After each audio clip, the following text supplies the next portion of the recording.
The Vampire's Forbidden Love. Written by Celeste King. This vampire romance is set in the worlds of Protheka, a set of books and stories set in a shared universe. To experience more of Protheka, listen to the rest of the audiobooks on this channel, find us on Amazon, or visit us at worldsofprotheka.com. You can get complete, unabridged versions of audiobooks with full steamy scenes. Use code YouTube30 to take 30% off any digital product in the store. And now, enjoy the show. Chapter 1. Lucian. Let's get this over with, I mutter.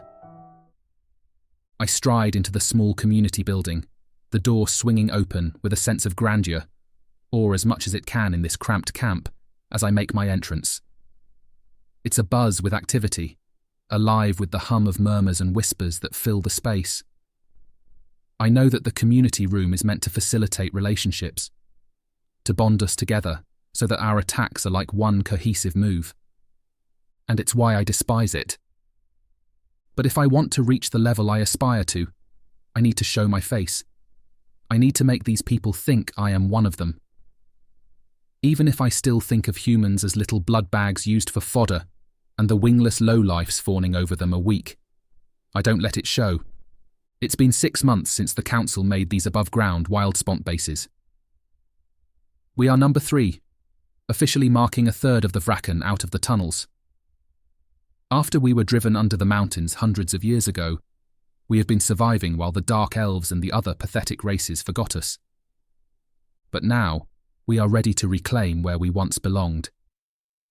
Hence, the camp we have in this pocket of magic, where even the dark elves can't find us. We will find their weaknesses, and we will crush them. I may not have been placed in leadership over this base, but I still command respect. I keep the sun glamours in place, and I train the scouts before they go out. Everyone knows me. Everyone, vrakken and human alike, gather in clusters, engaging in hushed conversations and stolen glances. Their eyes dart to me, their gazes a mix of deference and apprehension. As one of the pure vrakken, as shown by my wings tucked in close to my body, I am no stranger to such gatherings. I am the embodiment of power and authority, and they all look up to me with a mixture of fear and reverence.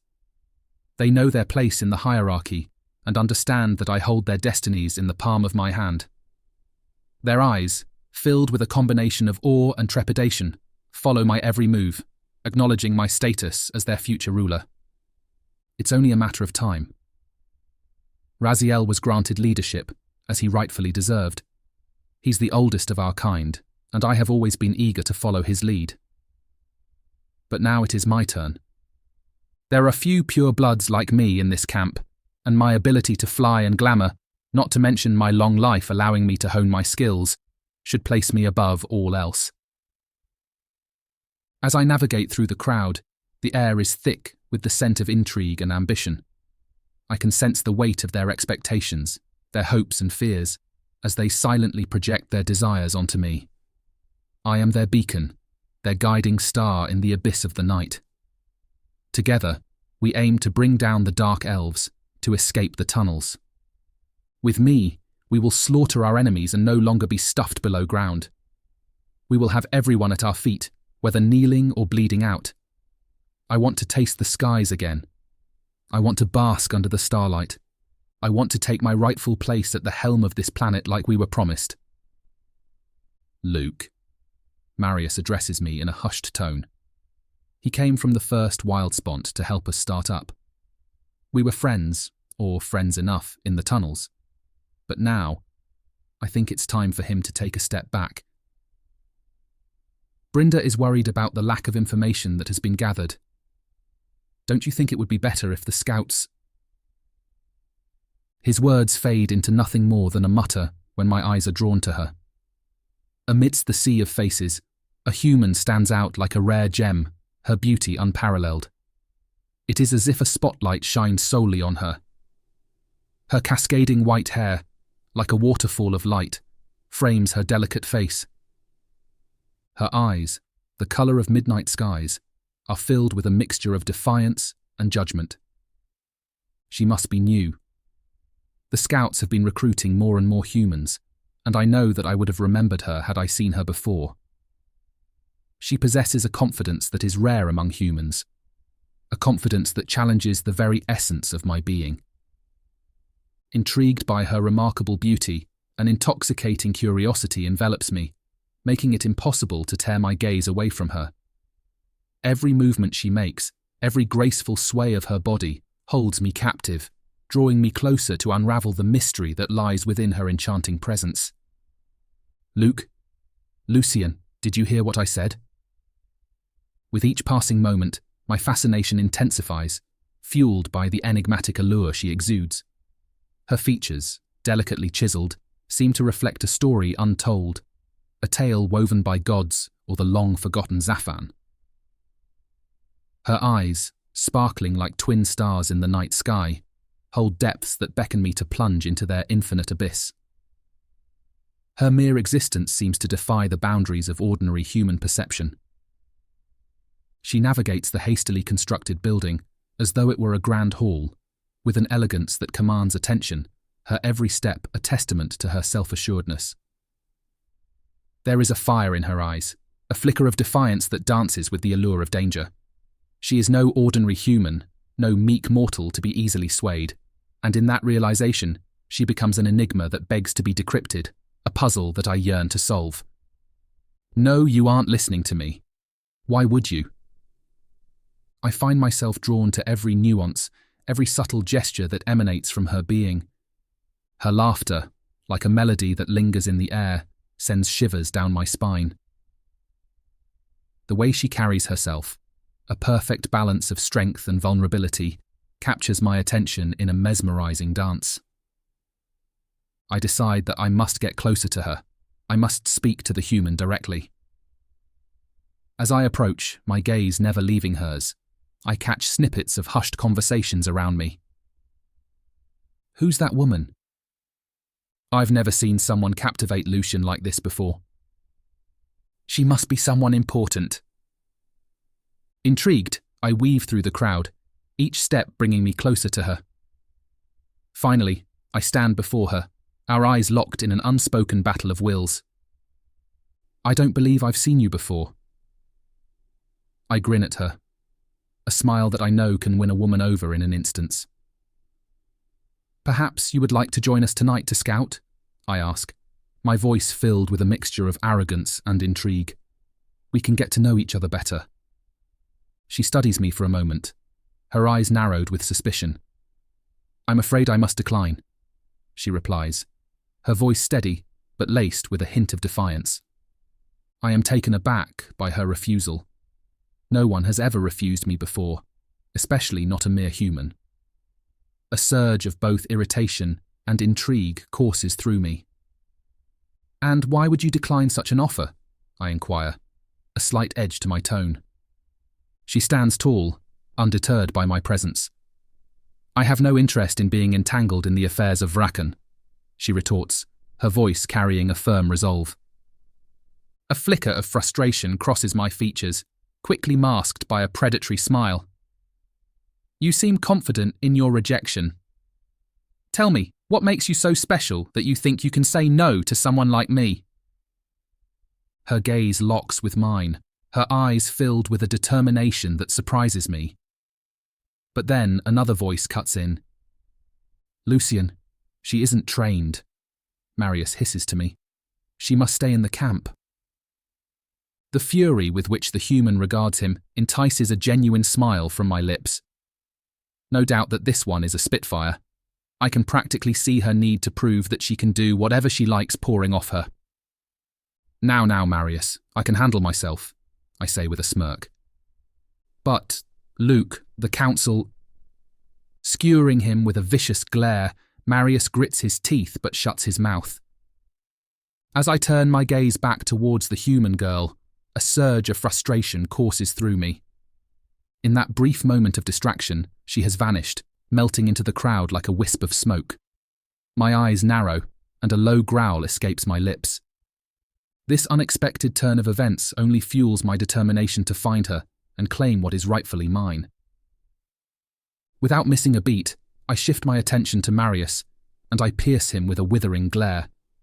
The air around us crackles with tension.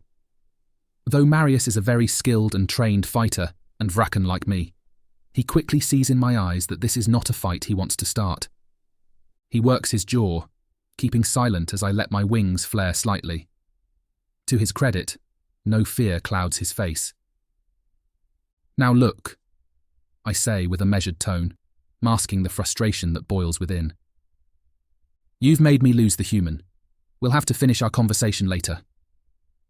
His eyes flash at that. "I have a human to find."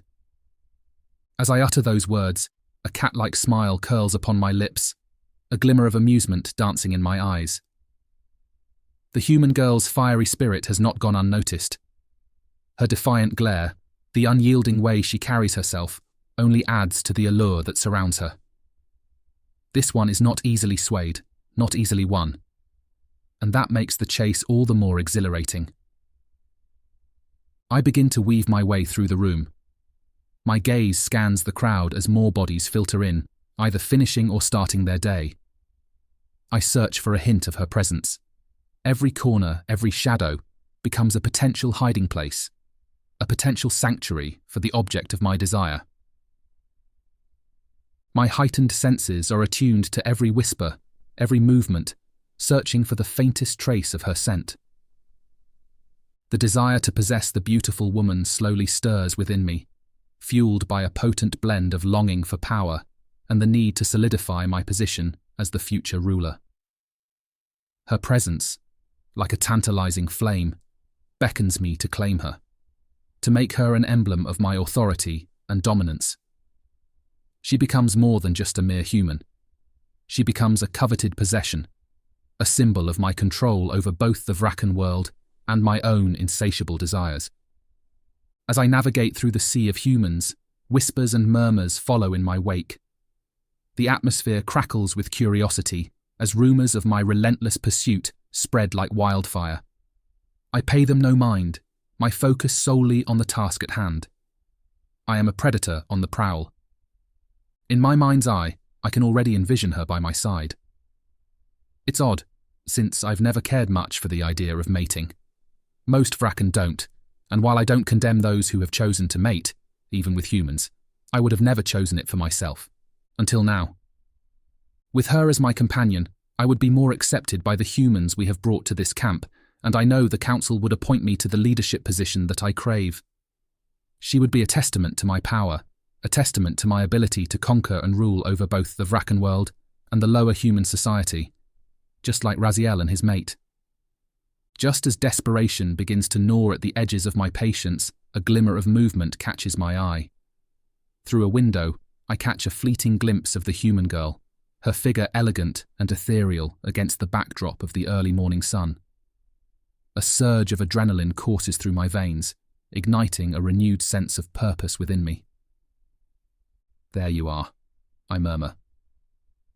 Without a moment's hesitation, I stride purposefully towards the window, my eyes fixed on her retreating form. The cool night air brushes against my skin, whispering secrets and promising the fulfillment of my desires. The outside world seems to align with my determination, offering pathways yet to be explored, hidden corners where our destinies may intertwine. She will be mine. Chapter 2. Moira. Sitting quietly in the bustling community building, I observe the scene before me with a mix of concern and simmering anger. The room is small and hastily built, but it serves its purpose. It's nothing like what they have in the city of Leondor, but who am I to complain? As my eyes scan the room, they settle upon a man who exudes an aura of entitlement, forcibly imposing himself on a young girl. The girl's discomfort is evident, her body language reflecting an unmistakable lack of interest. "Disgusting," I mutter.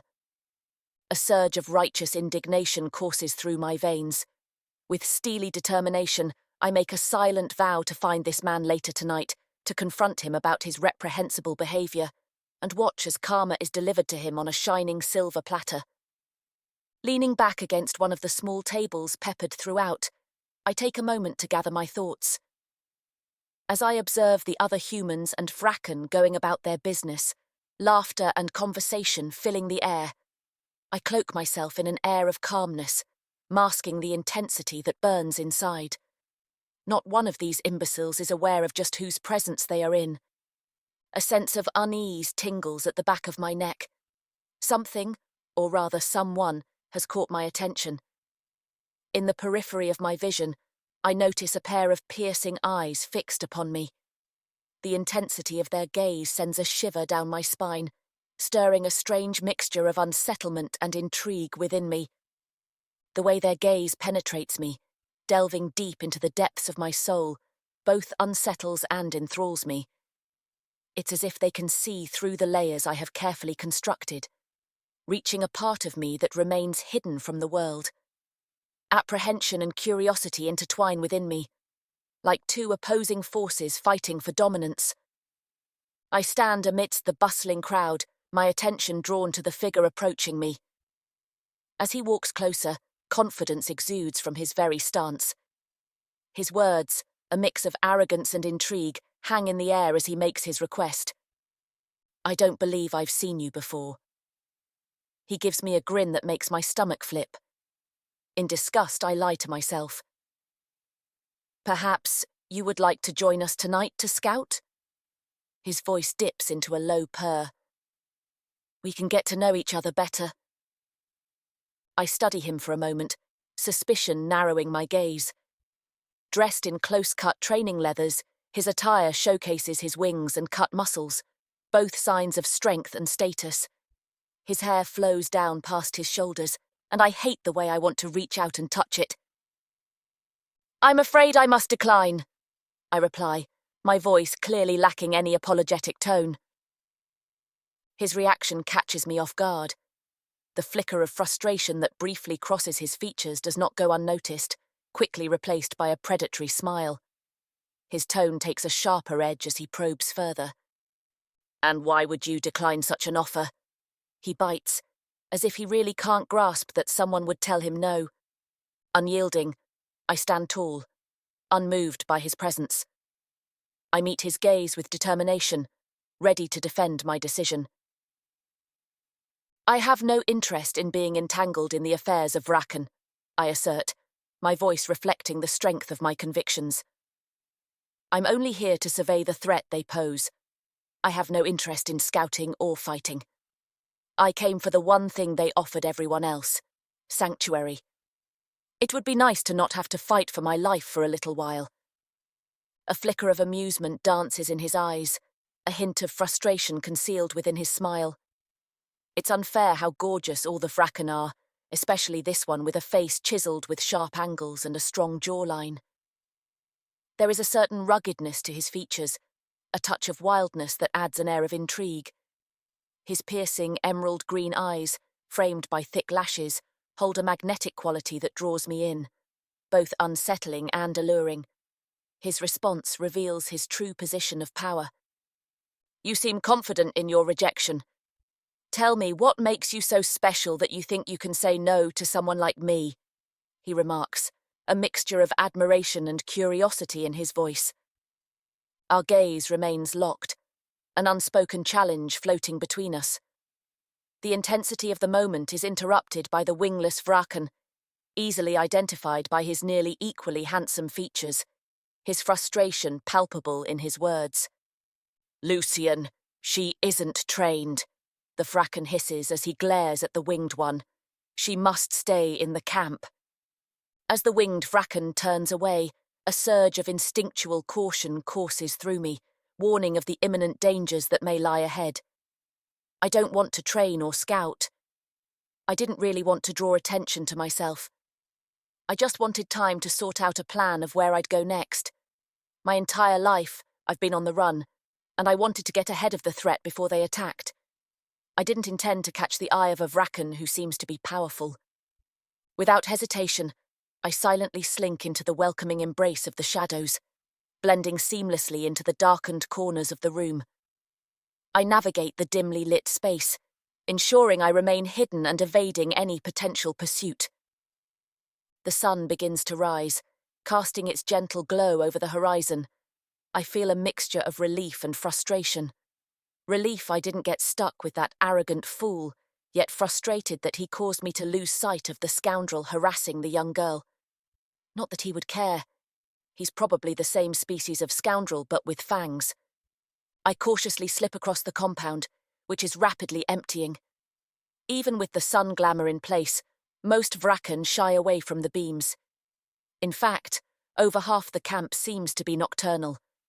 But I won't let the quiet lull me into a sense of safety as I make my way to the kitchens to find something to eat, my senses on high alert. Suddenly, a familiar voice breaks through the silence. "And where do you think you're going?" The voice, dripping with arrogance, pierces the early morning air. I turn in the direction of the sound, my eyes meeting the winged vrakken's piercing gaze.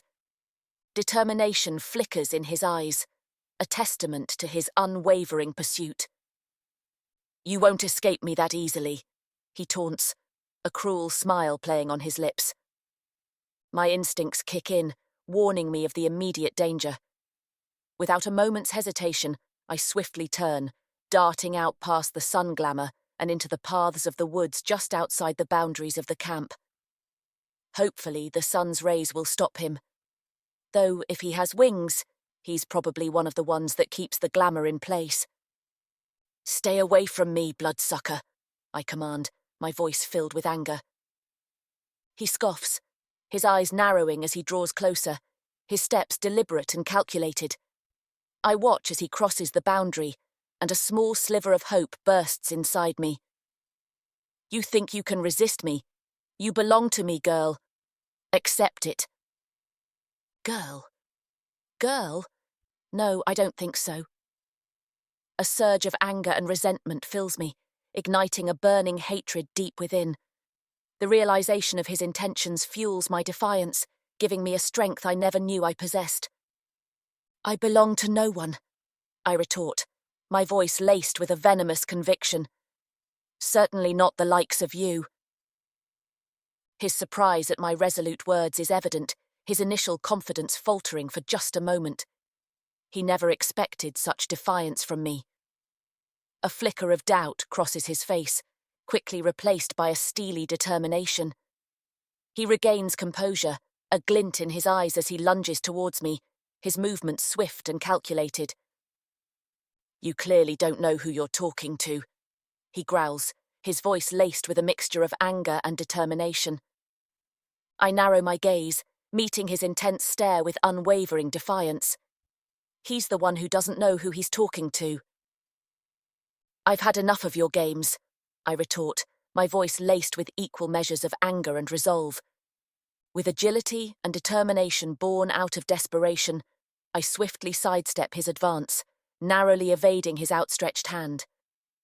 Thinking of only escaping him, I take off into the woods. Sweat beads on my forehead as my heart pounds in my chest. My senses are heightened, attuned to his every move. The swirling magic of the wild spot invigorates my limbs as I sprint through the ancient trees, Lucian's shouts echoing behind me. "Please, stop! You don't know the dangers that lurk here."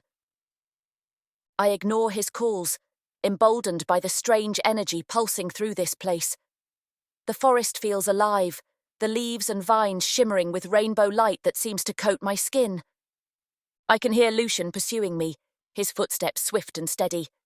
Deadly beasts roam these woods. Desperation strains his voice as I dart between the glowing trunks. "You must return to the base at once." Deaf to his pleas, I push my body faster, the wild spot's power flooding my veins. The trees seem to bend toward me as I pass, roots and branches reaching for me. I swerve around them swiftly, never losing momentum. In the distance, I spot the vrakken base. I hadn't realized I'd circled it, but I'm on the backside now, scouts shuffling inside after a night out. If I could just get in there, I know I could give him the slip. A small part of me despises giving him exactly what he wants, but I know my options are limited. Freedom is close, but Lucian remains on my trail. "Wait!" he calls after me. I continue onward, ignoring the genuine concern in his voice. Branches scrape against my arms, leaving faint trails of light. But I feel no pain, only exhilaration as I tap into the wild spont's reservoir of energy. With a final burst of magic-fueled speed, I break into the open, the base just ahead. Lucian emerges behind me, freezing in dismay as I slip through the crowd of scouts entering the base. He stops at the entrance, and I know that with his broad frame and wings, he won't be able to follow me. I do not look back, his warning still echoing in my mind. But for now, I am free. Chapter 3. Lucian. I stand outside, the cool morning breeze whispering through the streets.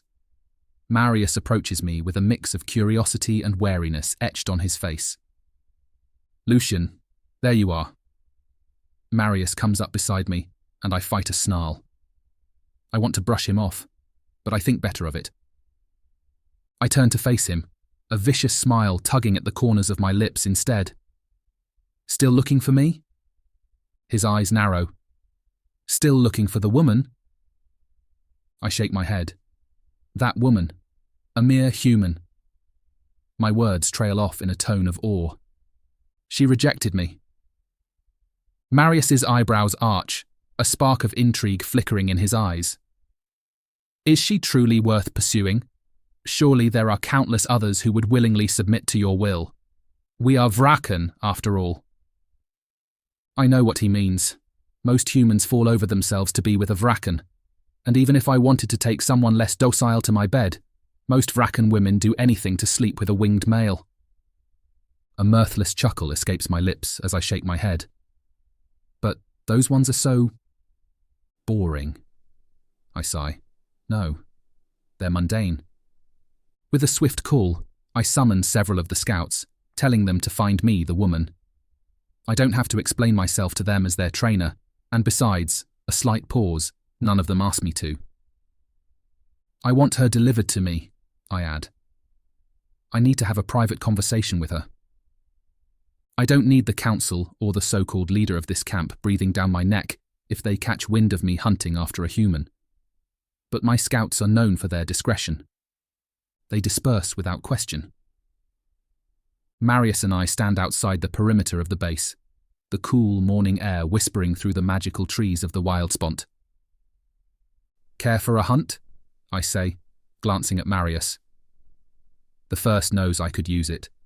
He nods in agreement. I'm starving after chasing your tail around all evening.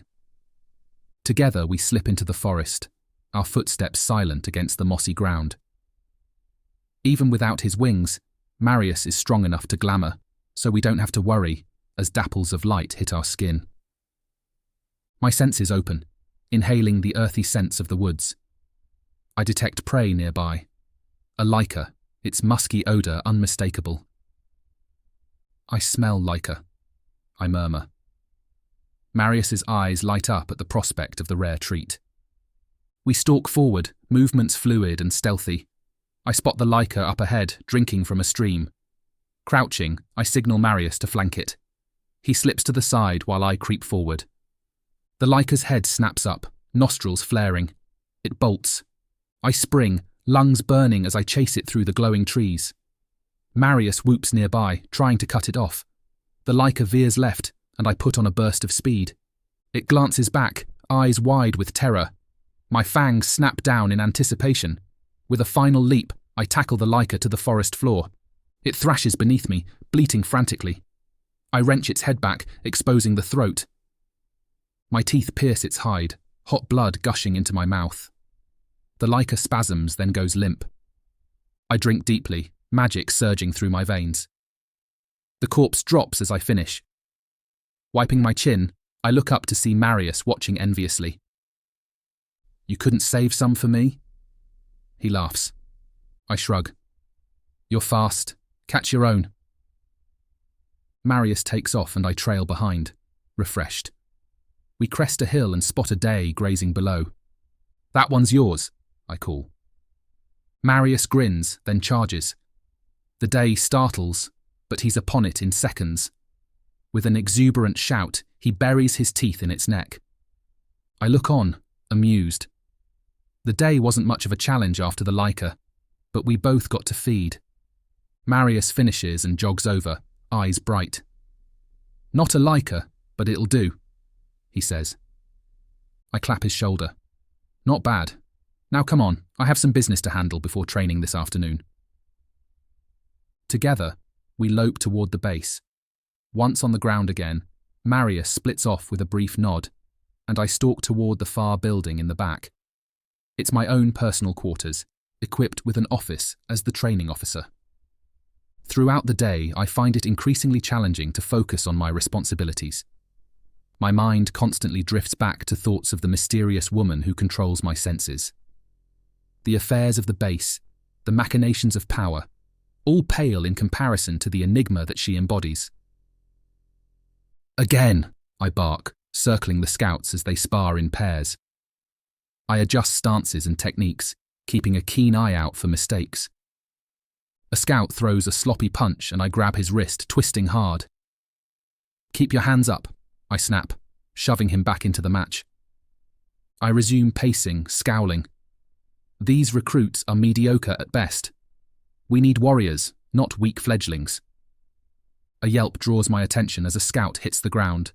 I storm over, hauling him up by his shirt. "Pathetic," I growl. "You call yourself a vrakken?" He looks down, shamefaced. I scoff and release him. "Enough sparring! 50 laps around the field now," I shout. The scouts scramble into motion. Satisfied, I lean against a training post, arms crossed. As they run by, my thoughts drift to the girl I saw at the community gathering last night. A new human recruit, long hair, endless legs. A smack of flesh on flesh pulls me from my daydream. The scouts have devolved into brawling despite my orders. Cursing, I rip them apart. "Keep running or you'll all be on night duty for a week," I threaten. Sullen, they continue their laps. I drag a hand through my hair, exhaling harshly. "Get it together, Lucian. Remember why you're here. To train the next generation of vrakken warriors." But visions of the girl persist, distracting me. Her sly smile, the sway of her hips. Ugh. The scouts have slowed to a sluggish jog. "Pick up the pace!" I yell. This is going to be a long session. I force myself to focus, pushing all thoughts of the female from my mind. The recruits desperately need guidance. I must be their example of power and discipline. Still, her face lingers at the edges of my awareness. I grit my teeth in frustration. She's just another human. I cannot allow myself to be swayed so easily. The training continues, but I often catch myself staring off into the distance. Curse that girl for slipping into my thoughts. I cannot afford distraction. By the time I step off the training fields, dripping sweat, Marius is there. His eyebrows are raised as he assesses me. "You looked distracted out there." I cut him a glare. "Were you expecting someone?" I hate the teasing in his tone. "How is it possible," I seethe, my voice laced with annoyance, "that no one has brought me the girl yet?" He smirks. The human woman has proven difficult to locate. He seems to take joy in the words. "It seems she knows her way around the base. She is far more cunning than we expected." A surge of anger courses through me, fueled by my desire to possess this elusive woman. Cunning or not, Marius, she is just one human. I cannot comprehend how it could be so difficult to locate her, find her, and bring her to me. "And why?" He steps closer, that annoying smirk inching higher. "Do you want this girl so much? Just to train her?" My snarl drowns out his chuckle. He knows very well why I want her. Lust was all the vrakken knew below ground, and this is the first time in a long time that I have felt it stir within me again. I'm chasing the high, and I won't back down from this feeling, not when I have been so numb for so long. I leave Marius behind and make my way to my office, the heavy door closing with a resounding thud. The solitude of the room envelops me, and I sit behind my desk, determined to drown my frustration in the tasks that lie before me. Yet, the lingering sense of longing for the mysterious woman tugs at the edges of my consciousness, leaving me in a state of profound dissatisfaction. As the night descends and darkness blankets the base, a sense of melancholy settles within me. The weight of unfulfilled desire weighs heavily on my shoulders, binding me to a restless anticipation. I find myself staring out of the window, lost in the sea of thoughts that revolve around this enigmatic woman who has captivated my every waking moment. In the midst of my despondency, a knock at the door breaks the silence, instantly capturing my attention. A glimmer of hope sparks within me as I entertain the possibility that it may bring news, a breakthrough in my relentless pursuit of her. "Enter," I command, my voice tinged with a mixture of anticipation and caution. A young-looking vrakken steps into my office, a hint of excitement in his eyes. "Sir, we have news," he announces, his voice filled with a sense of accomplishment. I lean forward, my gaze locked onto him, and inquire, "What is it?" The fledgling smiles wildly, surely thinking he's gained my favour. "We've brought the woman to see you." A grin of pure satisfaction and triumph spreads through my body, causing his eyes to dart to my wings as they flutter in anticipation. A typical reaction that flies over my head in this moment of success. The woman is mine. I can finally have my questions answered, and she'll no longer be able to run. I did warn her after all. "Ah," I lean back in my chair. "Finally. Have you her name?" Shame brings blood to the surface of the fledgling's face. "No, I wasn't aware." "Silence. Have her moved to the adjoining room by you specifically. No one else is to know that I asked for her," I command menacingly. "Am I understood?" "Yes, sir," he squeaks out. I nod. "Excellent." The memory of pale tendrils of hair and dark eyes staring into mine with pure, unbridled malice sends a spike of excitement through me. Not many creatures possess such intensity, let alone humans, in the presence of a superior species. I look up, taking in the fact that the fledgling still stands in the doorway, his eyes on me. "Why are you still here?" "Oh, well, you... go!" As the fledgling hurries to carry out my order, a mix of anticipation and uncertainty fills the air. The moment of reckoning is at hand, and I can only wonder what lies ahead as I finally come face to face with the woman who has held my desires captive. Chapter 4. Moira. I wake up, my eyelids fluttering open as I blink away the remnants of sleep.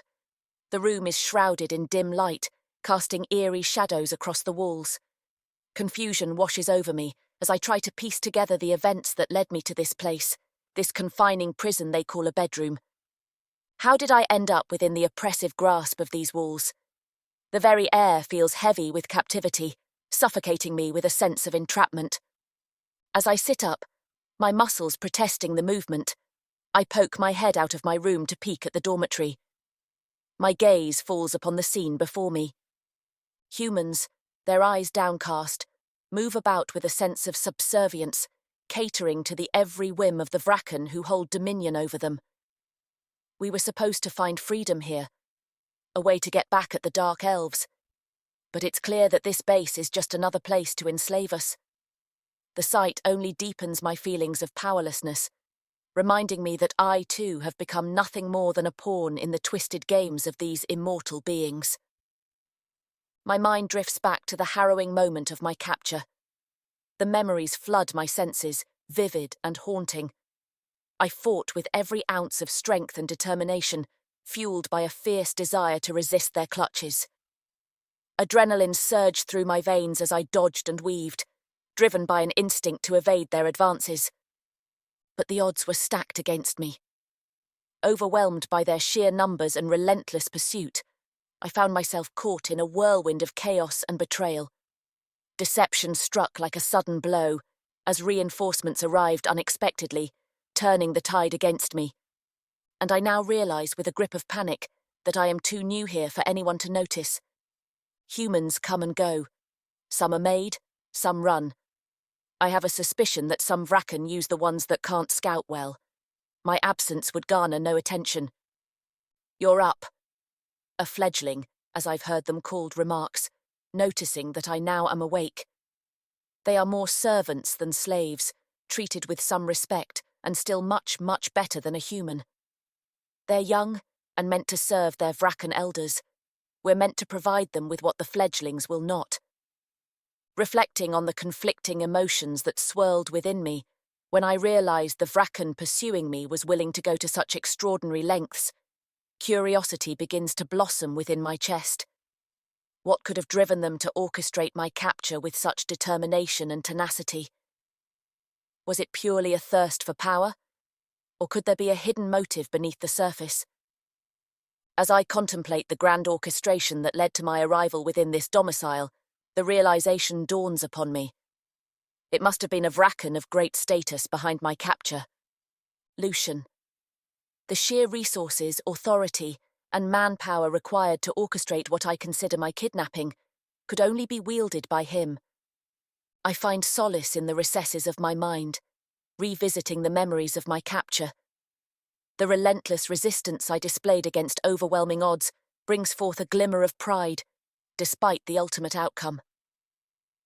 I held my ground, fought with all my might, and refused to surrender easily. Though I may be trapped now, the fire of resilience burns within me, reminding me of the strength I possess. The fledgling once again attempts to greet me. "Human?" Their voice interrupts my thoughts, jolting me back to the present moment.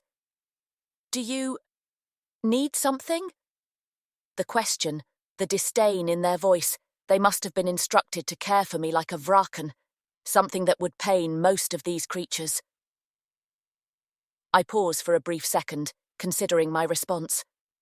The initial shock of my capture is slowly fading, replaced by a growing sense of objectivity. I begin to analyze the situation with a more strategic mindset.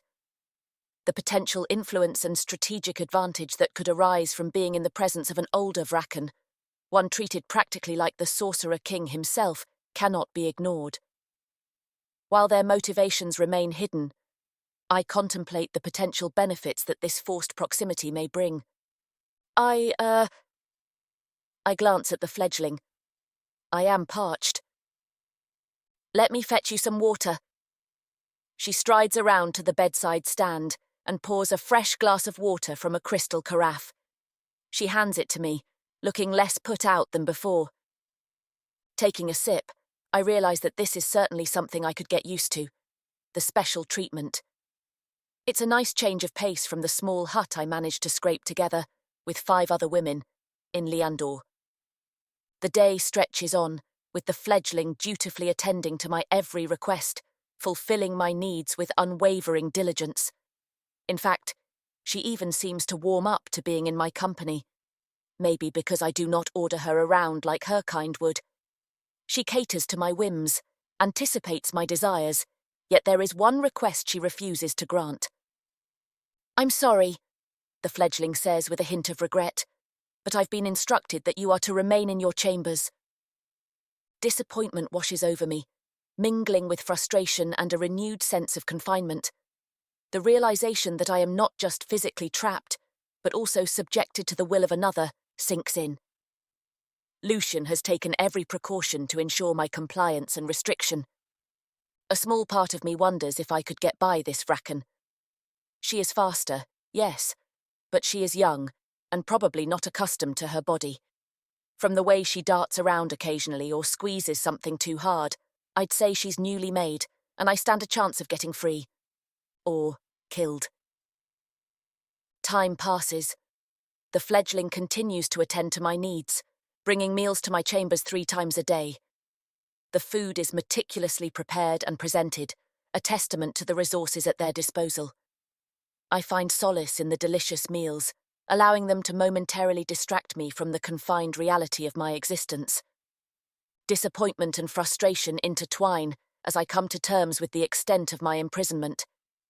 This captor of mine truly doesn't plan for me to be able to leave these chambers. The closest window to the outside world is just that, a window. It overlooks the small area where many people spend the day lounging and eating between their individual assignments, though none seem to notice me as I stare out the window. It makes me wonder if Lucian spelled it to hide me or show an empty bedroom.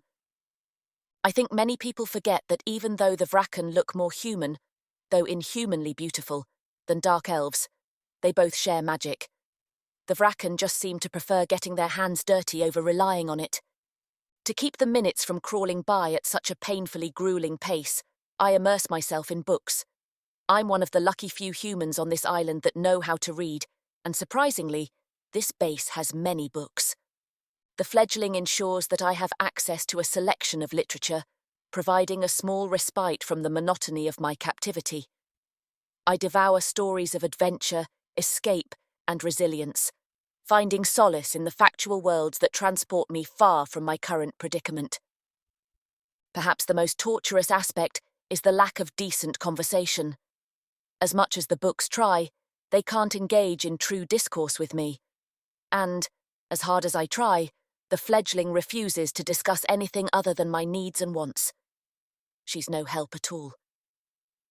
A few days into my captivity, a knock echoes through the chamber door. The fledgling, Beth I've learned, often comes and goes at her will, reminding me that I am unable to do the same. But she's already delivered my midday meal, more delicious than one would expect from a small temporary base, and shouldn't return for some time. "May I enter?" A voice calls in question, clearly not belonging to the young girl. It's a sound that breaks the monotony, stirring my curiosity as I wonder who could be seeking entrance other than Beth. Intrigued, I grant permission for them to come in, eager to discover the identity of this unexpected visitor. "You may." As the door swings open, I am met with a sight that both surprises and perplexes me. Standing before me is none other than the vrakken who I suspect called for my capture. A mixture of emotions swirl within me: surprise, apprehension, and a tinge of curiosity. Suspicions intensify as our eyes meet, and I allow my gaze to linger on Lucian, studying him with a discerning eye. His appearance is striking, befitting his lineage. Tall and regal, he carries himself with a confident air, as if he were born to command attention. His dark hair is tousled and there's a bit of dirt smudged along his white skin, lending a touch of ruggedness to his otherwise polished facade. It perfectly accentuates his masculine charm, making it hard to deny the allure emanating from him. The subtle imperfections only serve to enhance his appeal, hinting at a depth beyond his persona. It's as if there is a battle between the polished vrakken and the untamed spirit within him, an internal struggle that lies just beneath the surface. A smug smirk brings the corner of his lips curving up, fueling the aura of arrogance and self-righteous I remember from our first encounter. It dawns on me as I observe that one gesture that I was wrong. This vrakken does not have anything better to do to stop him from hunting me down like an animal and locking me away for days, without so much as an explanation as to why he would waste my time. My loathing roars from a simmer to a boil, threatening to spill over and burn everything as I stare into those pretentious green eyes. I curl my lip in disgust, lifting my chin defiantly. "You." Chapter 5. Lucian. I step into her chambers, my eyes instantly lock onto her, and the captivating beauty I remember grips me once more. It's as if time bends to showcase her allure, an allure that has ensnared my attention from the very beginning. Her face contorts with a mixture of emotions, and I can see the unmistakable hatred etched upon it. Recognition flashes in her eyes, fueling her accusatory tone as she utters, "You." A smug smile tugs at the corners of my lips as I take a step closer. Her disdain, her resentment, only strengthens my resolve. Whatever game she thinks she's playing, I won't let her take the upper hand. "Yes, it's me," I respond, my voice dripping with confidence. No need to act surprised. You should have known our paths would cross again. Her gaze narrows with suspicion, her disdain transforming into guarded defiance. It's a challenge I gladly accept, relishing in the distinctive difference she holds against other humans. "Allow me to formally introduce myself," I say, my voice low but deliberate. I know she must know who I am, but I take pleasure in sketching a mock bow as I say, "I am Lucian, one of the leaders of this base." Her eyes, praise all, actually roll. "Now that we are acquainted, it's only fitting that you share your name," I continue, my voice carrying a hint of authority. She hesitates, her lips pressed into a tight line, but her defiance remains unyielding. After a moment, she finally responds, her voice laced with a cautious tone. "My name is Moira." A surge of satisfaction washes over me as her name rolls off her tongue. Moira. I commit it to memory before the passing of another moment. "Moira," I repeat, satisfied to finally know something about this mysterious creature. "Why am I here?" She spits viciously. I shrug, taking a moment to observe her chambers. A tray of half-eaten season lay on the table, accompanied by a stack of books. Yes, the fledgling did tell me about her insatiable reading habits. At least I've finally found a use for the books that Raziel's little blood bag insisted we keep around for the humans. "I find you visually appealing and mentally stimulating." "And that justifies kidnapping?" she demands, but doesn't give me a chance to respond. "Of course it does. You're an entitled fool." I balk at her brazen words, grinning shortly after. "Yes, bringing her here was definitely the right choice." "No need for insults, dear," I tease. "I only came to ask if you need anything." She raises her chin. "I want to leave." "I'm afraid that simply isn't possible, if that's all." She fumes as I close the door, locking it behind me. I feel a strange mixture of satisfaction and unease as I keep Moira confined in her chambers, relishing in the power I hold over her. The knowledge that she cannot escape my grasp fuels a sense of dominance within me. These humans might be lured here with the idea that they are finding freedom, but they will still bend to us vrakken. Even the council does not mind how we use them, as long as they aid us in stopping the dark elves. Which means we can't use them all for blood bags, or they'll be too weak. And yet, there is an undeniable unease that lingers, a nagging reminder of the seething hatred she harbours towards me. Occasionally, I find myself compelled to visit her, to witness firsthand her fiery defiance and resolute refusal to submit to my control. It's a constant battle of wills, a clash between our opposing desires for dominance and freedom. I allow a few more days to pass before I step into her confined space again. Conflicting emotions surge within me. I'm not even sure what I'm doing here, really, both keeping her locked on my hall and visiting her. But I have an eternity to figure that out. "Still clinging to your defiance, Moira," I remark, my voice laced with a mix of amusement and exasperation. "You do realize that your resistance is futile, don't you?" Her eyes blaze with fury as she meets my gaze, her defiance unwavering. "I will never submit to you or your kind." A smirk tugs at the corner of my lips, a peculiar mix of admiration and frustration intertwining within me. "Your tongue is as sharp as always." I love it. Marius seems to notice first, teasing me, and I quickly become increasingly guarded in my interactions with others, acutely aware of the whispers and speculations circulating among the base regarding my changing behaviour. Once, I was strict to the training schedule and flying routes, ensuring that I was the sole reason this base prospered. I wanted the council to see that I was more than they'd given me credit for.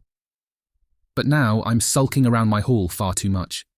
The rumours of my mysterious disappearances and secretive conduct reach my ears, but I dismiss them with a wave of my hand. I attribute the speculations to the overactive imagination of the fledglings, refusing to lend any credence to their suspicions. They know nothing of the truth that lies behind my actions, and I intend to keep it that way. Despite the growing curiosity and speculation surrounding me, I remain steadfast in my commitment to keeping Moira hidden. She is my possession, No one else's. And I don't want any of them tainting her fire. Other vrakken will want her. Other humans will foolishly think they can save her. And both will be wrong. Silently, I resolve to keep Moira hidden, shielding her from prying eyes and safeguarding her from those who would seek to exploit her. I'm no fool. I know that as soon as the other vrakken, ones that have been vying for the same position I have, take notice of my interest in this human, they will strive to use her against me. I won't let that happen. It isn't something I can entirely explain, but the effect she has on me, her ability to fascinate me with her constant resistance and witty responses, is like nothing else. No one else could dream of captivating me in such a way. Moira's frustration and annoyance at her captivity intensify, her rebellious outbursts and defiant remarks piercing through my self-assured demeanour. Each passing day brings a new challenge, testing the limits of my control and patience. Her fiery spirit, though infuriating, is a reminder of the strength and resilience she possesses. I wrestle with a mix of emotions, caught between the desire to exert complete control over Moira and a growing unease that I may be underestimating her. The flicker of defiance in her eyes, the unwavering determination she displays, makes me question the extent of her power. A part of me wonders if I am unknowingly nurturing a force that could overpower me. In moments of solitude, I find myself contemplating the consequences of my actions. Am I driven solely by a thirst for power and control, or is there something deeper at play? These thoughts linger, unsettling my previously unwavering certainty. I question my motives, dissecting the complex web of emotions that entangle us. Is it control I seek, or do I crave a deeper understanding of the enigma that is Moira? The answers elude me, veiled in the shadows of my own uncertainties. Yet, despite the growing doubts and introspection, I press on. My visits to Moira become more frequent, compelled by an internal conflict that rages within me. The dominant nature that defines my being clashes with a growing curiosity to understand the woman I have captive. I am pulled towards her like a vrakken to the skies, eager to unravel the enigma she presents. However, as Moira's annoyance with her captivity escalates, I find it increasingly difficult to spend time with her. Every encounter seems to ignite a volatile cycle of anger and frustration. Her irritation triggers my own anger, and in turn, she responds with even more hostility. Still, as each visit turns into a battleground of seething emotions, I'm reminded of the delicate balance that exists. Our anger, though fueled by different motivations, becomes a volatile force that threatens to consume us both. I am determined to find a way to connect with her, to bridge the gap between our opposing sides. But it's becoming increasingly difficult. Like now, as Moira's furious voice echoes through the chamber, her anger piercing the air like a sword. Her demand for freedom stings, but I cannot relent. The weight of responsibility, the need to protect her from the complications of council and politics, presses down on me. How dare you continue to keep me locked away like some prized possession? I am not your plaything, you spineless jerk. Her constant insults are not amusing me today, frustrating me enough to entice a hiss from my lips. She doesn't even flinch at the sound. Anyone else would. And it's beyond infuriating. Give it up, Moira, I command with force. Can't you just accept your fate? See your predicament for what it is. A dream? A fantasy? Any other human would love to be here in your stead. Then go get one of them, she growls out, eyes flashing. I don't want one of them, you daft girl! Her eyes blaze with fury, her words cutting through me like daggers. I will not be treated as a prisoner by some spoiled brat, she yells. If you're going to continue treating me like this, then don't bother returning. I feel a surge of anger and desperation rise within me, mirroring her intensity. Fine, I scream, my voice ricocheting off the chamber walls. Have it your way. Turning abruptly, I storm towards the door, my footsteps heavy with frustration. The resounding slam of the door behind me reverberates through the room, a testament to the impasse we have reached. As I stand on the other side of the door, a mixture of emotions engulfs me. Anger, regret, and a sense of loss swirl within, battling against the knowledge that I must protect her at all costs. It is a difficult balance, one that has strained our connection to its limits. Chapter 6. Moira. I firmly stand my ground, unwavering in my decision to deny Lucian's persistent requests for visits. I am determined to assert my independence, refusing to let him exert control over me any longer. Giving in to his desires would only validate his power and diminish my own strength. I told him that if he wasn't prepared to treat me as I deserved to be treated, then he shouldn't come back. And I meant it.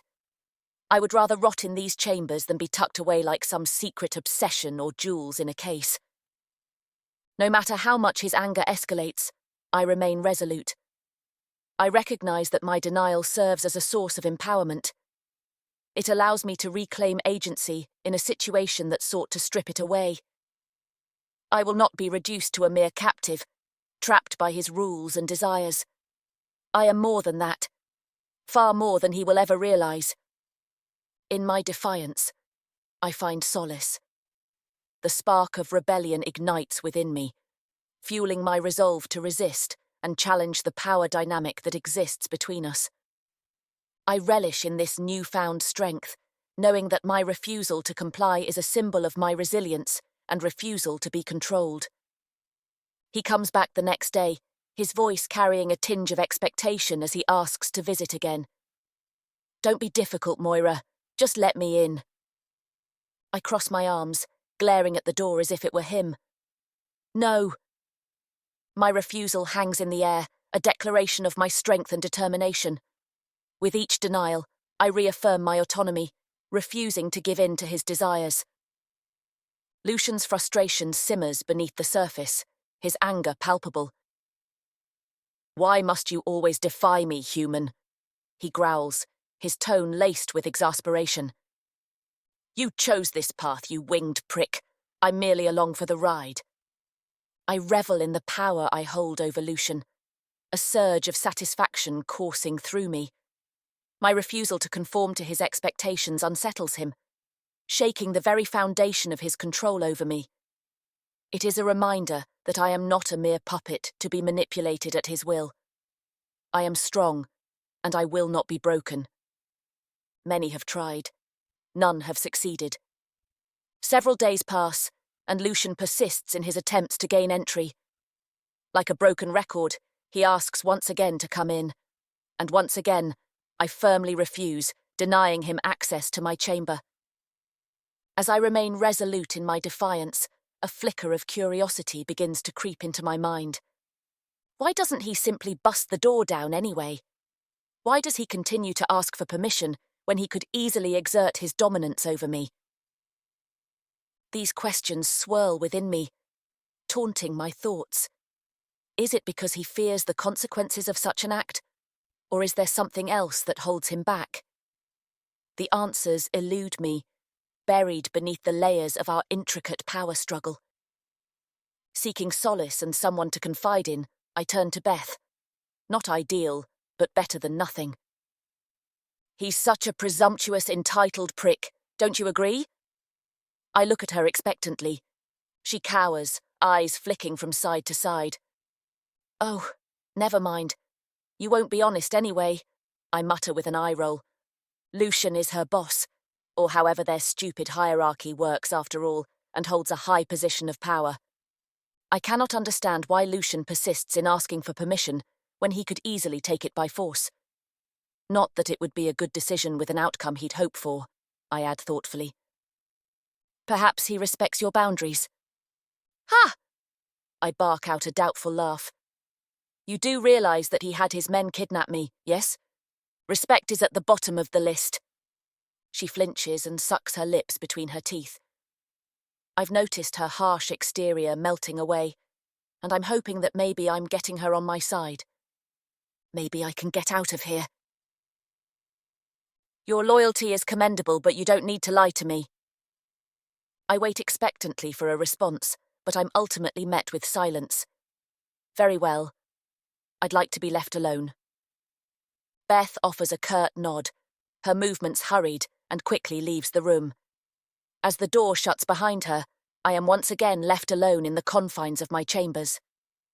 The chamber itself is a testament to the difference between vrakken and human.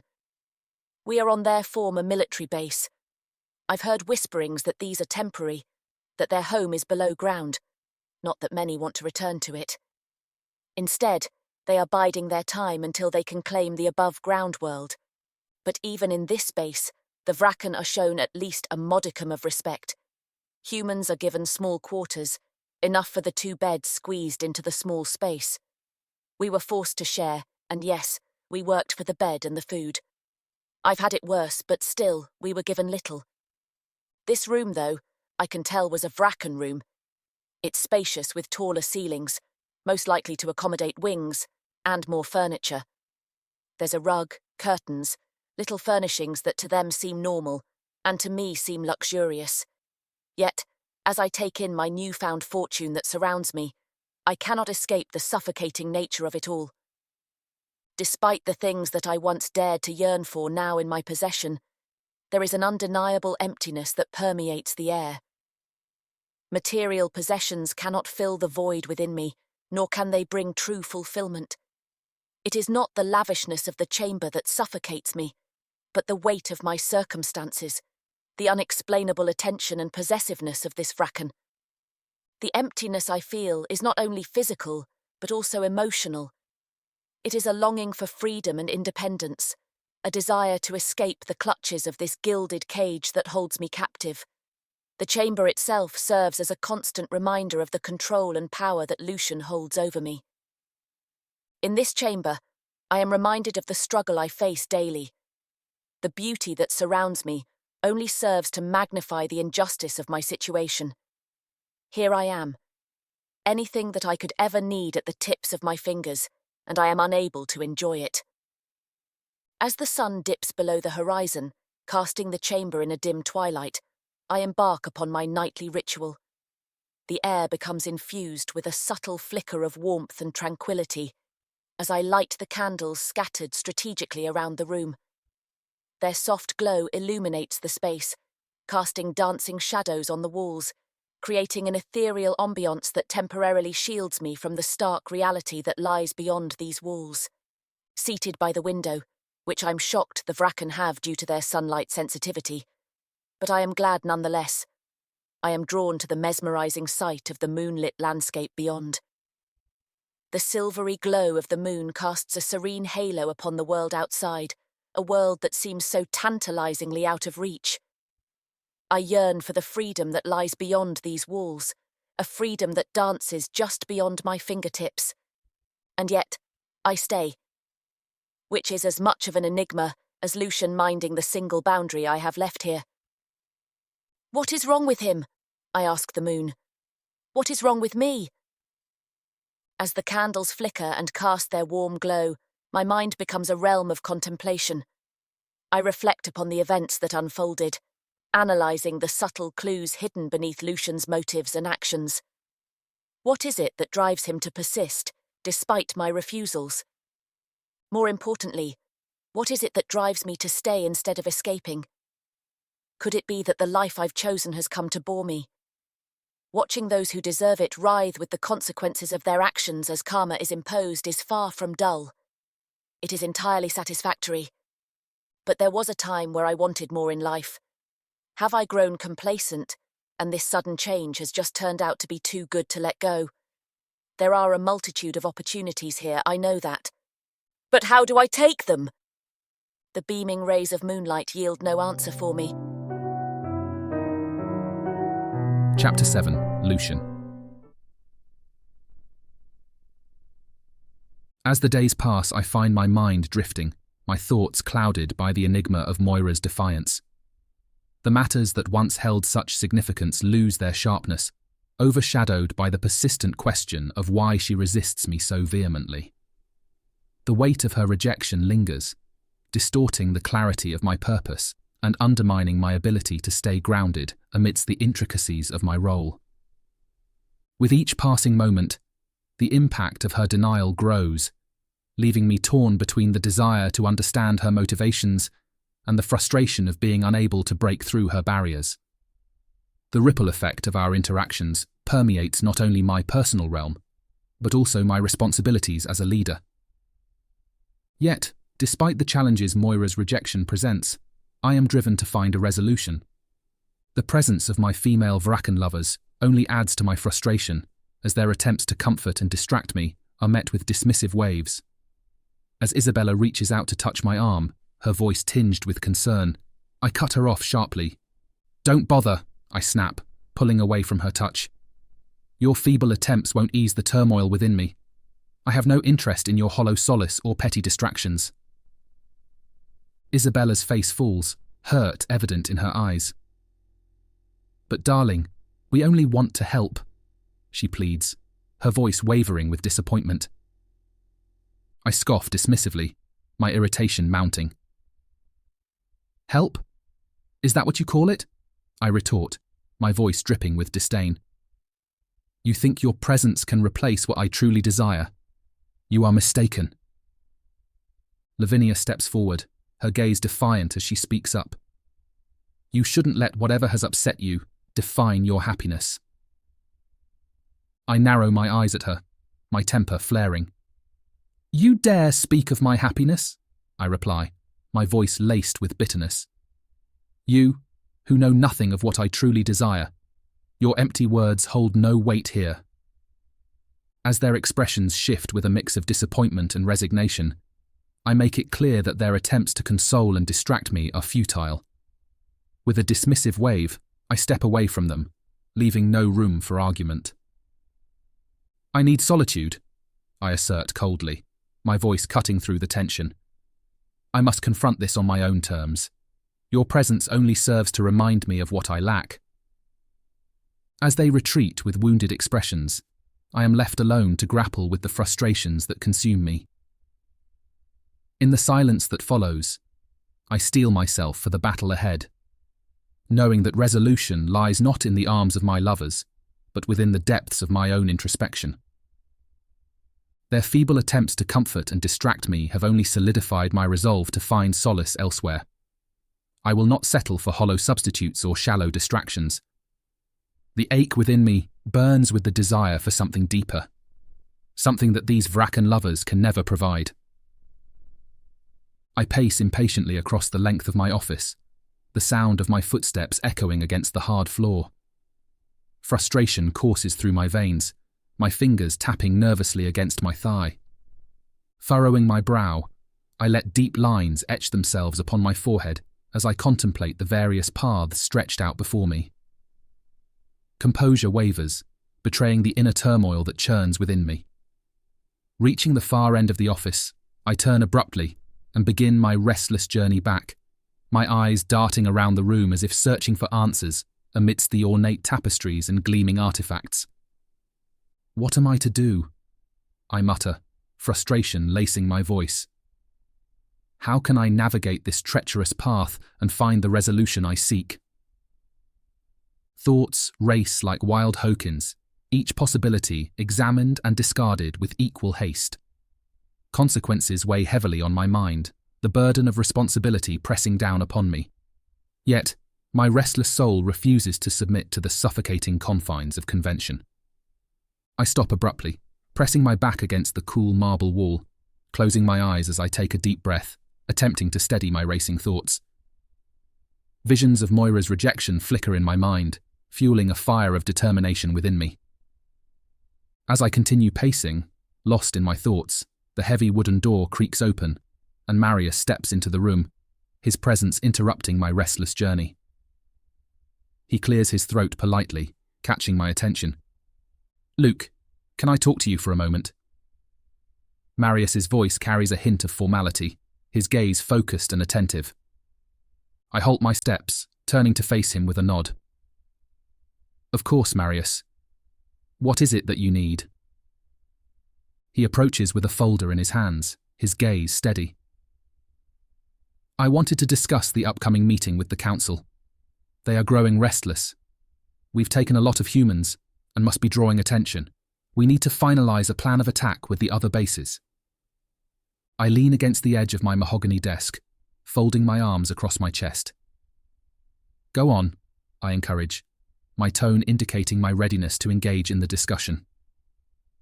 Marius opens the folder and begins to brief me on the key points to be addressed during the meeting. His words are measured, his explanations thorough. As he presents his analysis, I find myself drawn into the intricate details of the negotiations, my mind momentarily shifting away from the personal dilemma that consumes me. I listen intently, occasionally interjecting with questions or suggestions. Marius's expertise and dedication shine through his explanations, reminding me of his value as an advisor and confidant.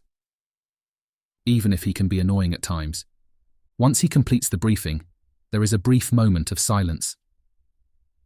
Marius gauges my reaction, his eyes searching for any signs of approval or further instructions. I take a moment to gather my thoughts, appreciating the interruption from my personal turmoil. Thank you, Marius. Your insights are invaluable, I say, acknowledging his effort. Continue with the preparations and ensure that our position is solidified for the meeting. We cannot afford any missteps. Marius nods, a hint of satisfaction evident in his expression. Understood, Lucian. I will make sure everything is in order. I make a decision, a flicker of compromise igniting within me. With newfound determination, I stride purposefully towards Moira's chambers, my heart pounding in my chest. Arriving at the door, I raise my hand and knock, a mixture of hope and trepidation swirling within me. Moira's voice, cold and distant, resounds from behind the door as she denies me entry. I inhale deeply, my resolve firm as I prepare to propose a solution. I summon my courage and speak, my voice steady, yet laced with vulnerability. Moira, I have a proposition, I say, my words carrying the weight of my intentions. I just want to talk to you. How about I will take you outside tonight while the scouts are out? However, on the condition is that I accompany you. The fledgling assigned to attend Moira dutifully carries out their responsibilities, providing me with weekly reports on her habits and moods. Through these reports, I have gained insights into her daily routines and the peculiarities of her behavior. Among the details shared, a recurring observation catches my attention, capturing the essence of Moira's melancholic longing. The fledgling mentioned time and again that Moira often stands by the window, her gaze fixed upon the small grassy area behind the base where many eat and lounge during the day. The image of her slender figure framed by the muted moonlight, lost in contemplation and yearning, stirs something within me. It speaks to a profound connection she has forged with the beauty of nature, a yearning for a world beyond the confines of our shared existence. A small part of me wonders why I don't let her go. I'm not worried others are wondering where she is. Humans go missing all the time. But she would still be on the base for me to seek out. Or will she? If I were to unlock this door, would she slip away? Would she meet an unbearable fate in this wild spot? Will another vrakken find her, use her, silence her? I'm not sure, and that is a risk I can't take. Which is why I don't want to bother with anyone else seeing us together. Hence the late-night stroll. Silence hangs in the air, my heart pounding as I wait for her response. To my surprise and relief, Moira's voice slowly filters through the door, her tone softened by a hint of curiosity. Very well, Lucian, she concedes, her acceptance resonating with a touch of cautious optimism. As her words sink in, realization washes over me. Concessions must be made, compromises embraced if any semblance of progress is to be achieved. The need for give and take in our tumultuous dynamic becomes glaringly evident, a humbling lesson in the complexities of relationships. Chapter 8. Moira. There is a gentle knock at my door, the sound resonating softly in the otherwise stillness of my room. Anticipation swirls in my chest, knowing who is on the other side and what I'm finally going to be able to do. With a swift turn of the knob, I reveal Lucian standing outside, His usual attire is impeccably tailored to his body, accentuating his strong physique and exuding an air of authority. My gaze drifts to the fine details, the perfectly cut training leathers, the tall boots, and the way his wings are tucked in behind him like they are part of this ensemble. "Moira!" Lucian greets me with a nod, his voice smooth and velvety, carrying an undertone of restrained power. "Shall we?" A compromise. Mr. High and Mighty, superior to all, offered to compromise. My mind swirls with the implication of his decision, just as it had the night before and this morning when I woke. A thrill courses through me as I lock eyes with him. This is it. A moment of freedom. A breath of air. I join him in the hallway without hesitation, closing the door behind me. My mind jumps and skips, decided and still undecided. Do I find an opportunity to escape or do I remain? The hallway stretches ahead, seemingly endless, with torches casting a warm golden glow on the rough-hewn floors. As we walk side by side, I steal glances at Lucian. His stature exudes confidence, his every movement deliberate and purposeful. He's used to commanding attention, never batting an eye at the type of role that someone like me could only imagine. The play of light and shadow on the walls creates an ethereal ambience, casting a veil of mystery over the surroundings. The vrakken halls are wider and taller to accommodate their rooms, but the building is not all that different from the humans. There are still common areas, several dormitory areas branching off in different directions, and many exits to the outdoors. As I step outside, I'm consumed by awe. I'd forgotten how fresh the air could taste, and a small part of me forgot how different it could be here in the wild spot. The vibrant colours and intoxicating fragrances envelop me, evoking a sense of wonder and exhilaration. "I've always loved the night," I utter with a hushed voice, my tone filled with awe as I stare up at the star-filled sky. I'd rarely gotten to look since we've been in the wild spot, and now I feel breathless beneath it. The words escape me, revealing the sheer delight that courses through my being. "I'm glad you're enjoying it," he responds softly, his voice carrying a touch of satisfaction. As we begin our leisurely stroll along the grassy area, I can't help but feel a sense of liberation wash over me. The crispness of the air fills my lungs, as if each breath carries with it a newfound freedom. The gentle rustling of leaves and the distant songs of birds become a symphony of tranquility that resonates within me. A wide smile graces my lips as I take in the sight of the blooming flowers that surround us. They are unlike any I've seen before, Consolidation of the pulsing magic around us, and I reach out, carefully touching the petals of a vibrant yellow flower, marvelling at its delicate texture. Lucian remains mostly silent, his gaze fixed upon me as we continue our walk outside. I sense his presence beside me, a surprisingly not loathsome chaperone. Knowing better than to question it, lest I risk this moment of freedom, I continue on my way. The vibrant hues of red, pink, and purple surround us, creating a tapestry of beauty that ignites a childlike excitement within me. Each step I take, each flower I encounter, feels like I'm experiencing something new. When I first came into the wild spot, I was nervous and withdrawn.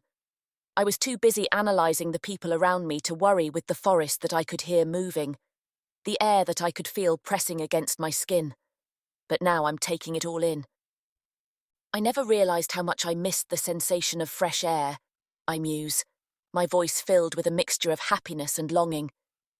To feel the gentle breeze against my skin, to taste the scent of blossoms in the air. It's invigorating. As I continue to walk the area, I am filled with an overwhelming appreciation for the small pleasures that have eluded me for so long. The tickle of grass beneath my feet, the dance of moonlight through the leaves. Every detail becomes a treasured memory etched into my heart. Just as I find myself fully immersed in the sensory delights of the outside world, where vibrant colours dance and fragrances fill the air, an unforeseen mishap disrupts the tranquility of the moment. The quiet night is shattered by a bone-chilling roar echoing through the trees. Lucian and I freeze, our leisurely walk interrupted by the terrifying sound. My heart pounds as the bushes rustle ahead. An enormous ursane bursts out, its fur matted and eyes crazed. Magic visibly pulses around the beast, amplifying its size and ferocity. Lucian's hand clamps down on my arm, pulling me against him. "Don't move," he warns under his breath. His wings spread slightly, shielding me. The ursane charges forward, slamming into the magic wards around the base. The barriers flicker under the impact. The ursane howls as they shock it, burning its fur. But the wards fracture, unable to withstand the frenzied assault. Lucian braces himself, keeping me tucked behind him. "Stay close," he murmurs. With an explosive crash, the towering ursane shatters the wards completely. It charges straight for us, consumed by feral bloodlust. Lucian stays firmly between me and the creature. Calmly, Lucian extends a hand, magic gathering. A blinding pulse of energy erupts from his palm, slamming into the ursane. It crashes backwards with a pained roar, wounded but still raging. Undeterred, the ursane lunges again, swiping a massive paw towards me. Just before the claws meet my skin, Lucian moves with lightning speed, shielding me with his body. The razored tips rake across his back instead.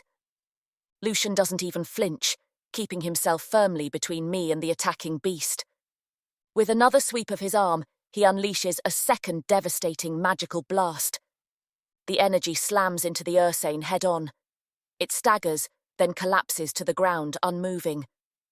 Lucian turns to me. "Are you all right?"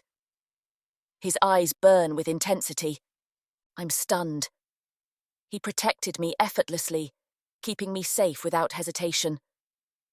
I thought he was selfish, keeping me for his own amusement. But now I think of the way he's been treating me. I'm starting to believe that no matter what, he will shield me from harm. Something passes between us as we stand there, his arms still holding me close, my head tipped up to look at him. The air between us turns charged, and for a moment I wonder if this is why he's been chasing me. But he's a vrakken, and I know better. I nod shakily and take a step back. His arm lingers along my skin, almost hesitant to let me. But Lucian doesn't try to bridge the gap between us. Instead, he glances back at the ursane, and I can see that even though the beast did pierce his leathers, the wounds are already healed over. He turns back to me, his eyes roaming, but he doesn't say anything as I turn away. He just falls into step at my side. Staying close to his side, I start to walk, and he's right next to me, both of us ignoring the ursane on the edge of the base. I'm sure the scouts returning tonight will be grateful for the meal. As the silence lapses over us, I find myself reflecting on the complex emotions that arise within me. There is an undeniable allure in Lucian's dominance, a magnetism that draws me in. The way he exerts his power with such ease and control, leaving no room for hesitation or doubt, captivates my attention. It is as if he holds the key to a world where I can do as I please, unburdened by the constraints that have defined my existence. In the midst of the vibrant colours and enticing fragrances, I allow myself to delve deeper into these thoughts. It is not just admiration that stirs within me. It is a desire, a yearning to possess that kind of power. The intensity of the moment has awakened a dormant seed within my soul, one I haven't entertained for years that has slowly been sprouting since my arrival at the base. Lucian acts without fear, unyielding in his authority, and in doing so, he defies the limitations that bind us all to these tedious roles within society. It is a tempting proposition, one that resonates deeply within me, speaking to a part of myself that clearly refuses to be put back into a cage. "Are you satisfied?" he asks. The question catches me off guard, interrupting my thoughts as I turn to face him. The frustration laced within his words doesn't escape my notice, a crack in his otherwise composed demeanour. It is a reminder that even he, with all that he can do, is still required to treat at least someone like a human. He doesn't get everything he wants right when he wants it, something he's hopefully come to understand by now. Yes, I reply. I bend down to get closer to a bushel of berries, observing it for a moment before snapping the stem and twirling it between my fingers. Momentarily. Chapter 9. Lucian. I haven't been able to stop thinking about Moira all day. I find myself increasingly drawn to Moira's captivating spirit, her defiance and strength intertwining with my own innate sense of power. There is an undeniable allure in her unwavering determination, a magnetic pull that both intrigues and challenges me, igniting a desire to know more. Observing her actions last night, I noticed that Moira's demeanour shifts when we are outside. There is a subtle softening, a relaxation of her guard, as if the vibrant surroundings coax out a different side of her. It is in this natural sanctuary that I witness a glimpse of a more agreeable side to her, a facet that piques my curiosity even further. Each moment I spend with her only leaves me wanting more. Of what? I'm still not sure. "You may enter," a deceivingly sweet voice calls from the other side of the door. I open the door and let myself in, eyes immediately drawn to her slender frame as she stands in the window. Such a formidable presence for a mere human, such poise and confidence. Her scent engulfs me, and not for the first time my fangs threaten to snap down. It's intoxicating, something that has become more and more intense every time I've seen her. I've never felt this consuming nature for just a taste. Not to drink or sate myself, but to fill my body with her. Her dark eyes find mine, piercing straight through me. "Are we going outside?" she asks, quirking her head to the side. My response, however, is not what she anticipates.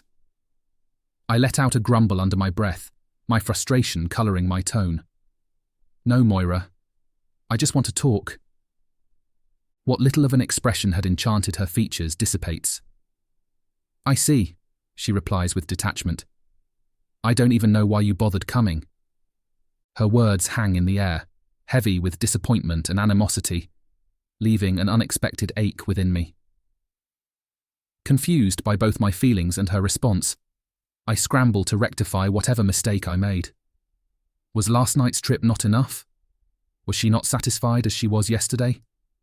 There's nothing more to do but walk and look at the same plants. Though I know what it feels like to be trapped without the taste of fresh air. "No, wait. That's not what I meant," I assert quickly. "We can go outside, but today I want to talk." I want to learn something about her that doesn't come from silent observations. With a huff, she turns back toward the window. "No." Her response ignites a spark of frustration within me. I stand there, perplexed by her denial, for I thought this was exactly what she wanted, a chance to engage in conversation. I cannot fathom why she would shut down the opportunity so abruptly. "Why not?" I demand, my voice laced with irritation. Was that not what she wanted? What more is there? Those bottomless eyes narrow, a flicker of annoyance passing across her face as she ponders her response. Without breaking eye contact, she finally speaks, her words dripping with disdain. "Maybe if your vrakken minions were more thorough, I would consider it," she retorts, her tone laced with bitter sarcasm. "They may have had the brain to kidnap me, but they clearly didn't bother to find any of my belongings. I've been wearing the same wretched dress since I arrived, and now it is soiled. I refuse to be seen in such a state." Her words land like a slap against my cheek, the reality of my oversight sinking in. I had underestimated the impact of her appearance, failing to consider the consequences of her being limited to an outfit that no longer befits her. Unable to hide my snarky comment, I scoff. "Oh, so you're worried about being seen? By whom, Moira? No one will be out there tonight." Moira's eyes shoot daggers at me, her gaze seething with anger. The intensity of her stare makes me regret my careless words instantly, realizing that I have wounded her with my callous indifference. Without uttering another word, Moira turns away, her body language signaling her dismissal. She retreats into herself, shutting me out once again. The opportunity for conversation, for understanding, slips through my fingers, leaving a sour taste of missed chances. I am left standing there, watching as she distances herself, feeling the weight of my own shortcomings. The realization hits me hard. I have failed to see beyond my own perspective, failed to consider the impact of my actions on her, yet again. "Fine," I retort, my voice laced with frustration. "You want a new dress? You'll have it." She whips around, and her eyes narrow, her tone biting as she adds, "And don't forget the shoes." I bite back my retort. Annoyed by the request for shoes, I wave a dismissive hand. I know we have supplies for the humans, and I can easily take what I need, or have that fledgling do it. Yes, I mutter dismissively. You can have an entire wardrobe for all I care." Moira's eyes shine with a mix of satisfaction and defiance, my reluctant compliance seemingly fueling her determination. She may not have expected such a response, but she seizes the opportunity to assert herself. "Yes, since you're offering." A devilish smirk graces her pink lips, drawing my attention. "We'll see how I'm feeling once my needs have been met." I step closer, my voice low and filled with a mix of warning and suppressed anger. "I suggest you don't push your luck, Moira. Remember your place." A flicker of fury sparks within her eyes. "And you should remember that gratitude can go a long way, Your Highness." I want to snort at that retort, finding a bit of amusement in the insult. Vrakken do not have royalty like the Dark Elves, and I sense she knows the words will leave a bad taste in my mouth. "Leave me. Your arrogance leaves a foul smell in the air." With those words, Moira turns away with finality, clearly intending to leave no room for a rebuttal. Suppressing the retort that threatens to escape my lips, I take a deep breath, desperately trying to maintain my composure. The sting of her words hits me like shards of glass, forcing me to acknowledge the bitter truth behind her accusation. Gratitude. It's something I have neglected to show that I demand from her. Without uttering a word, I storm off, the echoes of her biting remark reverberating in my mind. Each step I take through the dimly lit corridors serves as a painful reminder of the consequences of my actions. Am I truly so blind that I've neglected to notice her donning the same clothing day after day? I should have had the closet filled before her arrival. She should have been able to toss those shoes from the window instead of trudging around in ruined attire.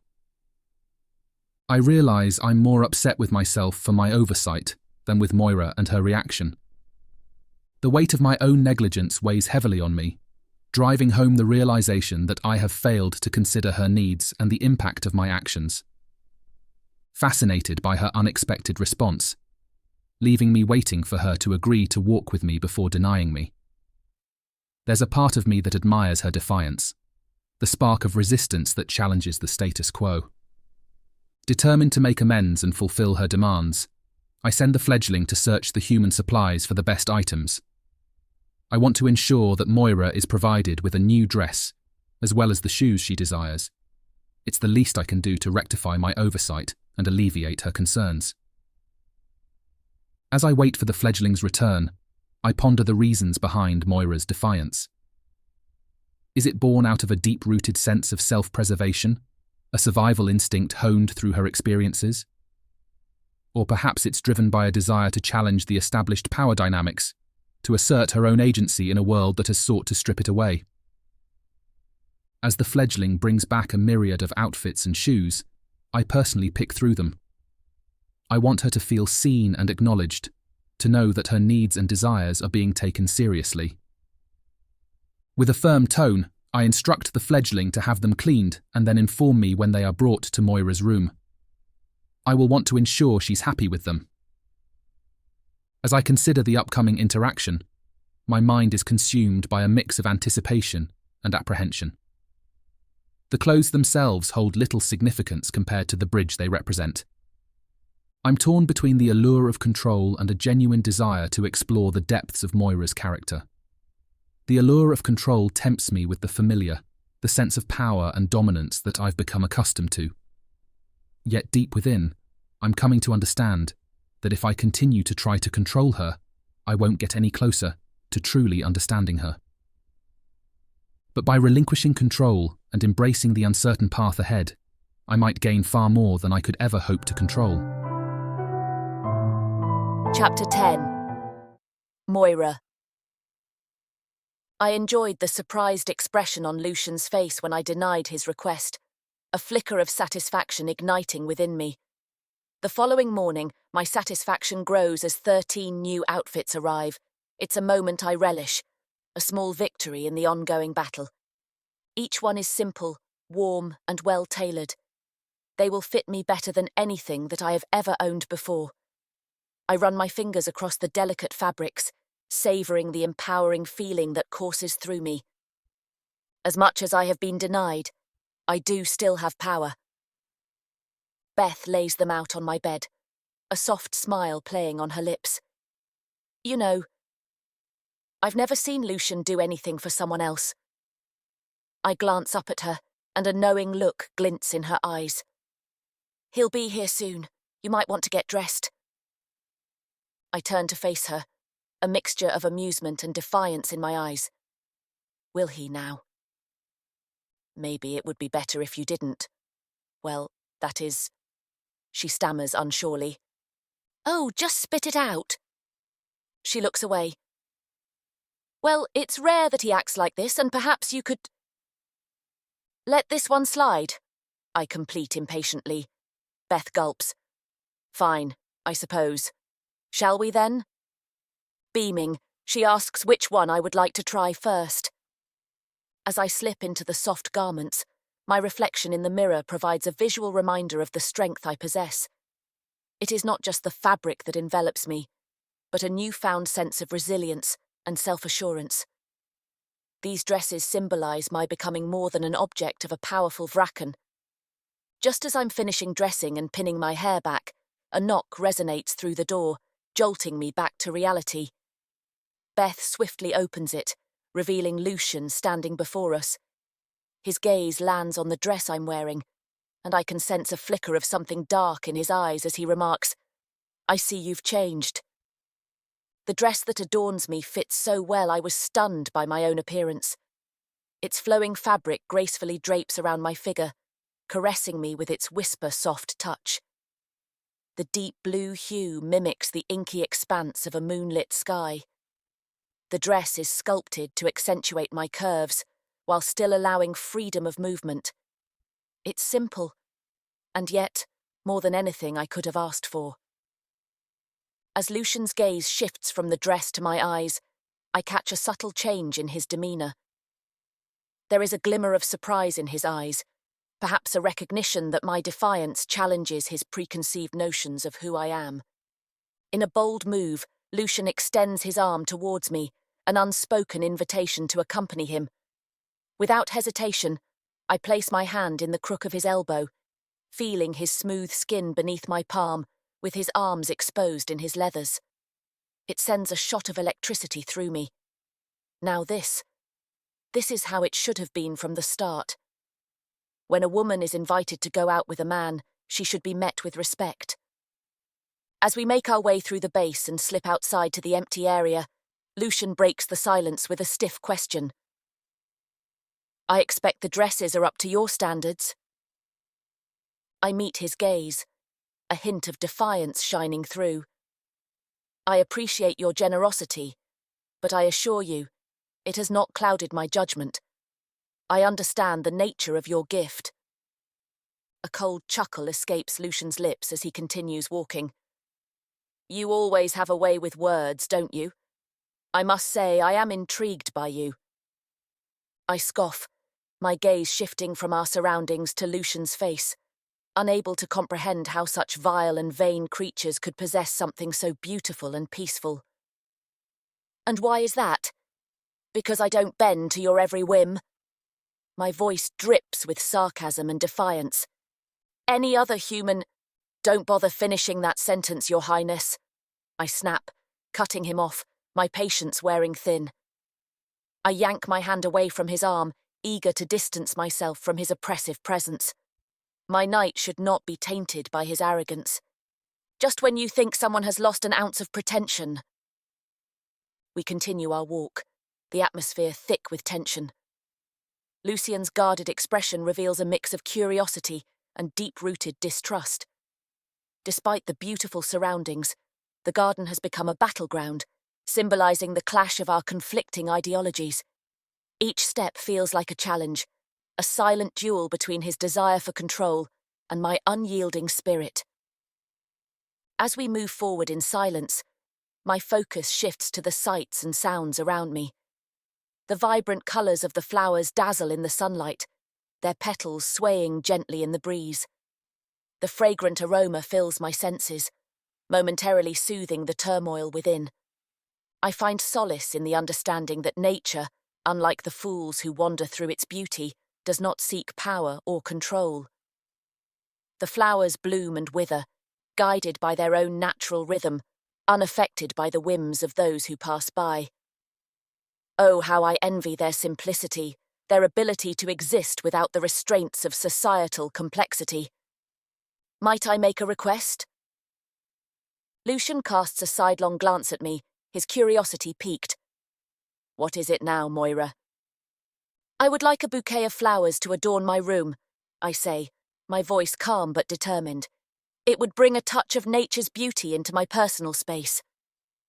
The expression on his face shifts. Very well, I will have the fledgling prepare one for you. I shake my head, refusing to yield. No, I would prefer to choose the flowers myself. A hint of irritation flashes across his face, his voice tinged with impatience. I can't let you leave the base.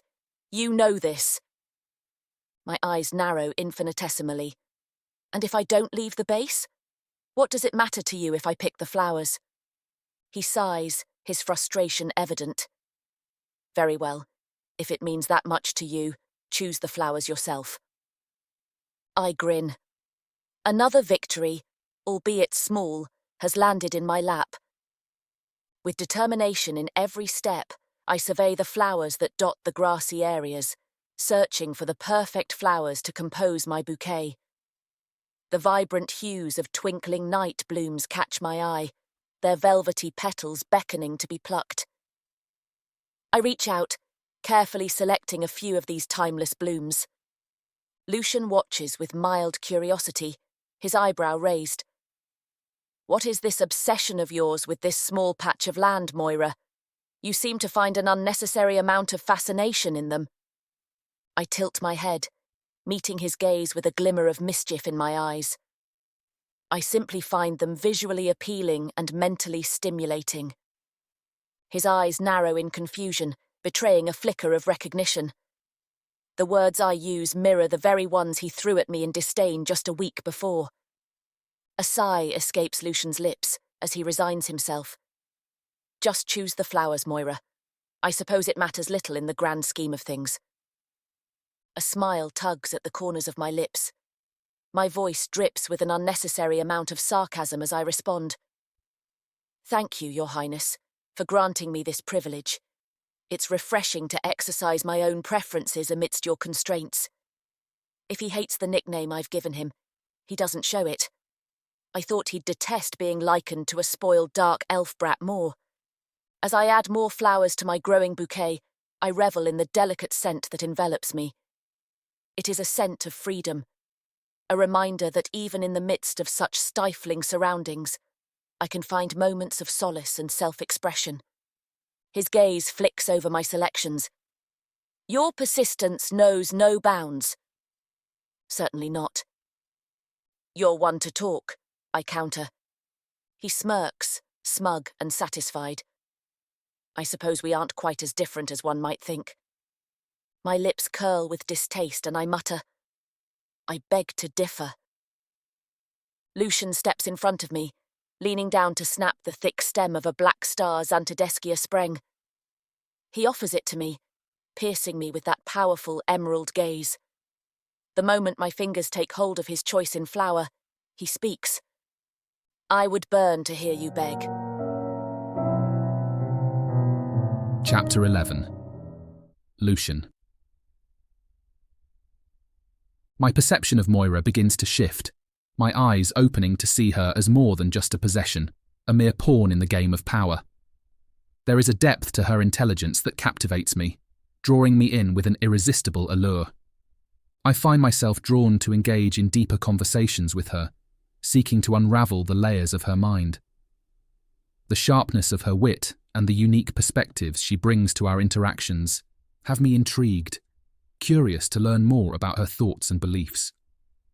As I delve into discussions with Moira, I am pleasantly surprised by the depth of her intellect. She challenges me, stimulates my own desire for growth and knowledge. Her unwavering spirit and quick wit keep me on my toes, sparking a fire deep within me. We find ourselves strolling through the moonlit grounds, the fragrance of blooming flowers filling the air. As we walk, a topic of disagreement arises between us, a subject that sparks a passionate exchange of conflicting ideas.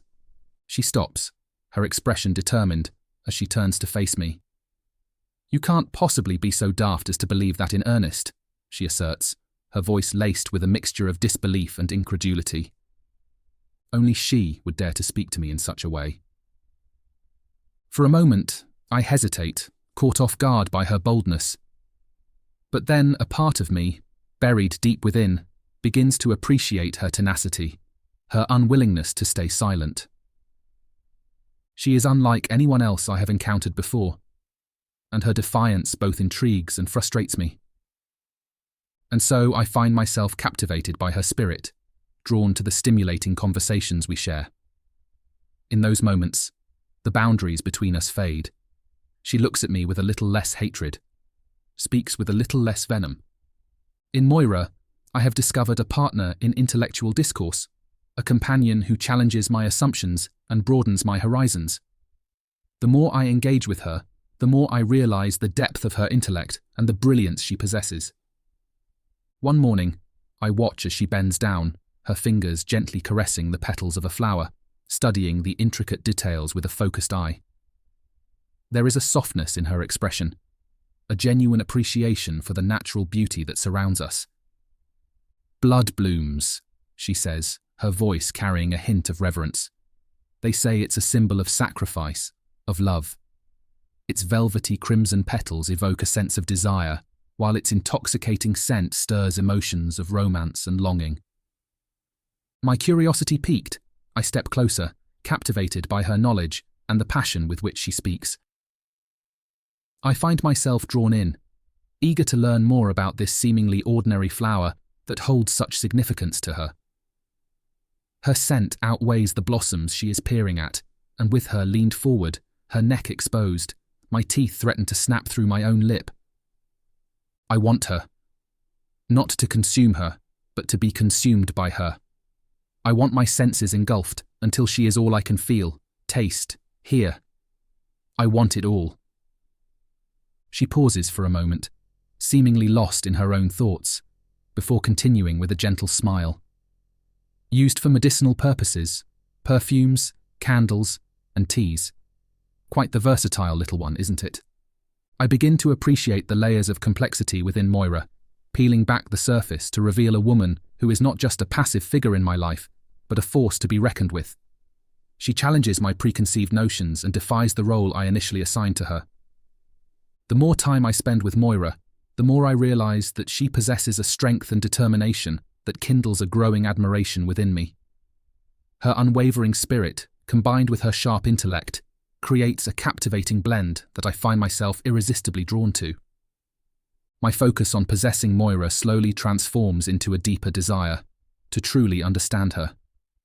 I yearn to unravel the intricacies of her mind, to explore the depths of her thoughts and emotions.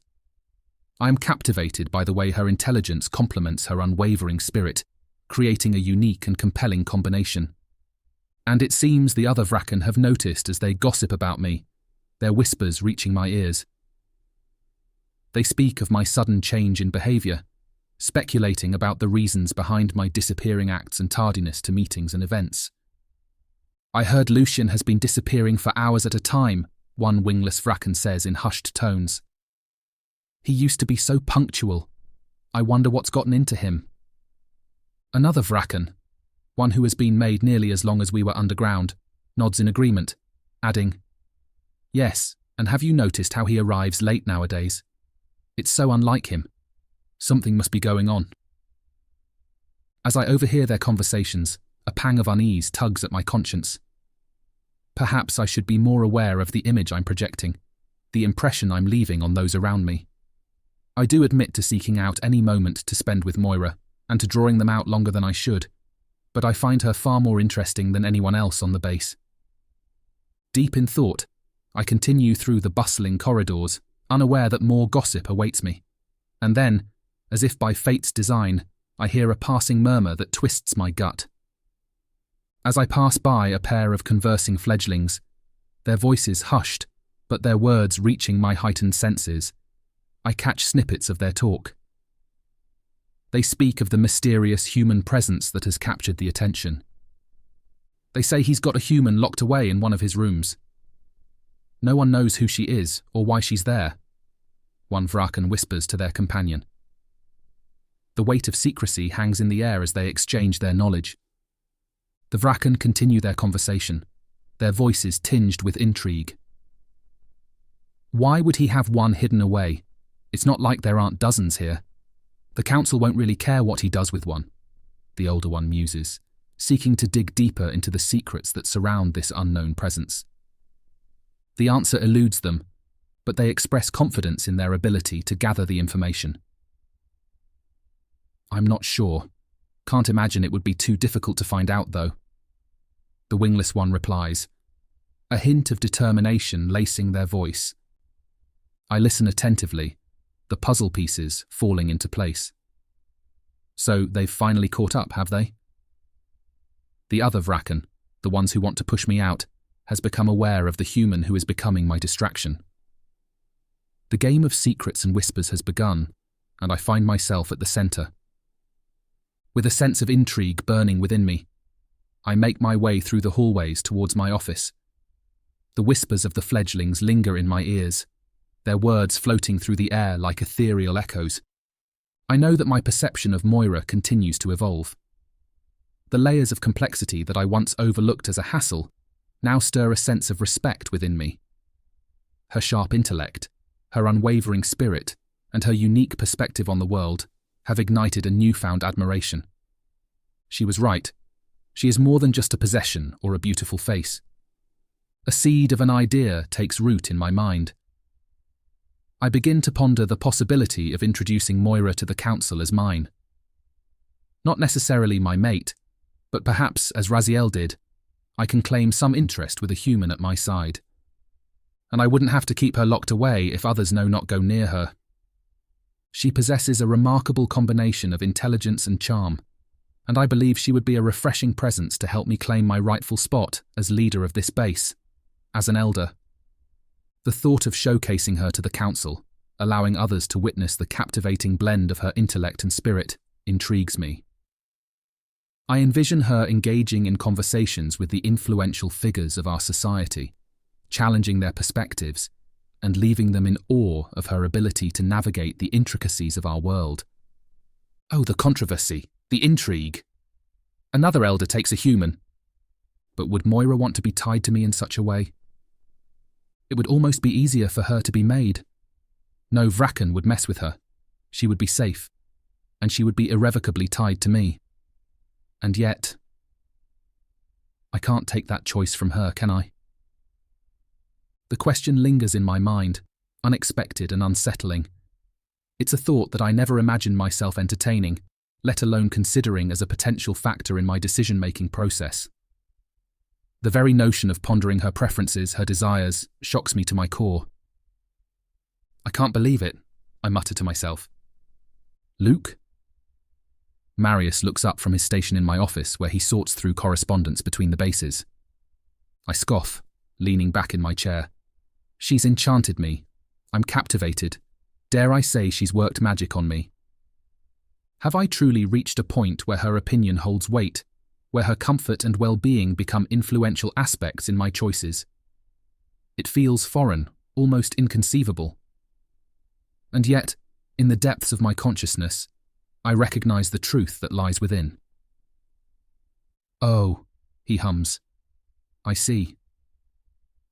This space thrives on whispers and speculation, more so than the war we should be planning, weaving a tapestry of secrets and unspoken alliances. Would Moira, with her unwavering spirit and fiercely independent nature, survive in such an environment if I were to enlighten her what it is to be a vrakken, to be more than a disposable blood bag that we will use for fodder? The thought, no, the answer both unsettles and humbles me. She would not survive. She would thrive. Chapter 12. Moira. Someone knocks on my door late one night, and as I open it, I'm not surprised to see Lucian standing there. The dim light spills from my room, casting a glow on his face as he takes in my appearance with a questioning gaze. "Why aren't you wearing any nightclothes at this late hour?"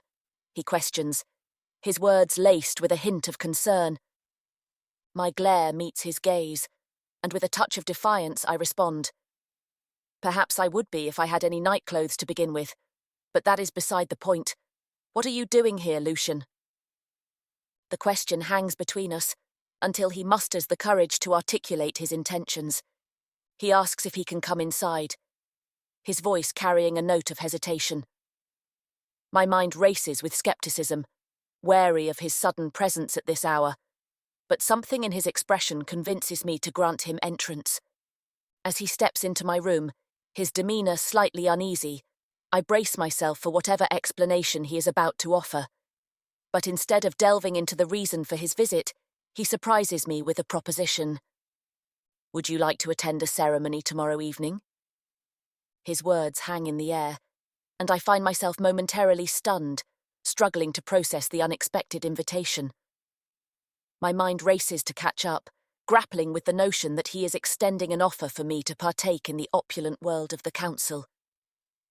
I beg your pardon," I stammer in disbelief, seeking confirmation that I heard him correctly. His determination remains unwavering as he clarifies, his voice laced with anticipation. "A ceremony, tomorrow evening. Another human is to be made. There will be dancing, flying, celebrations as we wait to see if he makes it.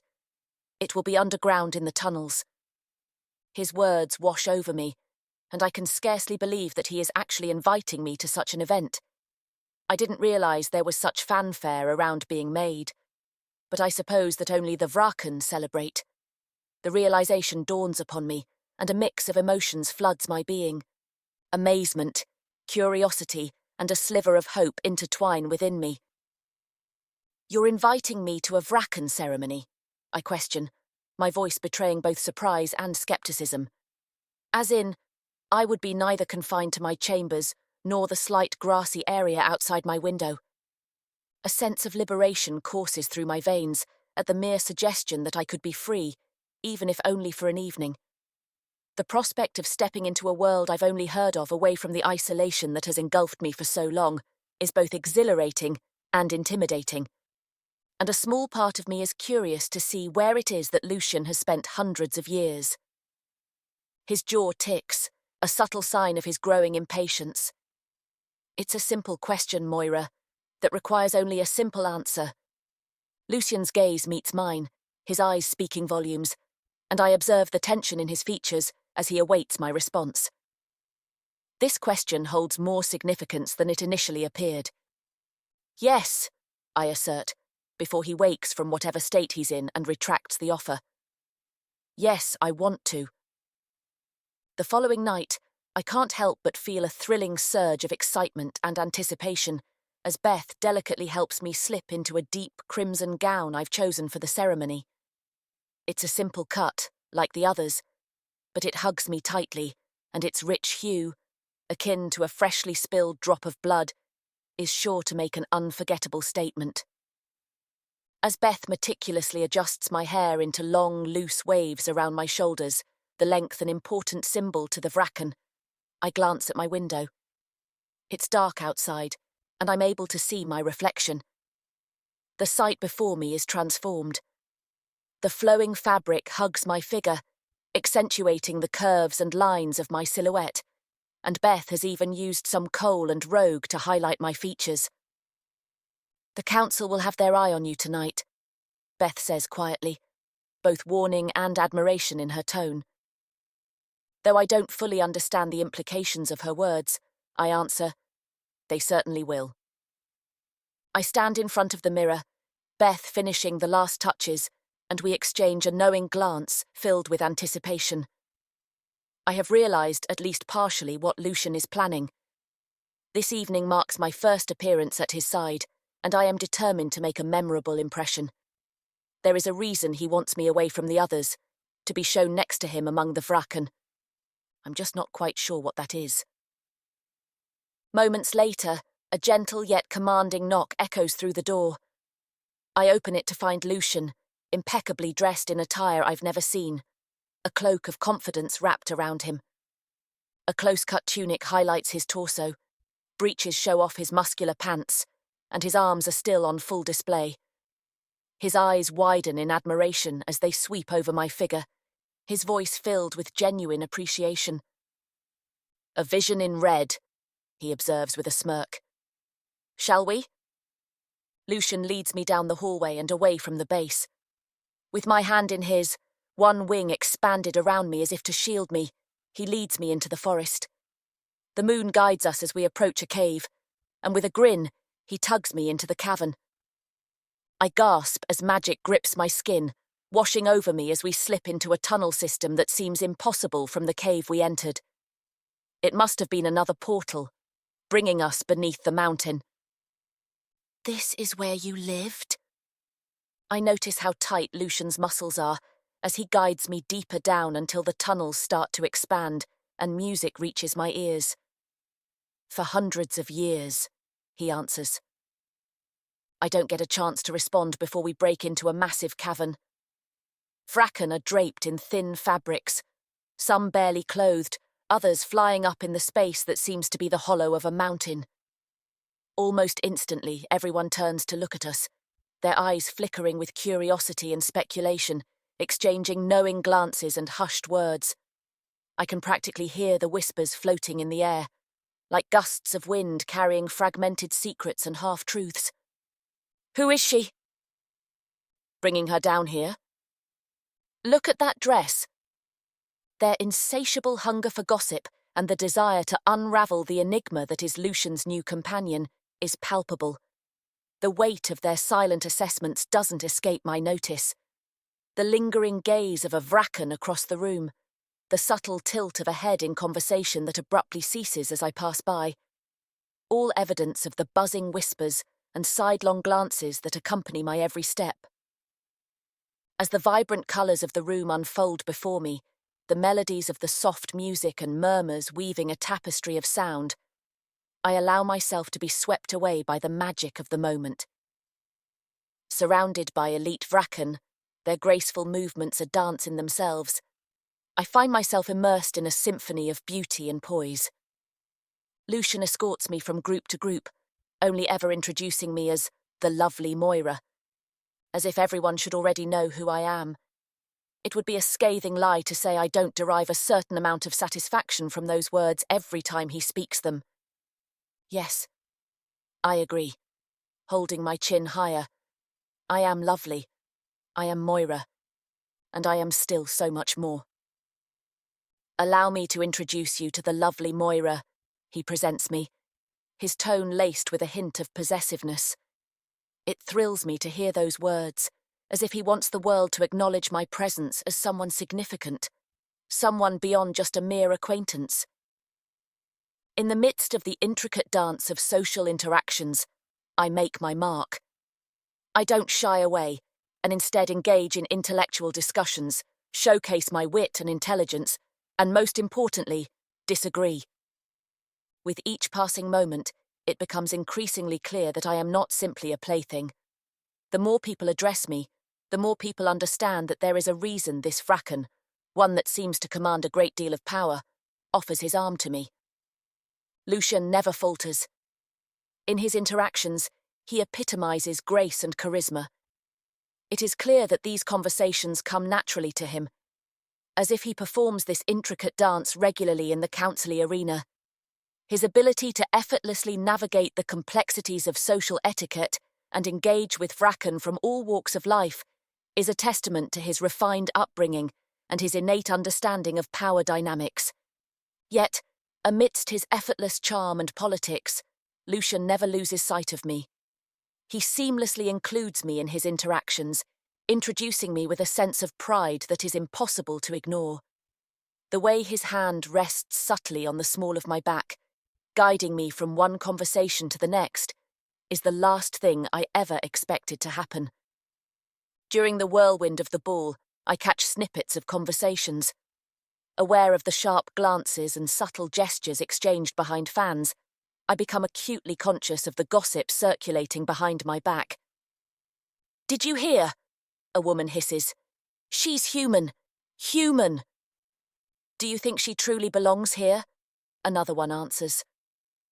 "Of course not," the first vrakken responds, flicking a strand of orange hair away from her face. "Her kind has no place here. Not if they aren't being made." "Such audacity for someone like her to be seen by his side," the second woman tisks. "She's merely a plaything for him, Lavinia," the redhead grits out between her oversized fangs. "Otherwise she wouldn't be here." Time and time again, I present people with the consequences of their underestimation of my strength, my power, my capabilities. I have already shown it to this vrakken. Now, I will demonstrate it to anyone who doubts my worth. As the melodies fill the air, interweaving with the enchanting ambience of the ballroom, Lucian returns to my side. With a slight tilt of his head and a warm smile, he extends his hand towards me, his fingers outstretched in an elegant gesture. "Would you like to know what it's like to fly, Moira?" he asks, a glimmer of excitement in his eyes. My heart leaps at the prospect, the exhilaration of experiencing something I've only dreamed of tempting me. I place my hand in Lucian's without hesitation. "I would love nothing more," I respond eagerly. In one smooth motion, Lucian sweeps me into his arms, holding me close against his chest. My breath catches as his wings extend and begin beating powerfully. We lift off the ground, rising up into the open cavern air. Exhilaration floods through me as we soar higher. Lucian's arms are strong and secure around me as he guides us through the open space with practiced skill. The cavern spins around us in a blur of light and sound. My hair and dress billow in the wind created by Lucian's wings. Unrestrained laughter bubbles up from within me. We dance gracefully through the air, Lucian maneuvering us in sweeping arcs and gentle spirals. The music from below fades into the background. In this moment, it feels as though we are the only two souls suspended in the vrakken's underground world. As Lucian holds me close, our eyes meet. An unexpected connection sparks between us. The animosity that coloured our interactions fades away, leaving behind something deeper: understanding, respect, and growing affection. This evening has awakened something new. In the soft glow of the cavern, cradled safely in Lucian's embrace, I feel truly seen, valued, cherished. The layers of our complex relationship realign, boundaries shifting imperceptibly.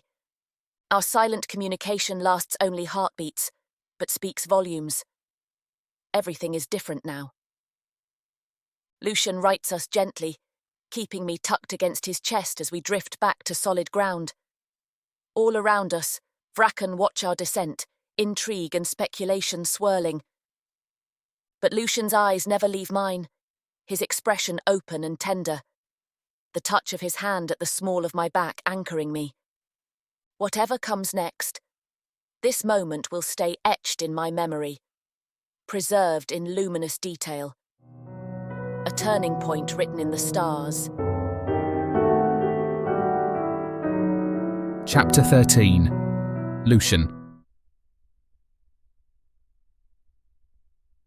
In my office, Marius relays the latest gossip among the vrakken about Moira.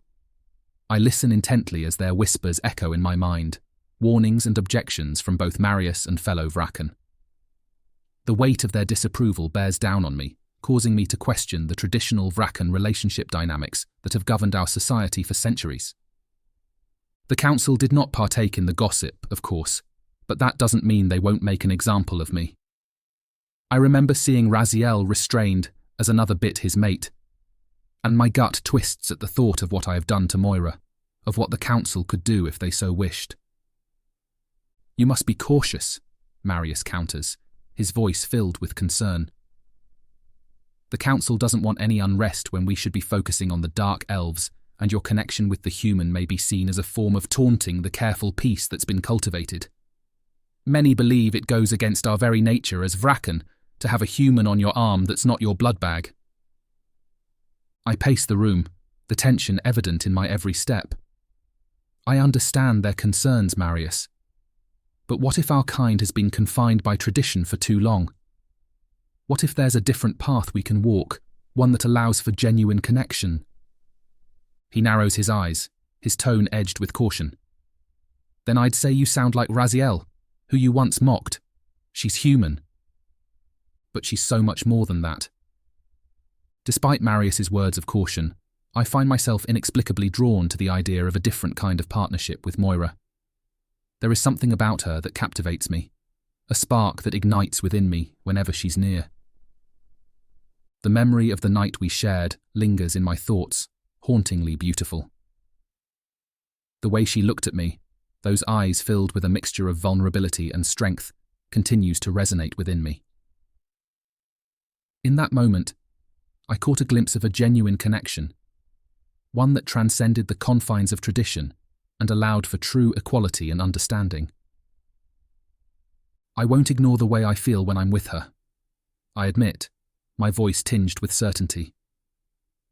There's a part of me that yearns for a partnership, I continue, though those are rare among vrakken. One that is based on authenticity and mutual respect. You're treading in dangerous waters. You know the council won't easily accept your human, if at all. He eyes me. They'll want her to be made. Yes, there is truth to his words. But maybe she'll want to be made. Maybe she'll want to be by my side longer than her little human life will allow. Do I want that? Before I can squash the feeling, an image of Moira from last night flashes in my mind. Her gaze, her lips, the delicious shade of her dress. Her scent that had more than just my teeth aching the night before. I stop pacing, my gaze meeting Marius's. I am aware of the risks, more so than any other. That doesn't mean I will be swayed by them. You, of all people, should know that. Marius studies my face for a moment, before sighing heavily. If this is the path you choose, Lucian, know that you will face opposition, but not from me. I have no qualms with taking humans as mates. Prove it, I challenge. Standing by my side means standing by her side. He meets my gaze evenly, unwavering. Then I'll do just that. We shall see. I give him a curt nod before leaving the room. I make my way to Moira's chambers, the atmosphere charged with anticipation and a hint of unease. As I reach Moira's door, I pause, collecting myself before rapping my knuckles against the wood. The door swings open, revealing Moira standing there, her expression guarded, and a hint of wariness in her eyes. Lucian, she acknowledges with a polite nod, her voice neutral. What brings you here? Suppressing a flicker of disappointment, I maintain my composure. Moira, instead of our nightly walk, would you be interested in leaving the base? I want to show you more of the wild spot. Moira's guarded expression softens slightly as my words sink in. She studies me for a moment, her eyes searching mine for any ulterior motives. After a brief pause, she responds with a hint of curiosity in her voice. Venturing into the wild spot? She questions. Why the sudden change? Would you rather stay in there all day? I gesture for Moira to join me, offering her my arm as a gentleman would. In my training leathers, my arms aren't covered, and I'm eager to feel her hand slide against my skin. As she links her arm through mine, I can't help but notice the slight tremor in her touch, a mix of nerves and anticipation. Together, we step away from her chambers and into the corridors that will lead us out of the base. As I guide Moira out, noticing how many heads turn our way, my mind remains preoccupied with thoughts of her potential. My gaze stays on her, not the others, taking note of her every reaction. There is an undeniable spark within her, a resilience that refuses to be subdued as she lifts her chin at those who dare to stare. Her unwavering spirit and unique qualities continue to captivate me. Moira is unlike anyone I've ever encountered, and with each passing moment, I find myself drawn deeper into the mystery that surrounds her. She possesses a strength and determination that could rival even the most powerful of vrakken, making me question the established hierarchy that has governed our kind for centuries. The objections and warnings from my fellow vrakken serve as fuel for my determination. As their disapproval echoes in my mind, I feel a fire ignite within me. Such nerve to tell me what I can and cannot do. I grit my teeth, feeling a surge of defiance course through my veins. I've spent centuries adhering to their expectations, playing my role in society, but no more. Moira has awakened something within me, something that refuses to be stifled by tradition or fear of retaliation. It's them who should fear my retaliation. I guide Moira beyond the perimeter of the base and into the lush wildspont forest. As we pass through the shimmering barrier, she sucks in a sharp breath. I know the feeling. It's like being submerged in warm water, the wildspont's magic embracing you. Moira's eyes widen as she takes in our surroundings. Vibrant mosses and flowers, unlike any outside the wildspont, seem to glow from within. Towering ancient trees hum with power, their branches twisting and curling as if alive. Even the air feels different, richer, vibrating with energy.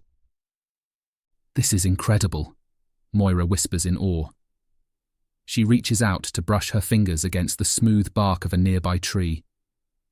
I can't help but admire the way the dappled light filters through the leaves above to dance across Moira's upturned face. Her lips part softly as she marvels at the vitality of this place. It pleases me to show her something she finds wondrous. We stroll leisurely through the forest, no true destination in mind. For once, an easy silence hangs between us. No barbed words or simmering tensions, simply enjoyment of the wildspont's unspoiled beauty. Moira pauses to observe a vine curling towards her, vivid purple flowers blooming before our eyes. She glances at me with a dazzling smile. "It's like magic." "It is magic," I reply with a grin. As we walk on, I'm struck by how lovely Moira looks surrounded by nature's splendor. Her caramel waves shine in the dappled sunlight, and her cheeks are flushed from the fresh air.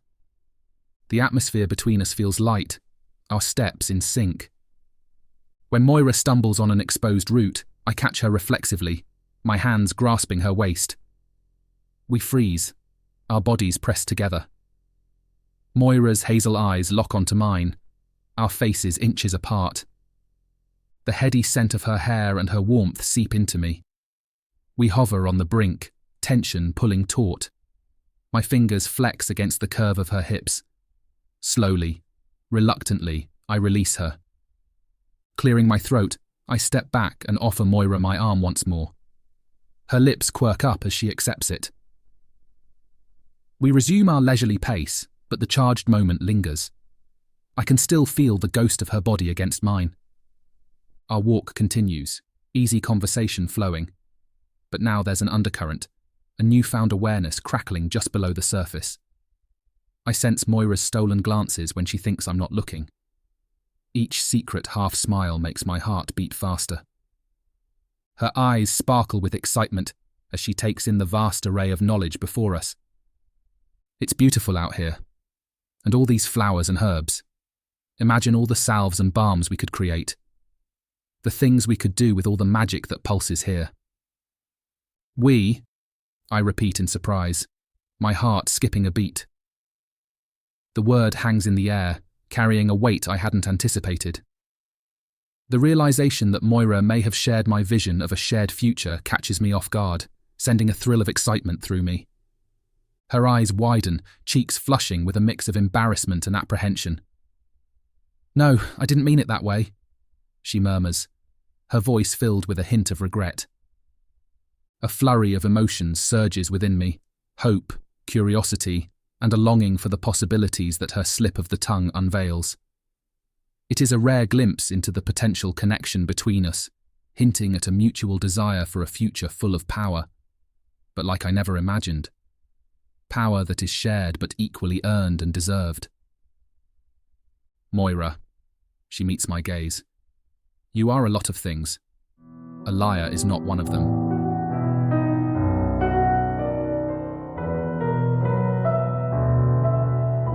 Chapter 14. Moira.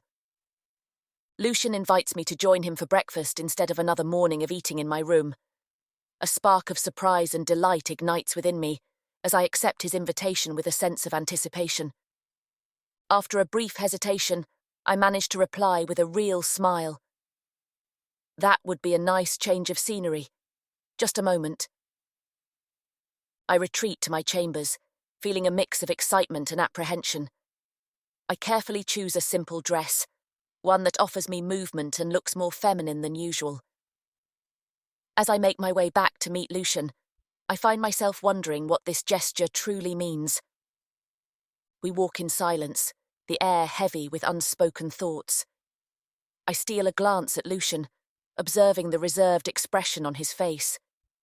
The quietude between us persists, and I can't help but wonder what has driven him to have such a change of heart. I gather my courage and break the silence, my voice soft yet clear. "I must say, I'm rather surprised by you as of late." He turns to me, his eyes filled with a mix of curiosity and reservation. There's a flicker of surprise in his gaze as he absorbs my words, and for a moment, it seems as though he's searching for the right response. "Is this not what you asked for?" he speaks at last. I quirk my head to the side. "It is, yes, but I wasn't expecting you to comply so easily." His eyes drift back to the space ahead of us. Neither was I. The morning sun filters through the trees, dappling the grassy area behind the base where Lucian and I take a seat across from each other. It's surprisingly empty. Not that I mind. A light breeze ruffles my hair as I pick at the breakfast of fruit and smoked meat before me. Lucian lifts his face towards the sun, eyes closed, looking utterly relaxed. I'm amazed he can sit outside so comfortably when most vrakken avoid daylight. I know there are glamours in place, but he seems different than the others. "How are you able to sit in the sun like that?" I ask curiously. Lucian opens one eye to glance at me. "Strong magic," he replies with a grin.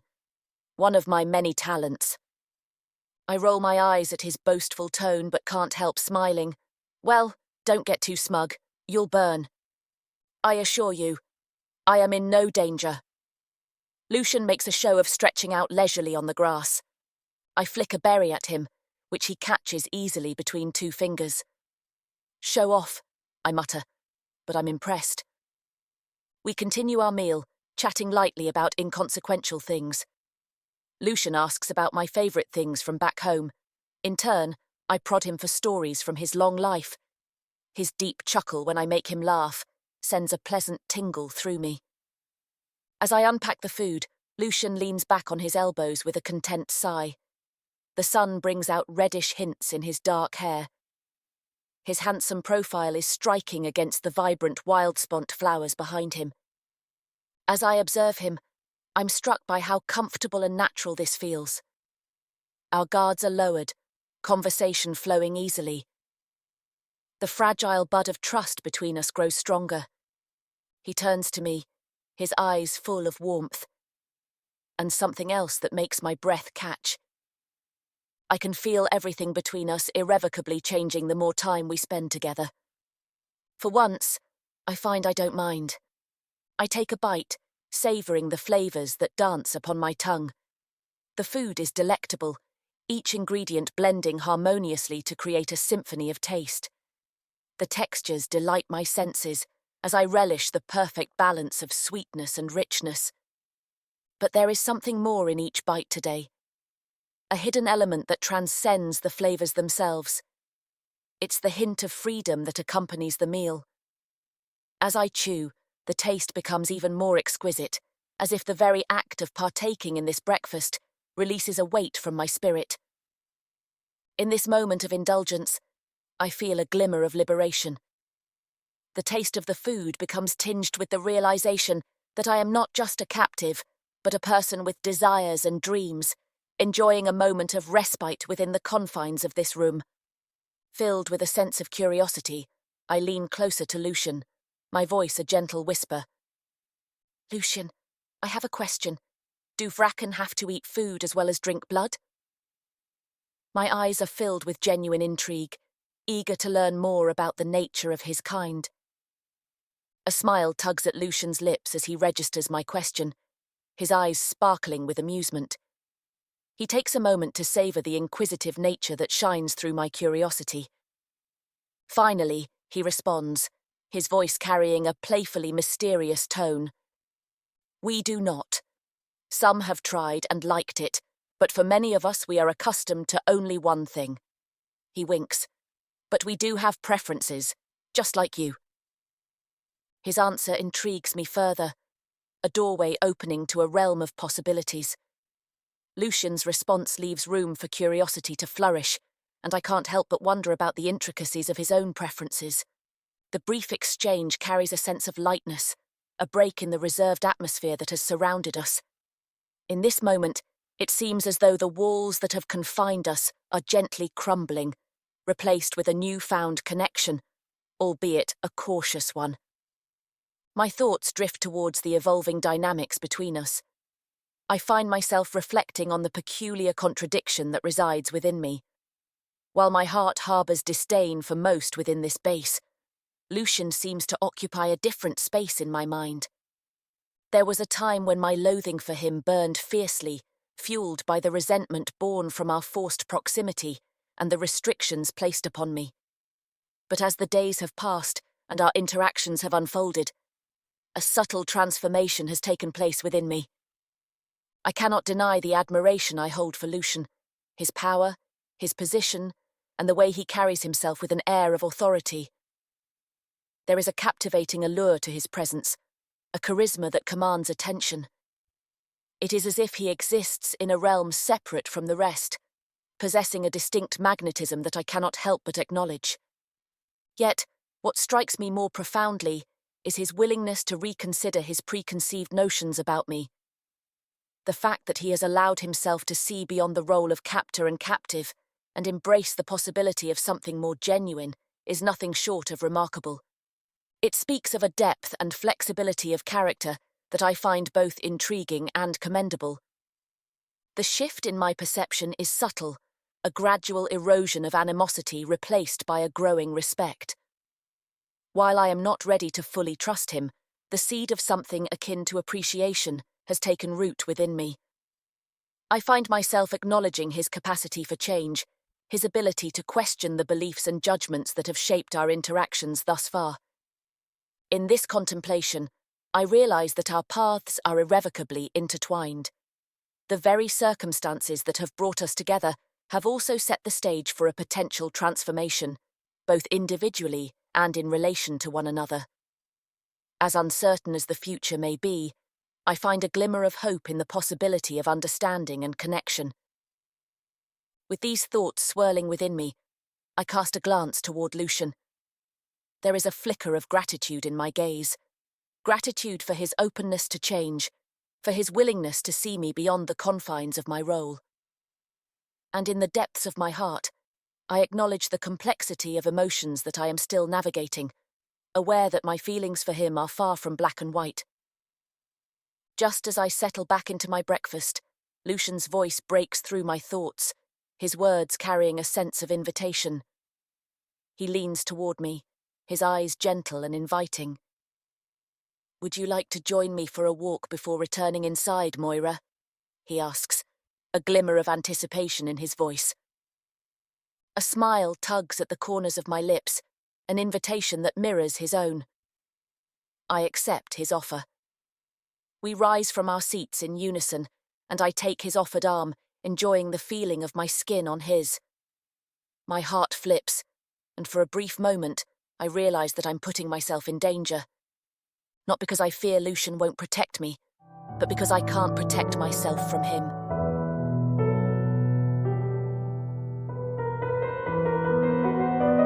Chapter 15, Lucian. I see Moira in my mind's eye, not just as a woman, but strong in her own right. Her presence exudes an aura of intellect, commanding attention and respect. In her, I recognize a trusted confidant, someone whose unique qualities and insights could greatly complement my leadership and bring about a fresh perspective to the vrakken. What strikes me the most is her unwavering composure.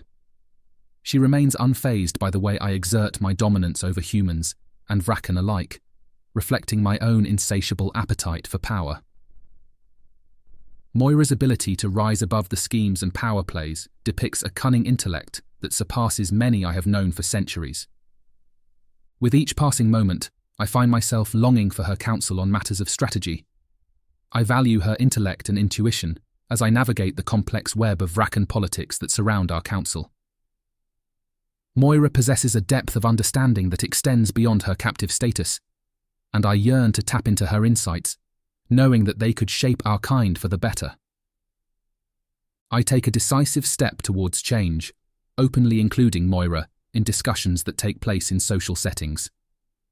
The eyes that once whispered disapproval now fix upon us with curiosity and intrigue.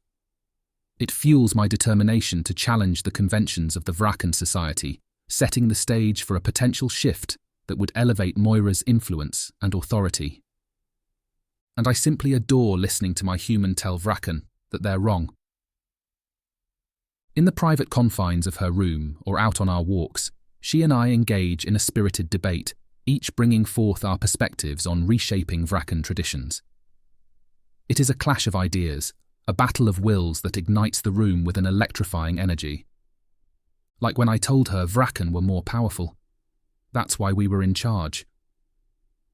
Moira leans forward, her eyes filled with conviction, and asserts, "To truly transform vrakken society, we must dismantle the structures of privilege and exclusivity. Only then can we empower all individuals, leveling the hierarchy and ensuring equal opportunities." I furrow my brow, not fully convinced. While I understand your concerns, we cannot ignore the realities of our culture. Vrakken society needs structure and order to function effectively. We must strike a balance between empowering the marginalized and maintaining stability. She shakes her head sharply. By clinging to the status quo, we perpetuate a system that keeps countless talented individuals trapped in the margins. Potential should be nurtured, regardless of origin. Do you not see that? Her eyes spark with challenge. The only vrakken who support that system are the ones who benefit from it because they're too cowardly to discover whether or not they have any true value. I pause thoughtfully. Are you calling me a coward? Her unwavering gaze meets mine. I believe that's up to you. The room falls silent as I mull over her words. It becomes clear that my reservations are rooted in fear. Fear of the unknown, of disrupting the delicate vrakken power dynamics. Yet, I recognize that progress requires stepping beyond my comfort zone. In this debate, I realize the transformative power of Moira's perspective. We stand at opposite ends of this argument in more ways than one. I am an old vrakken, one of power. She is a human. And if anything, that only serves to give her argument more weight. Her worth should not be based on her lineage because she is far more than her species. The question remains, am I? With a sigh, I relent, my voice carrying a newfound admiration. You make a valid argument, Moira, that I will admit. A sense of satisfaction washes over her face, but it is not a triumph over me. It is a triumph of understanding, of finding common ground amidst divergent viewpoints. I deeply value Moira's honesty and integrity, cherishing her ability to provide unbiased advice even when it contradicts my own opinions.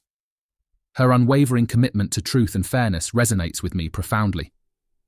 In a realm where sycophancy often prevails, her willingness to speak her mind is refreshing. Her insights serve as a much-needed counterbalance to my perspectives, offering an objective view. Her ability to consider alternative viewpoints challenges me to move beyond my biases and consider the larger implications.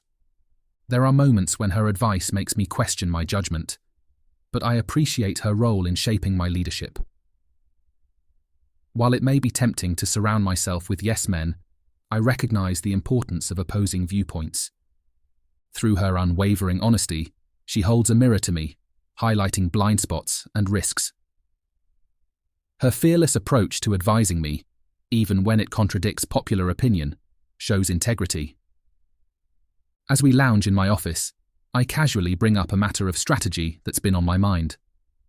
Leaning back in my chair, I muse aloud. The Council is concerned about the increased number of vrakken taking human mates. They want stricter controls. They're honestly worried we'll run out of fodder or blood bags, that the vrakken will become too attached, or change all their little creatures that they've worked hard to collect. But I don't say that to her. Instead, I'm curious what she thinks. What if she believes vrakken and humans shouldn't be together? Moira, ever attentive, looks up from her book with narrowing eyes. They're grasping for ways to reinforce outdated traditions. Instead of restricting relationships, the Council should recognize the potential value humans offer our society. I shake my head at her, wanting to push her farther. Introducing more human pairings would complicate our social dynamics. This is a base camp. Relationships will turn messy, and among the vrakken, there is little mingling. We did that enough when we were stuck in the tunnels. Now that humans and vrakken are in such close quarters, restrictions help maintain stability. No, she counters, marking her page and setting her book aside. It would not be more effective. Embracing diversity strengthens vrakken society. Combining vrakken strength with human ingenuity creates opportunity. You're just stuck in the same thought that everyone else is. The lowest social classes aren't fledglings. They aren't even the orc brutes or the naga or minotaur half-breeds. They are humans. She leans forward, speaking before I can interrupt. But you can't deny the combined strength and immortality of a vrakken with the capability of humans should be celebrated for the potential power, not shunned. I scoff. That's simply ridiculous. How? She cocks a brow. Why are we here then? I pause, taken aback by Moira's assertiveness and forceful rebuttal. Her unwavering gaze challenges me to consider her perspective with an open mind. I realize that dismissing her arguments without proper consideration would be a disservice to both her intellect and the potential insights she brings. Taking a deep breath, I lean forward, ready to engage in a more meaningful dialogue. I understand your point about valuing diversity over tradition, but we must consider complications from blending vrakken and humans. Social structures have existed for centuries, and vrakken aren't meant for long-term relationships. I almost cringe at the words. I used to think that, but now... Those dark eyes sparkle with intensity as she interrupts. So you reject change purely because you believe that others should follow your lifestyle? Now, that isn't what I meant, but it's what you're allowing, is it not? By embracing the diversity of our society and harnessing the unique strengths of everyone, we can unlock new avenues for progress. We must move beyond outdated traditions we follow simply because they've been taught to us. Her words strike a chord within me, igniting a spark of possibility. The weight of tradition and the fear of change begin to fade as I consider the potential benefits of Moira's vision. A society that values individuals based on their capabilities, rather than their birthright, holds the promise of unprecedented progress and power. I hesitate, searching for the right words to convey my concerns. Not everyone will be happy with it. There's already a power imbalance with how much care one of us needs, how long we all live, and of course, magic. Some people can see it as an asset, but others are more likely to see it as bringing vrakken down, not up. Arching her brow, she sits back, grabs her book, and opens it up. I refer to my previous statement regarding the cowardice of the comfortable. Despite the tension, I grin. Are you calling me a coward again? She hides her smirk behind the pages of her book. Now why in the world would I do that, Your Highness?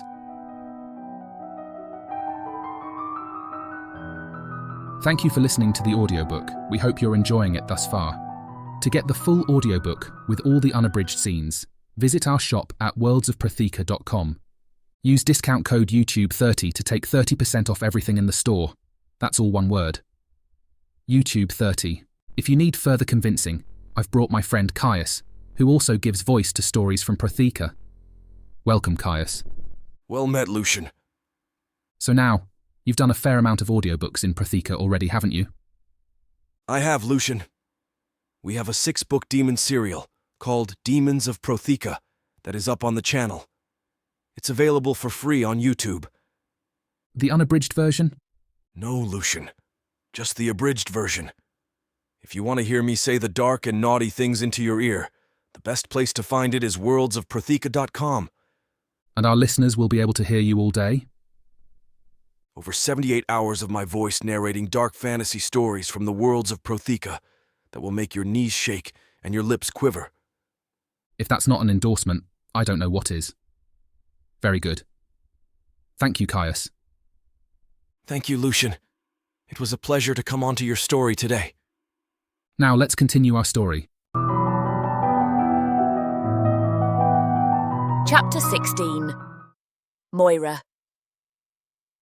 Once a month, there is a community night. No scouting, no late-night shifts, just music and booze that I think the scouts steal, where the vrakken and humans are encouraged to socialize. It's supposed to boost morale and facilitate more of a bond between us. Everyone just drinks and makes love. I guess it accomplishes its goal, though. I get dressed in a simple tunic and pants, my hair half up and out of my face. A small flutter goes through my stomach as I note how this is just like the night that Lucian and I met. It's funny that I now look at it almost fondly. As I finish getting ready, a firm knock sounds on my door. I try to calm my nerves, reminding myself that tonight is no big deal. Sure, it will be the first time a lot of these people have seen me on Lucian's arm. But I'm kind of excited about that. I swing the door open to see Lucian leaning against the doorframe on the other side.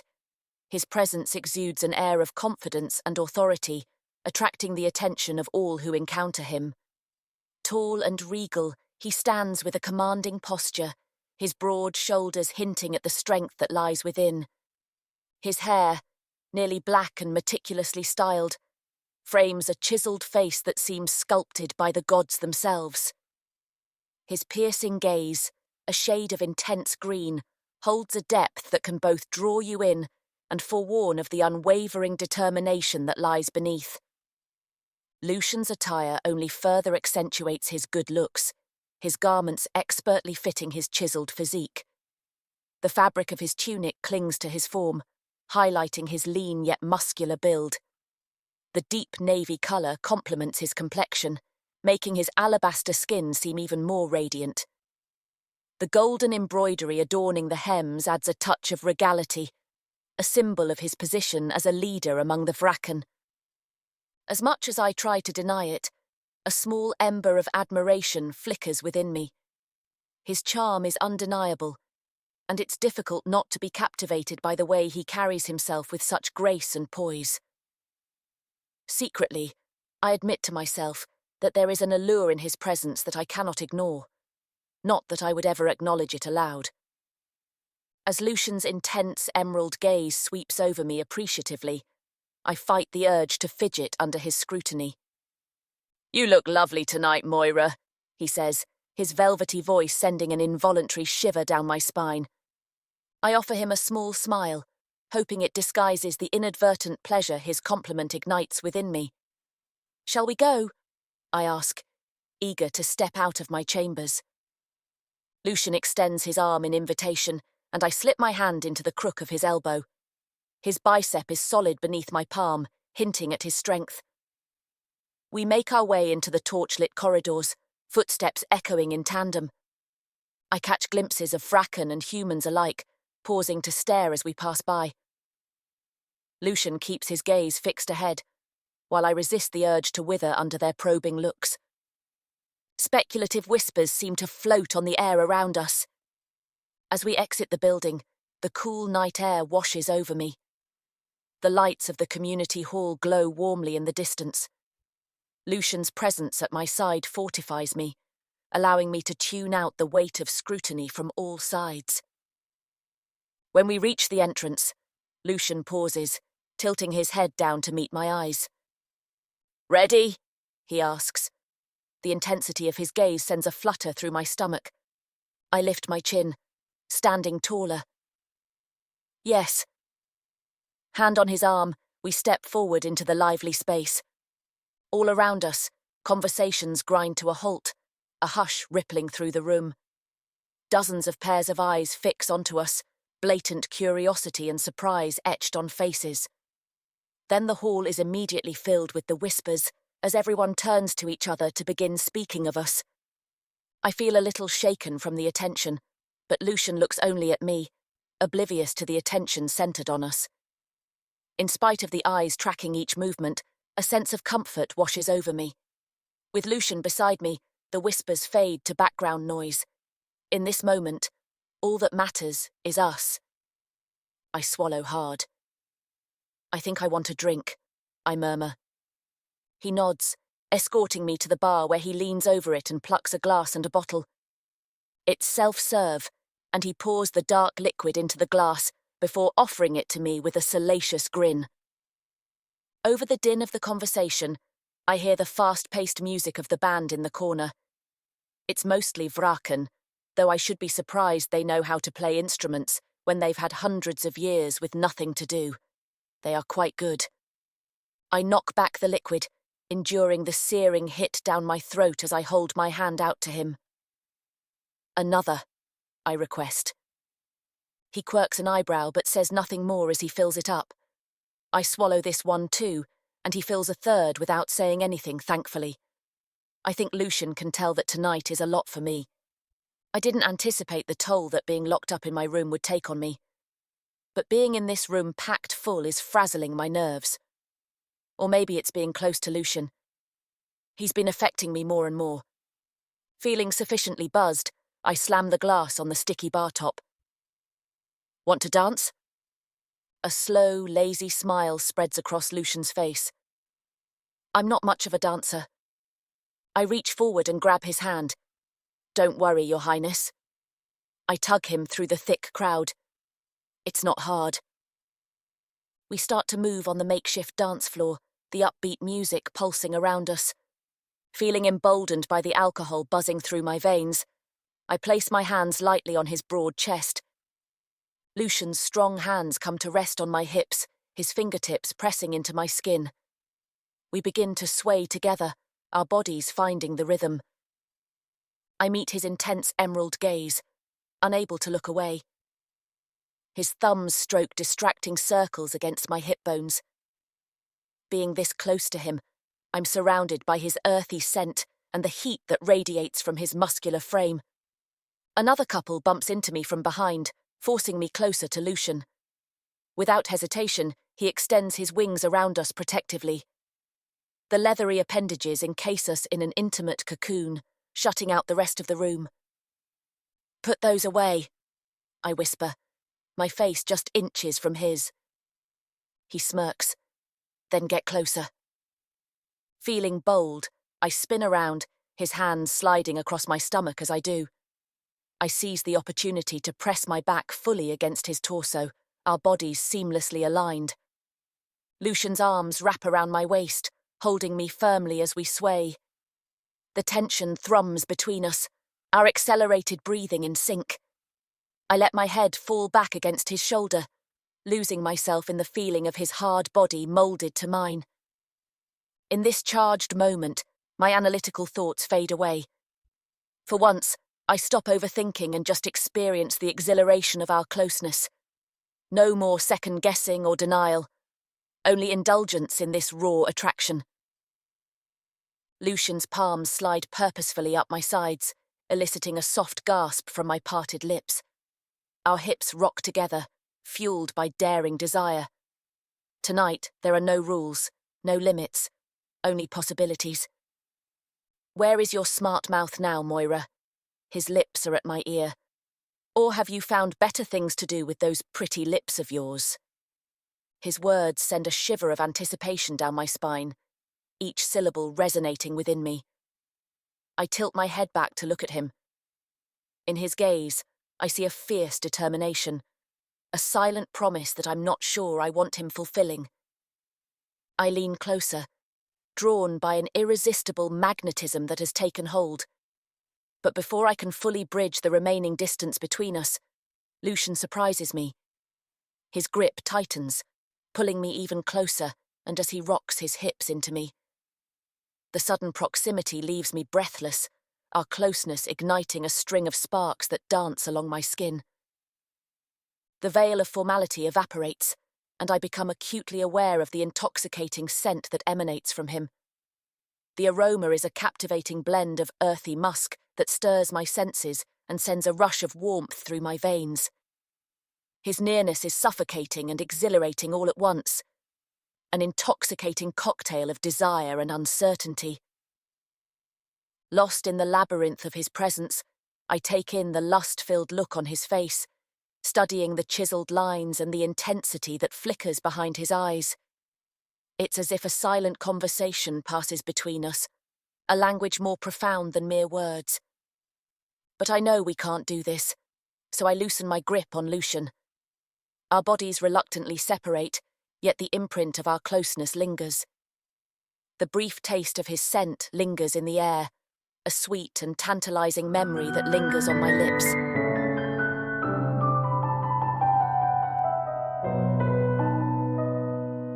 Chapter 17, Lucian. Marius delivers the summons with clear apprehension. The weight of the parchment in my hand speaks volumes, an unspoken acknowledgement that my growing affection for Moira has not gone unnoticed by the council. As I enter the council room where the governing vrakken await, a mixture of apprehension and unease swells within me. The room is simple, with carved stone seats for an audience to gather, but today they are all empty. The air feels heavy with expectation as the council's piercing gazes fix upon me. Brinda, the council leader, tall and imposing, exudes an air of authority. Her fiery red hair cascades over her shoulders like molten lava. Her sharp features, etched with lines of wisdom and experience, betray the weight of her responsibilities. Her eyes seem to scrutinize my every move, searching for any signs of weakness or defiance. Beside her stands the head enforcer, elegant and sophisticated. Her regal presence commands attention, her bright blonde hair cascading down her back like a waterfall of sunlight. Her eyes, a striking shade of amber, hold a mixture of grace and discernment, silently observing my every action. Their expressions, etched with disappointment and disapproval, feel like a heavy weight upon my shoulders. It is in their presence that I am reminded of the expectations and traditions that have been ingrained within our vrakken community. They epitomize the embodiment of those expectations, their role as leaders and enforcers of our customs, evident in every gesture and word. As I stand before them, their words cutting through the silence, their disappointment becomes palpable. Their voices, like shards of ice, pierce my heart as they admonish me for daring to defy their expectations, to challenge the established order. Their disapproving glances and stern expressions tell a tale of generations of adherence to tradition, a world where individual desires and choices take a back seat to the greater good of our community. The weight of their disappointment hangs heavily in the air, a reminder of the high standards I have failed to meet. In their eyes, I see not only the reflection of their disappointment in me, but also a reflection of their own struggles and sacrifices. They have carried the burden of leadership, adhering to the expectations placed upon them, and now they expect me to follow suit. Brynda speaks first. Lucian, we have been hearing of your behaviour and your attachment to a human. Is this true? It is, I reply. This is not the path you were supposed to follow. Raziel has been permitted his human because she brought us more for fodder against the dark elves, Brynda spits. But you? You are supposed to be training our scouts, strengthening our attacks. What are you doing with a human on your arm, distracting you? I meet her challenging stare. Paths change. The head enforcer, her features etched with disappointment, adds her voice to the conversation. You were meant to lead, Lucian. I want to snort at that, given my current position. But you are ruining that with this attachment, she says, pointing her finger at me. You are sowing unnecessary thoughts in your camp, distracting from our efforts. It is imperative that you abandon this foolish infatuation. Our efforts are made up of more than vrakken now, is it not? My counterpoint gives them pause. Brynda is the first to recover, saying, while that may be true, they are not the priority. You know that. They know the surface better than we do, I retort. I think we are wrong to undervalue them. The council leader's brows furrow as he leans forward, his tone firm. You must understand the consequences of these actions. The vrakken community will view your favour of the human girl, or any other species, as a betrayal. It could jeopardise everything we have worked for. I feel a surge of frustration rising within me, but I keep my voice calm, determined to make them understand. I am fully aware of the risks, but the reward heavily outweighs them. I don't think that any human is a distraction. It can only strengthen our bonds. This has clearly gone beyond just a bit of fun, the head enforcer warns. Find a different human. There are plenty. You are towing a line you don't want to cross, Lucian. I raise my chin defiantly, steadfast in my choice. No. Brynda leans forward and stares me down. You know what will become of the girl if you keep on with this. Do you want to put her through this? My gut twists as I remember the screams I heard at the last changing ceremony. She didn't make it. Would Moira find the same fate? But outwardly, I shrug. You will come to understand, I assert. In time. Until then. As I leave the meeting room, their words still echo in my mind. The weight of their disapproval lingers, but my affection for Moira only intensifies. I am resolute in my decision to protect and stand by her side, even in the face of disapproval from the council. I make my way to Moira's chambers.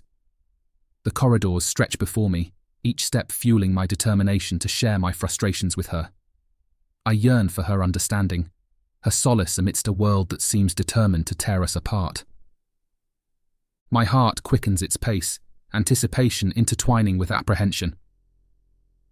I take a deep breath, steeling myself for the vulnerability that awaits. With a firm resolve, I knock gently and wait for her invitation to enter.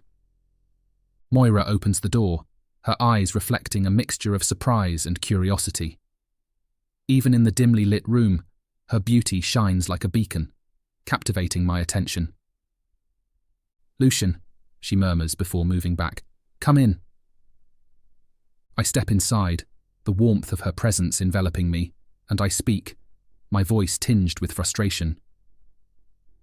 I always thought that it would be a blessing to be chosen for a vrakken. In the old days.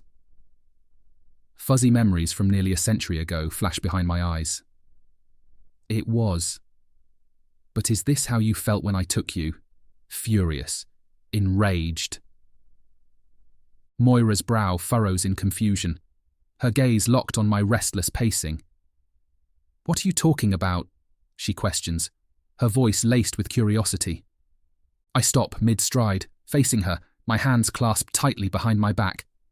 Frustration seeps from every pore as I attempt to paint a picture with words. The insufferable attitudes, Moira. The way some of the vrakken look down upon you, dismiss you as if you were insignificant. It infuriates me to no end. And then I am forced to consider if this was the manner in which I regarded you when you first arrived. She smiles, but there's something peculiar about it. It's almost soft. You certainly did. Even rulers as brilliant as the council are blind to what you have to offer. They are deaf to propositions of what strong bonds could bring us. I shake my head, growing more agitated by the second. Do they not want our efforts to succeed, to become a formidable adversary? We have so much potential, so many opportunities, and they seek only to squander it all. Lucian, calm yourself. Understanding flickers in Moira's eyes, mingling with empathy. She approaches me cautiously, reaching out to still my restless movements. Please. The realization catches me off guard, freezing my agitated movements in an instant. Did she just use pleasantries with me? The shock is evident in my expression as I meet her gaze, searching for confirmation. Yes, you're right, I concede, my voice softer now, more vulnerable. I mustn't let my anger consume me. It is just difficult to witness the way they're acting. When I'm not the first, but maybe that's why they are worried. Raziel was held at such a high value until he brought his human back, but it was excused because of her potential. A handful of lesser vrakken have publicly taken humans into their bed, but only a couple have mated. The fact that I, one of the strongest trainers and strategists, one of the oldest, am interested in a human who has done nothing but distract me.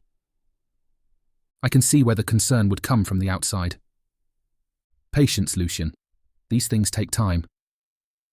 She retreats to the sitting area, relaxing into the sofa. What brought this on? I was summoned by the council, I grumble. Moira's eyes widen with a mixture of surprise and concern. Summoned? What did they say? She asks, her voice laced with worry. I sigh heavily, the weight of their words still fresh in my mind. They warned me, Moira. Their disappointment was palpable, their disapproval evident in every word that spilled from their lips. They wanted me to end my interest in you, to refocus my attention on the war efforts. They don't want us getting so close with humans. Moira's expression tightens, her guard rising as she absorbs my words. The room fills with an uncomfortable silence, the tension between us thickening. Her voice, laced with frustration, breaks the stillness. So, what now? Are you going to comply with their demands? I shake my head, determination coursing through my veins. No. I told them that I won't turn my back on you, and I mean that. They'll come to understand. They all will. But like you said, it takes time. We need to be patient. Moira's gaze shifts to the floor, her fists clenched by her side. She speaks, her voice filled with defiance. I didn't ask for this. I didn't ask to be a burden or to disrupt your plans. This situation, this disdain from your community, it's suffocating. Moira's words strike a chord deep within me, cutting through the haze of determination that had clouded my thoughts. The weight of my actions settles heavily upon my shoulders, and a wave of guilt washes over me. I realize the truth in her defiance and the validity of her frustration. Lowering my gaze, I swallow the lump forming in my throat, a mix of regret and self-realization. You're right, I concede, my voice filled with remorse. I dragged you into this world, into a role you never asked for. Perhaps. But you've given me a chance, an avenue for something I've always wanted, she expresses, suddenly murmuring. More than I could have imagined. I am grateful, Lucian. Moira? Grateful to me? After everything I put her through, I never thought she would say such a thing. But I can see in her eyes that she's honest with her words, and, in the rarest of showings, vulnerable as she watches me. I sigh and offer a nod of understanding. Thank you. I needed to hear that. A teasing glint sparkles in her gaze. My. Thanked by your highness? I'm going places, aren't I? I roll my eyes, letting out a small chuckle. This is exactly what I need.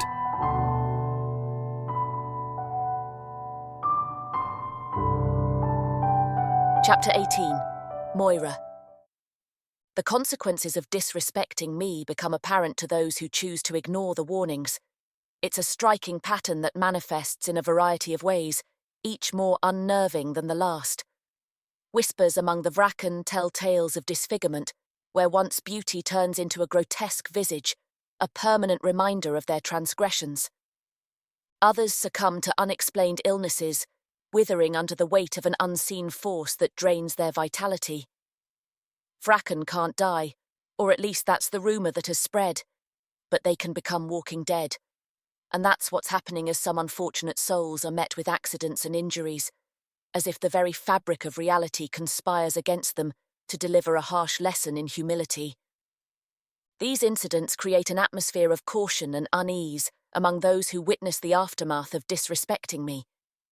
It's as if the universe itself actively intervenes, ensuring that justice is served to those who dare to mistreat me.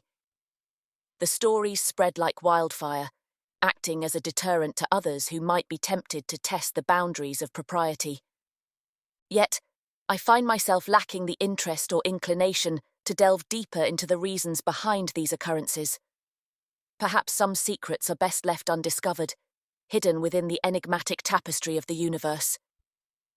Finding solace in accepting the mysterious workings of fate, I remind myself that not everything needs an explanation. However, my repeated assertions that I am more than capable of taking care of myself do not dissuade Lucian. He remains resolute in his determination to protect me, once he too takes notice of the unusual chain of events. To him, it becomes evident that these incidents are too much of a coincidence to be ignored. His furrowed brows and contemplative gaze speak volumes of his concern, causing a flicker of understanding to spark between us. As we walk through the fragrant garden, Lucian's voice breaks the silence once again, laden with sincerity. Moira, I can't ignore what's happening. It's clear that there's more to these events than meets the eye. I pause, turning to face him, my eyes filled with defiance. And what if there isn't? I challenge him, a hint of frustration seeping into my voice. Why waste our time and energy on seeking answers to questions that might not even matter in the grand scheme of things? He meets my gaze, his eyes reflecting a mix of concern and determination. We cannot simply dismiss these incidents as coincidences. They have already affected people around us, and they may pose a danger to our well-being if ignored. Why bother disrupting fate, If it's meant to be this way, it will be. He smirks. Maybe I want them to find themselves in my hands instead of fate's. For some reason, I enjoy it when he says that. Maybe you should act faster, I tease. Perhaps it's not fate, and someone else beat you to it. Either they aren't victims. These are simply consequences. Lucian's brows furrow, his expression filled with determination. I don't want someone else intervening on your behalf, he counters. I can hear the implication there, that he should be the one to do it. I feel my frustration growing, not because he wants to protect me, but because I wanted to ignore whatever has come after those who choose to attack me. Why does it matter? I snap back, my words tinged with agitation. It's putting an end to the ridicule we both hate, and besides, it's not affecting me directly. I've not been harmed. He sighs, his voice tinged with concern. That may be true, Moira, but it is affecting the base. As little as we care for all the tension, we are training together, working toward a common goal. And it might worsen. There's no guarantee that you won't be harmed. You aren't invincible. My gaze shifts towards Lucian, my eyes searching for understanding. Determination radiates from within me as I gather my thoughts, ready to convey my perspective with unwavering conviction. I want you to know that I appreciate your concern for my safety. However, it's important for you to understand that I am more than capable of handling any potential threats that may come our way. I have faced adversity before, and I have come out stronger because of it. I insist, my voice laced with a mixture of frustration and determination. There are times where even the strongest warriors need someone by their side, Lucian insists, his voice filled with determination. Ugh, you're so stubborn, I exclaim, frustration boiling within me. Pfft, says you, he shoots back, a playful glint in his eyes. Slowing his stride, he pauses to pick a flower. After studying it for a moment, he grabs my hand and places it in my palm, closing my fingers around the stem. Frisia, I murmur, momentarily distracted by the delicate petals. But I'll put Marius on the investigation, he continues, his voice filled with assurance. We'll solve this in no time. His words snap me back to reality, shaking off my momentary vulnerability. I snatch my hand away and glare up at him. What? You're wasting your time, can't you see that? This is just a series of unfortunate events, nothing more. Irked, I turn away from him and stomp down the path. I need you to trust in my strength and resilience, Lucian. I am not a delicate flower that wilts at the first sign of a storm. I have faced my own battles and emerged victorious. I don't want to be a damsel in distress, but rather a force to be reckoned with. In that moment, the weight of my words hangs in the air, a silent plea for him to recognize my resilience and self-reliance. I long for him to see me as an equal, a partner who can stand beside him in the face of danger. Our eyes meet, sharing an unspoken connection that bridges the gap between us. The flicker of concern in Lucian's eyes reflects his innate desire to shield me from harm. Yet, it's crucial that he sees beyond his protective instincts and acknowledges the strength that resides within me. I thought we were already past all of this. You are a force to be reckoned with, and I am in awe of your strength, he says in earnest. But I will not ignore what is happening. Being overly cautious of your safety is better than regretting things after the fact. You will not change my mind on this, Moira. His words hit me like a gust of wind, pushing against my resistance. I pause, the anger within me giving way to a begrudging recognition of his steadfast resolve. Lucian's unwavering concern for my well-being, although frustrating, stems from a place of genuine care. Lucian steps closer, clearly struggling to grasp my resistance. Moira, it's not about underestimating your strength, but about ensuring your safety and well-being. I feel my anger boiling within me, fueling my defiance, as I demand that he tells me why he cares about my safety anyway.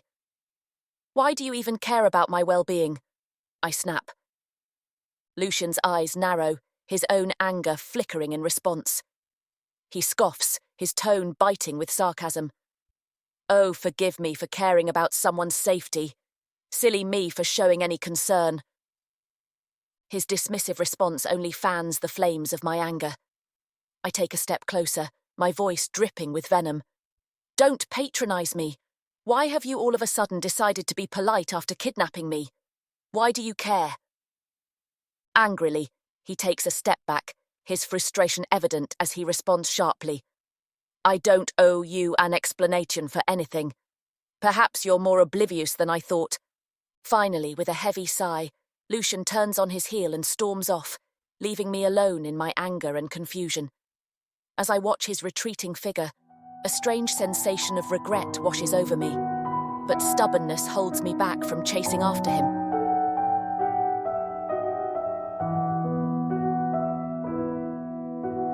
Chapter 19. Lucian. Even though I'm upset with her, I can't help but long to spend time with Moira. It's as if there's a magnetic force that pulls me towards her, even in the midst of our heated arguments and disagreements. The intensity of my emotions may be overwhelming, but there's a part of me that craves her company, that yearns for the moments when we can set aside our differences and find solace in each other's presence. Moira has this captivating aura, an allure that leaves me unable to escape the thoughts of her that continuously invade my mind. Her every action, every word spoken, draws me in, leaving me entranced by her essence. What started as a mere infatuation has grown into something deeper, something far more profound. It's as if she has taken root within me, her presence woven into the very fabric of my being. Her strength, both physical and emotional, holds an undeniable appeal. I find myself in awe of her resilience, her unwavering determination to overcome challenges. There's a fire within her, a burning passion that fuels her every step. In her, I see a reflection of the person I aspire to be, someone who can face adversity head-on, unyielding in the face of difficulty. As time passes, my obsession transforms into a genuine affection, a deep and abiding connection that defies explanation. It's not just her external beauty that captivates me, although it certainly does, but the unique qualities that set Moira apart from others. Her individuality is a rare gem, and I cherish the depth she adds to my life. The more I get to know her, the more I realize that she possesses a captivating blend of vulnerability and strength, of passion and tenderness. Her presence has a transformative effect on me. I find myself drawn to her energy, her spirit that shines so brightly. It's in the moments of laughter and shared experiences that I discover a profound sense of joy and fulfillment that I hadn't known before. Moira has become a beacon of light in my life, guiding me through the darkness and reminding me of the beauty that exists even in the most turbulent of times. Our differences and misunderstandings may create storms between us, but it's her steadfast presence that serves as an anchor, grounding me amidst the chaos. I yearn to bridge the divide, to find common ground, and forge a deeper connection that transcends our disagreements. It's not about winning arguments or asserting dominance, but about truly understanding her, embracing her complexities, and growing together. As I sit in my office contemplating, a knock sounds on the door just as Marius pushes it open. He wastes no time as he says, "I also have an update on the investigation you requested. Unfortunately, it has yielded no significant breakthroughs so far." A tinge of frustration creeps into my voice as I reply, "I appreciate your efforts, Marius, but it seems we're hitting roadblocks at every turn. We can't afford to let this investigation stall, especially with everything else going on." "We'll keep digging," he insists, offering a nod before dismissing himself. Despite the warnings of the council echoing in my mind, I can't resist the gravitational pull that draws me closer to Moira. Her presence has become a priority in my life, and I find myself actively seeking opportunities to spend time with her, yearning for our conversations that seem to captivate my mind and open my eyes to new perspectives. There's a certain magic in the way she articulates her thoughts, a wisdom that I can't help but be enamored by. In her presence, I feel a sense of growth, a chance to expand my understanding of the world around me. While she doesn't explicitly say it, there's a subtle shift in her demeanor that suggests forgiveness, or, at the very least, a willingness to move on from our argument. I am grateful for this unspoken gesture, as it allows me to breathe a sigh of relief, hopeful that we can rebuild what was damaged. I am careful not to take her forgiveness for granted, making a conscious effort to prove that I've learned from my mistakes. I strive to be more attentive, more compassionate, and more understanding. It's no easy feat. No relationship has ever required such effort, such sacrifice. "Lucian, what comes to mind when you think of power?" she asks out of the blue as we roam through the halls. "Position," I respond immediately, my voice filled with conviction. "Status." Her eyes light up with curiosity as she listens intently, her genuine interest encouraging me to continue. "It's the ability to command respect, to influence others," I elaborate, my words carefully chosen. "Power is having the authority to make decisions that shape the course of events, to lead and guide those around you." Moira nods, her expression thoughtful.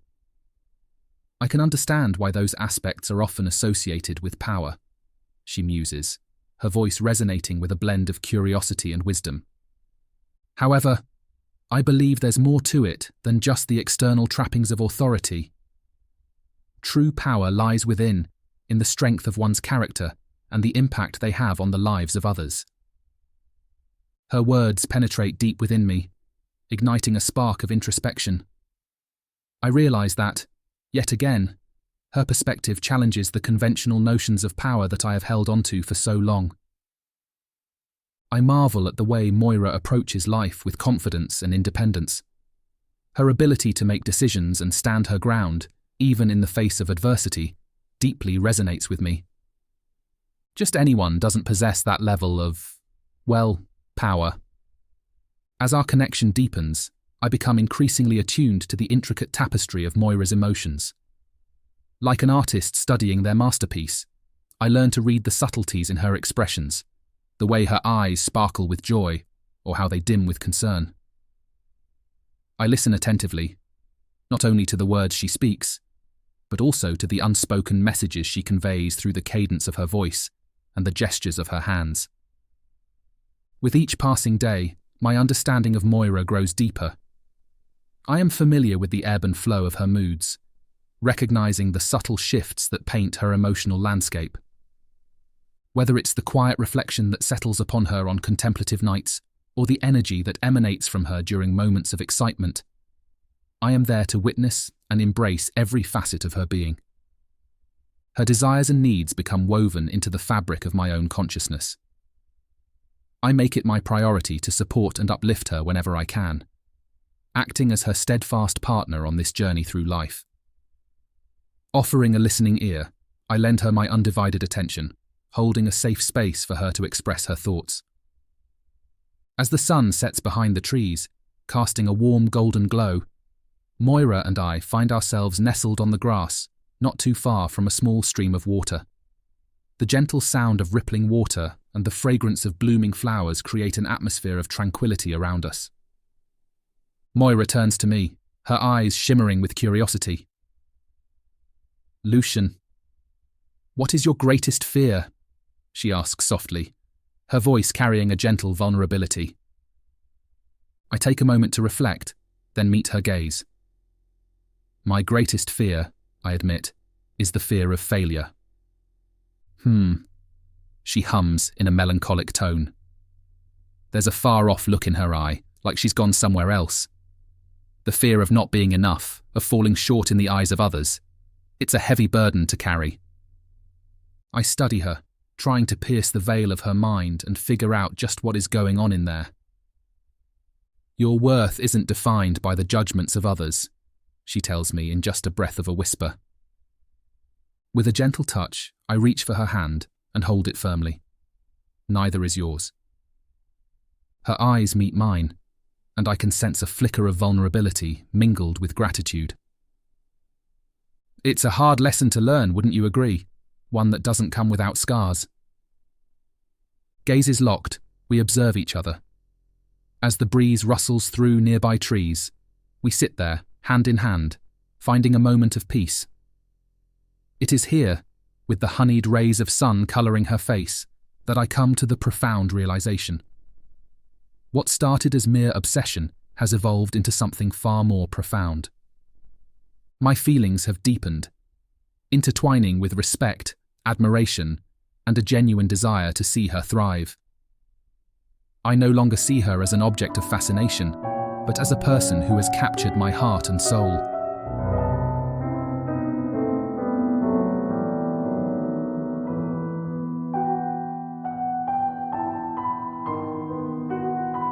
Chapter 20. Moira. The abrupt shift in Lucian's approach catches me off guard, causing a mixture of surprise and uncertainty. I never anticipated that he would involve me in such significant events, seeking my insights and opinions. It feels like a stark departure from the expectations and limitations placed upon me as a human in the vrakken realm. When I first arrived to the base, I felt out of place, uncertain, and that was only confirmed when, within a week, I was captured and locked away. I was nothing more than a prisoner, a possession of Lucian's. I had to fight tooth and nail to be seen as more than a mere decorative object, to break free from the confines of the role assigned to me. I had to prove that I am not just a pretty face, but a strong and capable individual deserving of respect. Now, as I stand on the precipice of influence and power, I find myself questioning the reason behind Lucian's change of heart. Is it genuine? Is it driven by a newfound recognition of my worth and potential? Or is there an ulterior motive at play? These thoughts dance in the periphery of my mind, threatening to undermine the confidence I have gained. But as I reflect on my journey, I realize that dwelling on the motives behind Lucian's change may be counterproductive. This is the very power and influence I had hoped to gain by diving into the wild spot despite my reservations. It is the opportunity to make a difference, to challenge the norms, and to uplift those who have been marginalized. Or at least I thought it would be without the Dark Elves. Regardless of the underlying reasons, I should seize this moment and make the most of it.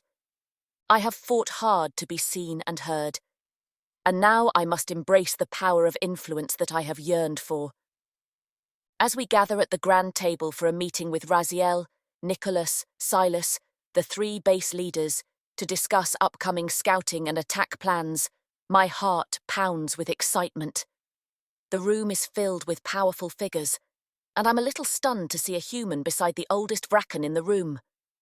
Lucian, ever confident and assured, walks to the head of the table and pulls my chair out, pushing it in behind me before taking his seat. We had spent countless hours discussing the intricacies of these scouting and attack missions, analysing the challenges, and exchanging ideas in private. Little did I know that our conversations would lead to this moment. "Who is that?" I ask Lucian, as the others settle into their seats now that we are all here. Marius had followed us in, claiming the last empty chair. He doesn't even have to glance toward who I am looking at. "Celine, Raziel's mate." That information nearly sends me reeling before Raziel leans forward, wings slightly flaring. Let's get started. As the discussions begin, I listen intently, absorbing the arguments and proposals presented. The weight of the room is palpable, and I can feel the expectant gazes upon me. Will I have the courage to speak up, to share my unique perspective? Is that not why I am here? Celine certainly has shared, but I don't carry mate status. And then it happens. Lucian turns to me, his mesmerizing gaze filled with warmth and confidence. The words that escape his lips leave me stunned. "Moira," he says, his voice carrying a quiet authority. "What are your thoughts on this matter? Your insights have been invaluable, and I believe your perspective could shed new light on how to target the Dark Elves." A mix of apprehension and excitement wells within me as I prepare to share my thoughts on where the most valuable Dark Elves are, and how to plant key attacks to weaken them before a full frontal charge. This is it. This is the power I've been craving. I share what I have seen growing up in Leondor. I've worked in bars and cleaned homes. I know of the Sorcerer King, and even have friends who have been unfortunate enough to be in his castle. I have insight they need, and as I share it, I can see that they are eager for it. So, I continue, telling them of trade routes I've seen move around the city, and the humans that are closest to the royals. I start to outline who would be helpful, how more humans would be able to turn the tides.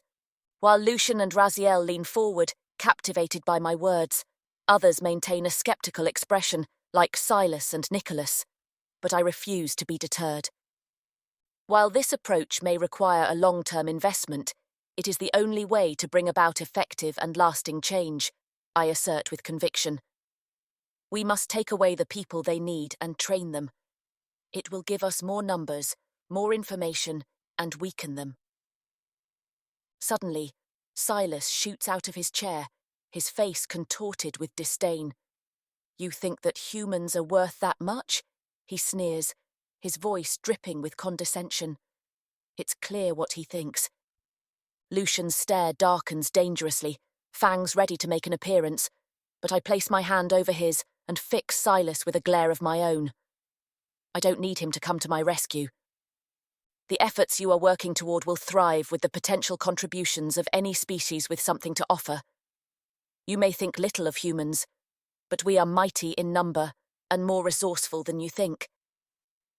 Are the Dark Elves not your biggest threat? Did they not drive you underground once before? I assert, my voice firm. My agenda, if you wish to call it that, is one of strategy that is clearly beyond you. As my words hang in the air, heavy with meaning, the room falls into a stunned silence. Silas's accusation becomes insignificant, overshadowed by the power and significance of my argument. Whispers ripple around the room as they grapple with the weight of my words. Lucian turns his gaze toward me, a glimmer of recognition in his eyes. He nods, acknowledging the validity of my thoughts. Moira, he says, his voice filled with respect. You bring a fresh perspective to the table, one that we desperately need. Your ideas will be taken into serious consideration. A surge of gratitude and validation washes over me as I absorb his words. To have my voice heard and respected by these leaders is a moment I never thought I would experience. It fuels my determination to make a difference and challenge the status quo. I want to save more humans and protect them, and I finally trust the vrakken to do that.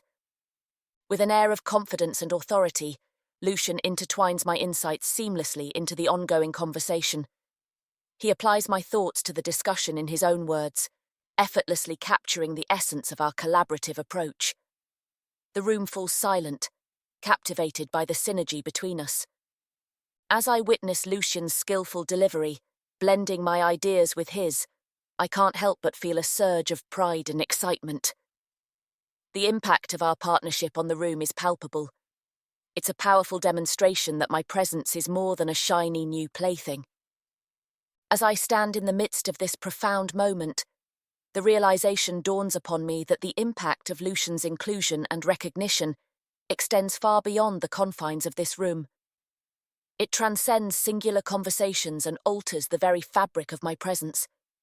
This moment becomes a catalyst for redefining my role and challenging existing power dynamics. By including me in these crucial discussions, Lucian is not only valuing my insights, but also setting a precedent for future interactions. The ripple effect of this decision will be felt in every interaction, every decision, and every policy that follows. The significance of this moment grows exponentially as I grasp the true magnitude of its implications. The shockwaves generated by Lucian's deliberate choice to involve me disrupt long-held beliefs and preconceived notions about who has the power to shape the movement's future. It challenges the established norms and invites a more inclusive and diverse perspective to the forefront. Yet, even in the midst of this transformative experience, my mind begins to ponder the motives behind Lucian's decision.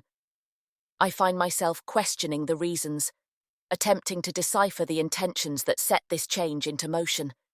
Is it driven by a genuine recognition of my abilities? Or could there be hidden agendas lurking beneath the surface? That concludes today's meeting, Silas announces, rising from his seat. We will reconvene a week from now in the tunnels with the council. There are murmurs of agreement and the room begins to disperse. Lucian suddenly sweeps my hand up and brings it to his lips in a bow. I watch, baffled, mesmerized, as he places a kiss on my fingers. Well done, he muses with a small smile. I have a few matters to attend to, but I presume we're still on for our evening stroll? I don't say yes. I don't say no either. I simply stand there in shock. Very well. Until then. Turning on his heel, he leaves me with Beth. He's left me outside of my chambers with no doors locked, no guards, no chaperones. I'm free?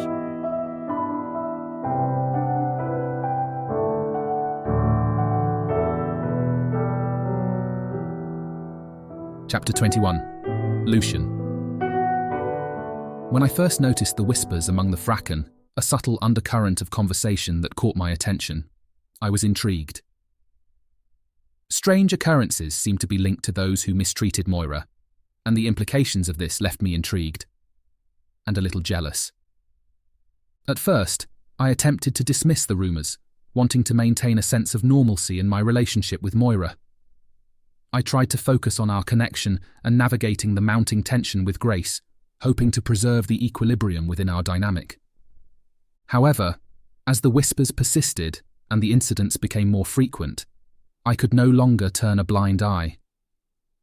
This base needs to do well and thrive if we ever want out of the tunnels, and it extends to the treatment of individuals like Moira, who have experienced mistreatment and prejudice. That's why I charged Marius with the responsibility of investigating. But as I stand here, faced with the distressing knowledge that one of the base leaders, Silas, has suffered severe burns along his torso as if he's been burned by the sun despite his deep well of magic, a sense of urgency surges within me. It is clear that immediate action is required to address this mysterious and concerning situation. I turn to Marius, seeking more information to better understand the gravity of the situation. His nod of affirmation only strengthens my resolve. "Burns, you say?" I inquire, my voice laced with concern. I need a clearer picture of the situation, hoping to gather any details that might shed light on the nature of these injuries and their potential causes. Marius meets my gaze, his expression filled with a mix of worry and disbelief. He responds firmly. "Yes, but they're unlike any burns I've seen before. They aren't from the sun, and if they were magic, they would have healed. I don't understand them." The gravity of Marius's words intensifies the need for immediate action.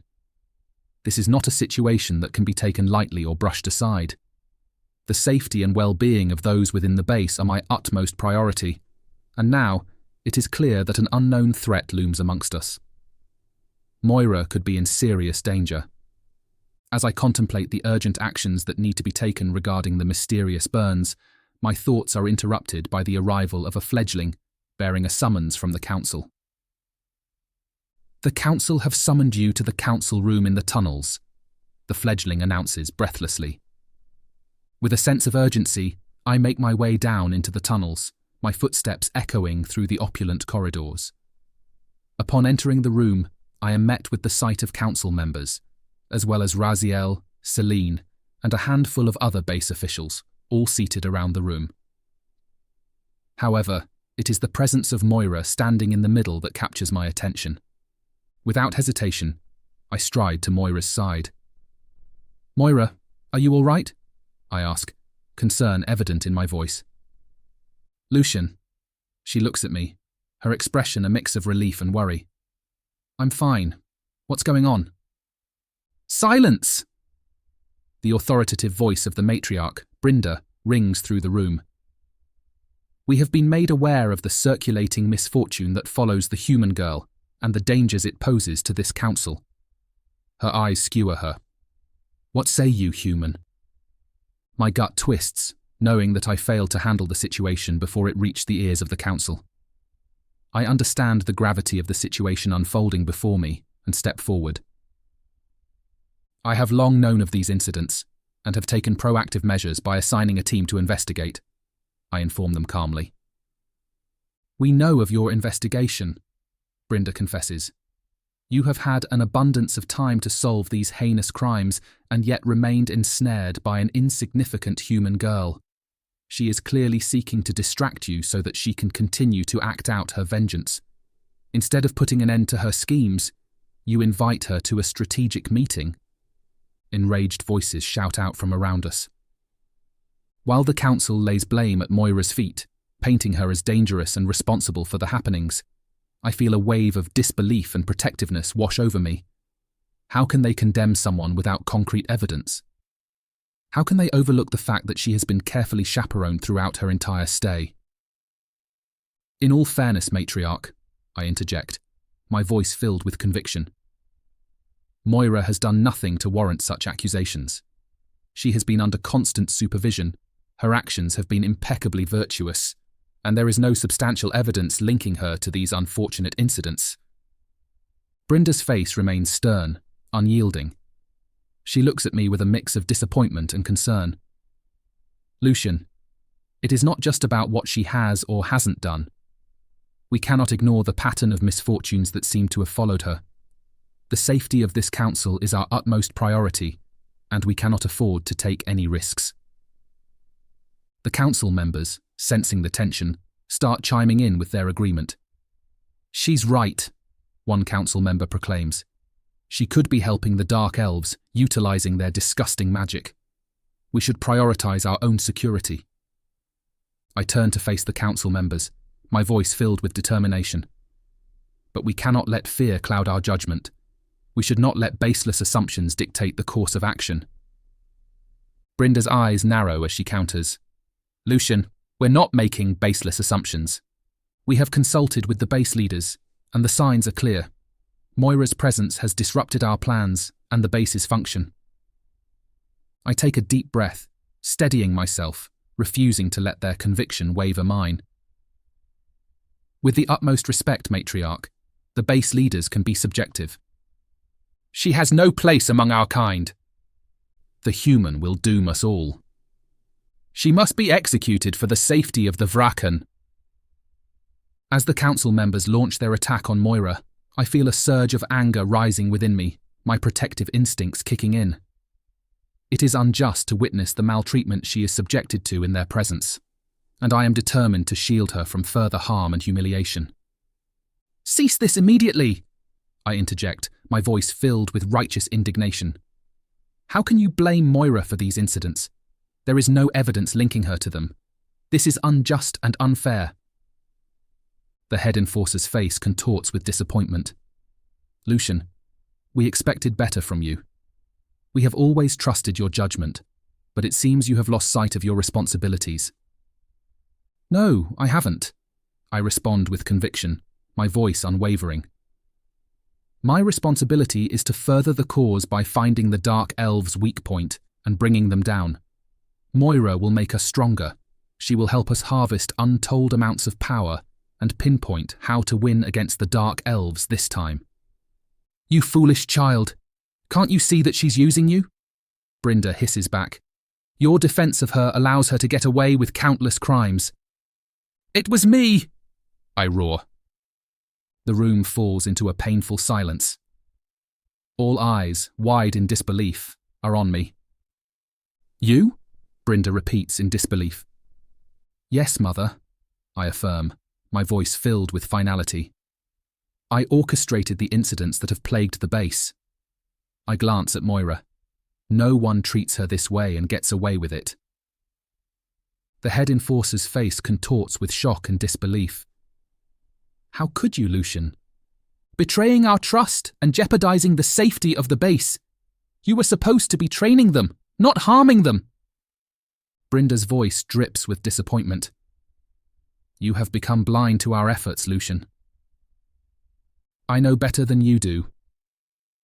In the midst of the heated confrontation, I remain resolute, holding firmly to my decision to take responsibility for the incidents.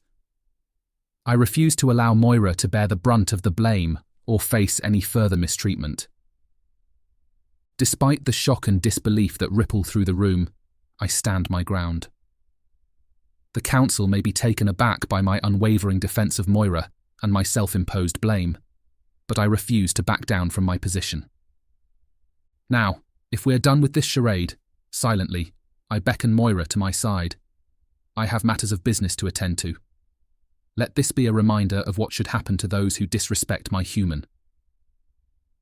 Our eyes meet, and I see gratitude and trust reflected in Moira's gaze. She slips her hand into mine, squeezing. "We are not done with this," Brinda snaps. And for a moment, fear flashes through me as I see Celine's face pale. I know she must be relieving her punishment for deceiving the council, and that is why I had to put the focus on me. To protect Moira. Back to your bases for now. We have plans to execute, but we will reconvene on the matter. She stands and exits the room. I draw Moira in closer, protecting her as the remaining council members and base leaders turn to one another. Together, we exit the room, leaving behind the echoes of disbelief and the tension-filled atmosphere.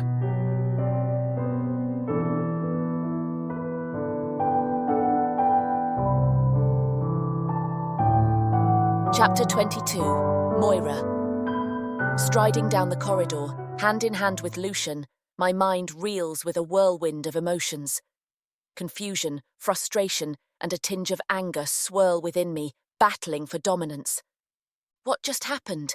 Why would Lucian take the blame in front of the council? What is wrong with him? My voice, filled with a mixture of concern and frustration, echoes through the corridor. Stop, I say firmly, allowing my words to reverberate off the walls. Every step we take only deepens my curiosity and heightens my need for answers. Why did you do that? Why did you take credit for something you didn't? Before I can finish my sentence, I feel the sharp tug of Lucian's grip, tightening around my arm. Startled by the sudden pull, I stumble forward, the frustration within me deepening. The forceful nature of his actions adds a layer of intensity to my emotions, fueling my determination to understand the truth. He drags me forcefully into my chambers, his grip unyielding, betraying his own turmoil. Caught off guard by the abruptness of his actions, my frustration deepens, mingling with a hint of vulnerability.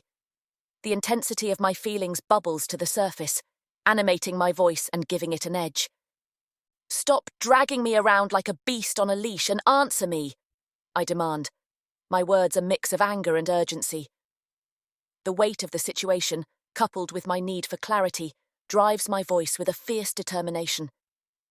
As the demand leaves my lips, the intensity of my frustration threatens to consume me. My emotions, already raw from the confrontation, swirl within me like a tempest, eager to find an outlet. The air in my chambers feels thick and charged, as if bracing for the storm that is about to break. But rather than providing the straightforward answer I long for, Lucian retorts in a tone dripping with sarcasm. A thank you would suffice. His words strike with a sting, but I push past the sarcasm, determined to find the truth amidst the chaos. Ignoring the biting remark, I press on, my voice determined and resolute. You couldn't possibly be responsible for these incidents, Lucian. I have seen the goodness in you, the compassion that drives your actions. There is no way you would orchestrate such havoc. Lucian's expression shifts, a mix of frustration and something deeper crossing his features.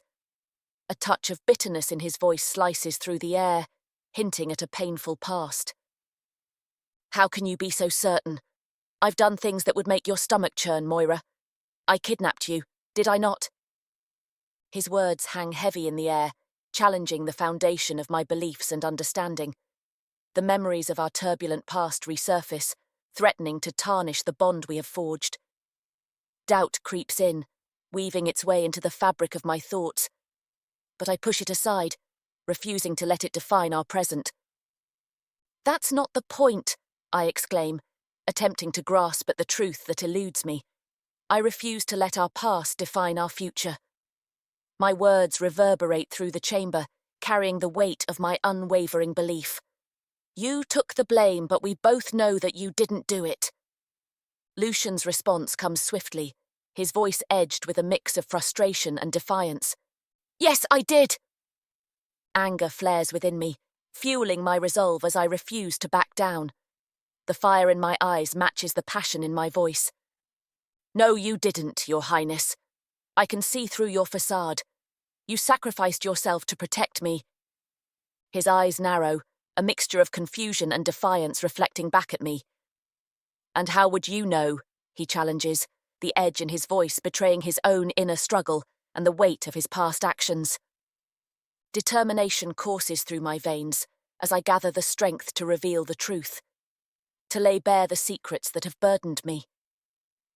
My voice trembles with a mix of pent-up emotions as I scream, my words echoing through the chamber, resonating with the weight of my confession. Because I'm the one who did it. I spelled them. I delivered the punishment that they deserved for disrespecting me. The confession hangs in the air, a revelation that reshapes the entire narrative. For a brief moment, silence reigns as Lucian's expression transforms from defiance to shock. His eyes widen in disbelief, mirroring the tumultuous storm of emotions brewing within me. "You what?" Lucian asks, his voice barely a whisper, tinged with disbelief and shock, struggling to comprehend the truth that has been laid bare. As his words hang in the air, I freeze, suddenly aware of the magnitude of my confession. The weight of my actions and the consequences they carry begin to settle upon me, suffocating my hopes for a different outcome. The realization dawns upon me that this revelation may indeed mark my end. Protheka is not kind to people like me. I start thinking about all of the progress I have made over the past month, the growth and transformation that has marked my journey at this base. The countless hours spent honing my skills, refining my magical abilities, and navigating the intricate web of vrakken society. The relationships I have built, the trust I have earned, each step forward has been hard won, a testament to my determination and resilience. But now, with the truth out in the open, it feels as though all of that progress is about to crumble into dust. Doubt creeps in, casting a shadow over my achievements, whispering words of self-doubt and insecurity. Will Lucian be able to take what I am? Or will all the growth and change I have experienced be rendered meaningless? Will he turn me over to the council to be fed from or made, to be used by them?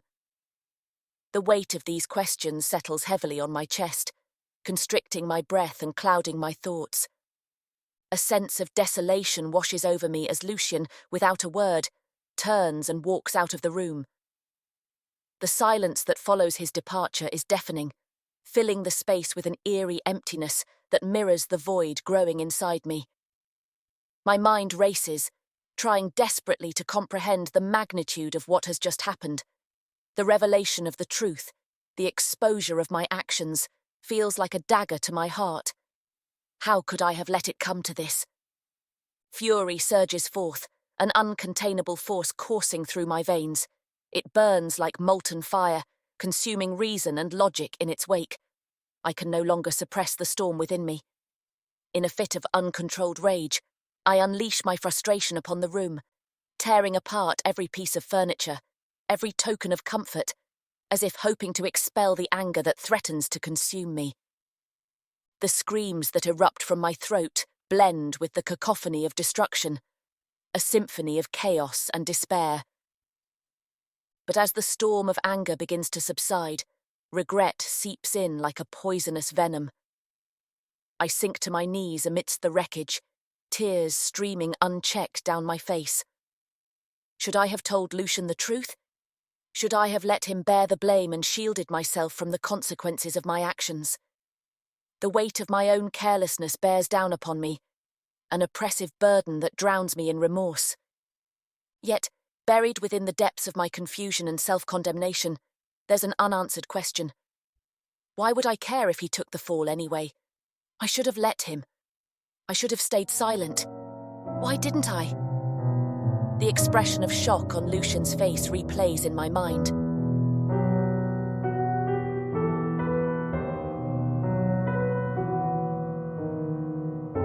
Chapter 23, Lucian.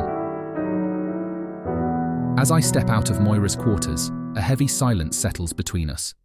The weight of the truth hangs in the air, suffocating any possibility of denial. The realization that she is the one responsible for the harm that has swept through the base leaves a bitter taste in my mouth. Not because of the actions, which I applaud, but because of the meaning behind it. Closing the door behind me, I take a deep breath, attempting to steady my tumultuous thoughts. Lost in my own conflicted emotions, I begin the long walk back to my chambers. Each step feels heavy, burdened by the weight of what I have just discovered. The revelation rocks the foundation of my beliefs, challenging everything I thought I knew about Moira, about our connection, about myself. As I traverse the dimly lit corridor, a familiar figure emerges from the shadows. Marius, ever inquisitive and vigilant, intercepts my path. "Lucian, what happened in there?" Marius's voice is laced with concern, his eyes searching mine for answers. "Is everything all right?" I hear Marius's questions, his voice echoing in my ears, but my mind remains trapped in a whirlwind of confusion and disbelief. The words escape me, lost in the labyrinth of my own thoughts. I am too lost in my own head, my mind consumed by the gravity of the situation, unable to find the right words to articulate what I have learned. I glance at Marius, his expression growing more worried with each passing moment. I can see his concern, his genuine desire to understand, but my own turmoil renders me speechless. I offer him a weak, apologetic smile before turning away, resuming my journey towards my chambers. "Lucian, answer me," Marius insists, his tone growing more urgent. I stop for a moment, my gaze fixed on the ground, searching for the right words that elude me. But the weight of the revelation continues to bear down on me, threatening to drown out any semblance of coherence. Marius's voice fades into the background, his inquiries becoming distant echoes. My focus remains fixated on the storm that rages within me. "No," I say back to him. Back in my own chambers, months of deception unravel before my eyes, and my initial reaction is one of astonishment. The revelation of Moira's true nature grips me with an iron vice, leaving me breathless. How could I have been so blind? Her power and determination have been concealed from me for months, hidden beneath a carefully constructed facade. As astonishment gives way to contemplation, conflicting emotions surge within me. I find myself torn between admiration and unease. I admire Moira for her strength and resilience, for the lengths she went to protect herself and her secrets. She possesses a tenacity that I cannot help but admire, an unwavering determination to ensure her survival. Yet, alongside my admiration, a wave of worry washes over me. What will the council do if they find out? The potential consequences of Moira's true nature coming to light weigh heavily on my mind. The council may view her with suspicion and fear. Will they seek to exploit her power or eliminate her altogether? As I reflect on the council's imminent discovery of Moira's actions, a mix of concern and anxiety weighs heavily upon me. The secrecy and manipulation that have unfolded before us will undoubtedly spark fury and outrage among the vrakken. The consequences of their revelations loom ominously in my mind. I wrestle with a sense of duty, my loyalties torn between the council and my growing bond with Moira. The council, its traditions and expectations, have been my foundation for hundreds of years. But Moira, with her hidden strength and resilience, has carved a place in my heart that I cannot deny. Contemplating the delicate balance between my personal feelings and my responsibilities as a vrakken fills me with a profound sense of uncertainty. I am caught in a tempest of emotions as I question how best to navigate the treacherous waters ahead. Should I appease the council and distance myself from Moira, or should I trust my instincts and stand by her side, come what may? The weight of my duty presses upon me, reminding me of the obligations and expectations that come with my station. The council demands my allegiance, my unwavering devotion to their ideals and customs. Yet, my growing attachment to Moira tugs at my heartstrings, challenging the boundaries imposed upon me. In this tumultuous struggle, I am forced to confront the difficult truth that there may be no easy resolution. The fury and outrage that may ensue from the council's discovery are not to be taken lightly. My mind races, a whirlwind of thoughts and emotions, as I contemplate the potential repercussions of Moira's actions. I am consumed by a profound sense of unease, knowing that her choices may have far-reaching consequences. The delicate threads that hold our relationship together feel as though they are being tested, pulled taut by the weight of uncertainty.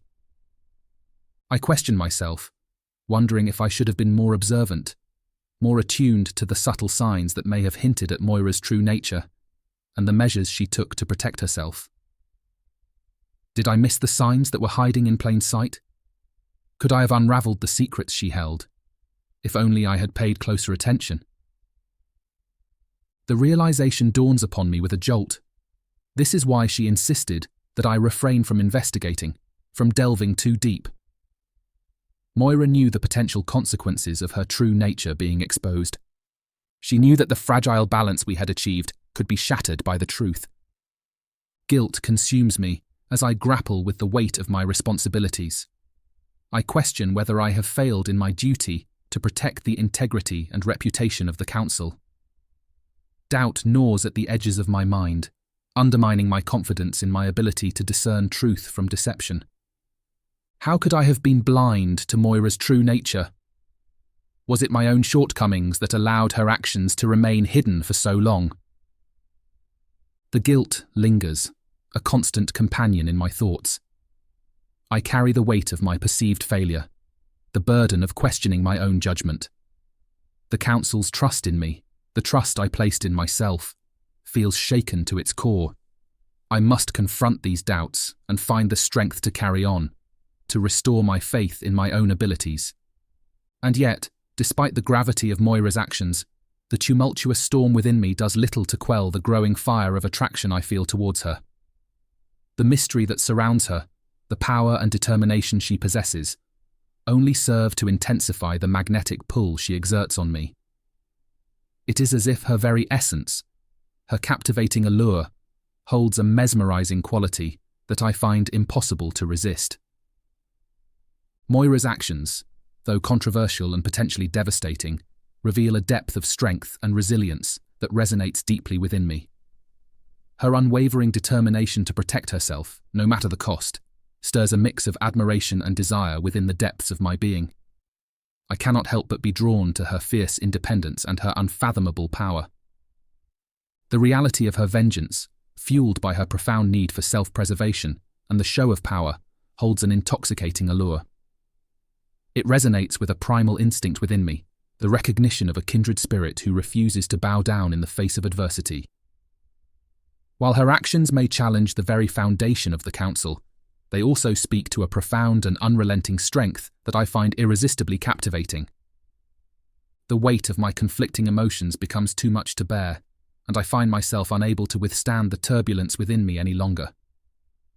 With a heavy sigh, I stumble towards a nearby seat, collapsing into it as if my legs can no longer support me. What the hell is wrong with me? I groan, my voice laced with frustration and confusion. The question reverberates through the empty room, a desperate plea for understanding. In the silence that follows, I search within myself for answers, grappling with the complexities of my emotions. The allure of Moira's power, her unwavering determination, and the fierce independence she embodies have taken hold of me, leaving me questioning my very essence. I wrestle with the conflict between my duty and my desires, aware of the potential repercussions of succumbing to this forbidden attraction. The very foundation of the Council, the delicate balance we strive to maintain, hangs in the balance, and yet I find myself drawn deeper into the intricate web that Moira spins. I want her. More than anything I've ever wanted. No, perhaps I crave her. Perhaps I ache and yearn to have as little as the shine of her presence. But I want more. I want it all.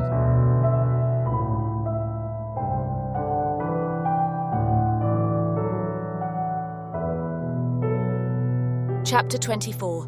Moira.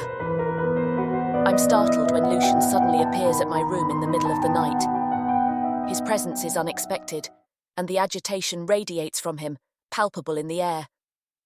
I cautiously open the door, my eyes meeting his intense gaze, and a mix of surprise and caution fills my voice as I speak. Lucian, what brings you here at this hour? I inquire, my curiosity tinged with wariness. Lucian's jaw clenches, his voice strained as he begins speaking. Moira, I couldn't stay away. I needed to see you, to talk to you, he says, the words pouring out with urgency. I raise an eyebrow, my interest piqued. Talk to me. About what? His eyes search the dimly lit hallway before he steps closer, lowering his voice. I've been doing a lot of thinking, about everything that has transpired. The mistreatment you endured, the consequences they faced, Lucian says, his words rushed yet filled with a sense of urgency. My heartbeat quickens as I listen intently, drawn to his words. Hope shimmers in my eyes, a glimmer of understanding igniting within me. Go on, I urge, leaning in slightly. Emotions flicker across Lucian's face, determination, resolve, and a newfound defiance glinting in his eyes. I've come to a realization, Moira. Those vrakken who treated you so unjustly, they deserved what they got. They brought their own downfall upon themselves. They should face the consequences of their actions, he declares, his voice steady yet filled with conviction. My breath catches, his words resounding within me. It's as if Lucian has uncovered a truth that I've yearned to embrace. In that shared understanding between us, an invisible thread weaves itself, connecting us beyond mere words. You truly believe that? I whisper, vulnerability lacing my voice, revealing the longing within me. Lucian nods firmly, his gaze unwavering. Relief and gratitude surge through me, a cascade of emotions washing over me. In Lucian, I have found an unexpected ally, someone who comprehends the depth of my pain and the intensity of my vengeance. The flicker of hope within my heart burns brighter, whispering of possibilities for change. Waves of emotions surge within me as I witness Lucian's unwavering support and defense. His words evoke a sense of validation and empowerment, knowing he is willing to go to such lengths to protect me. It overwhelms me, and I can't help but express my gratitude. Lucian, I don't know what to say, I stammer, my voice filled with appreciation and awe. He meets my gaze, his eyes filled with determination. I stand by you because I believe in you, because I see the strength within you, he says, his voice filled with sincerity. But then, the atmosphere shifts. His next words catch me off guard, igniting something within me that I can't quite define. And what you did to those vrakken, it was irresistibly attractive, he confesses, his voice a mix of desire and fascination. My breath catches in my throat, my heart racing. The tension between us becomes palpable, fueling a growing chemistry that I can't deny. In that moment, the sparks between us ignite into something undeniable. This section is too spicy for YouTube. Links to uncut version in description.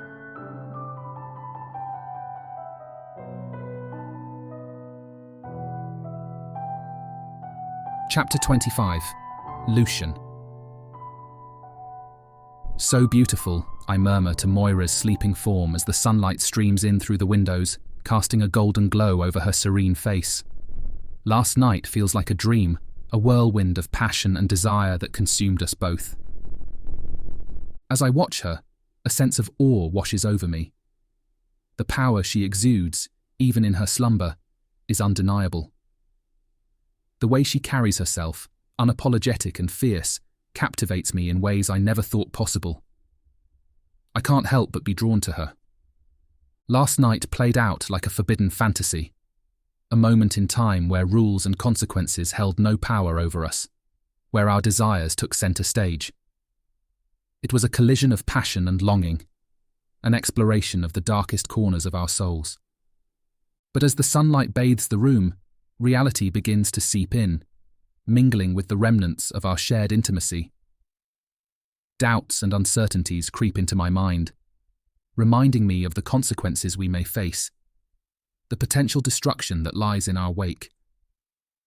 I reach out, gently brushing a strand of hair away from Moira's face, my fingers lingering against her soft skin.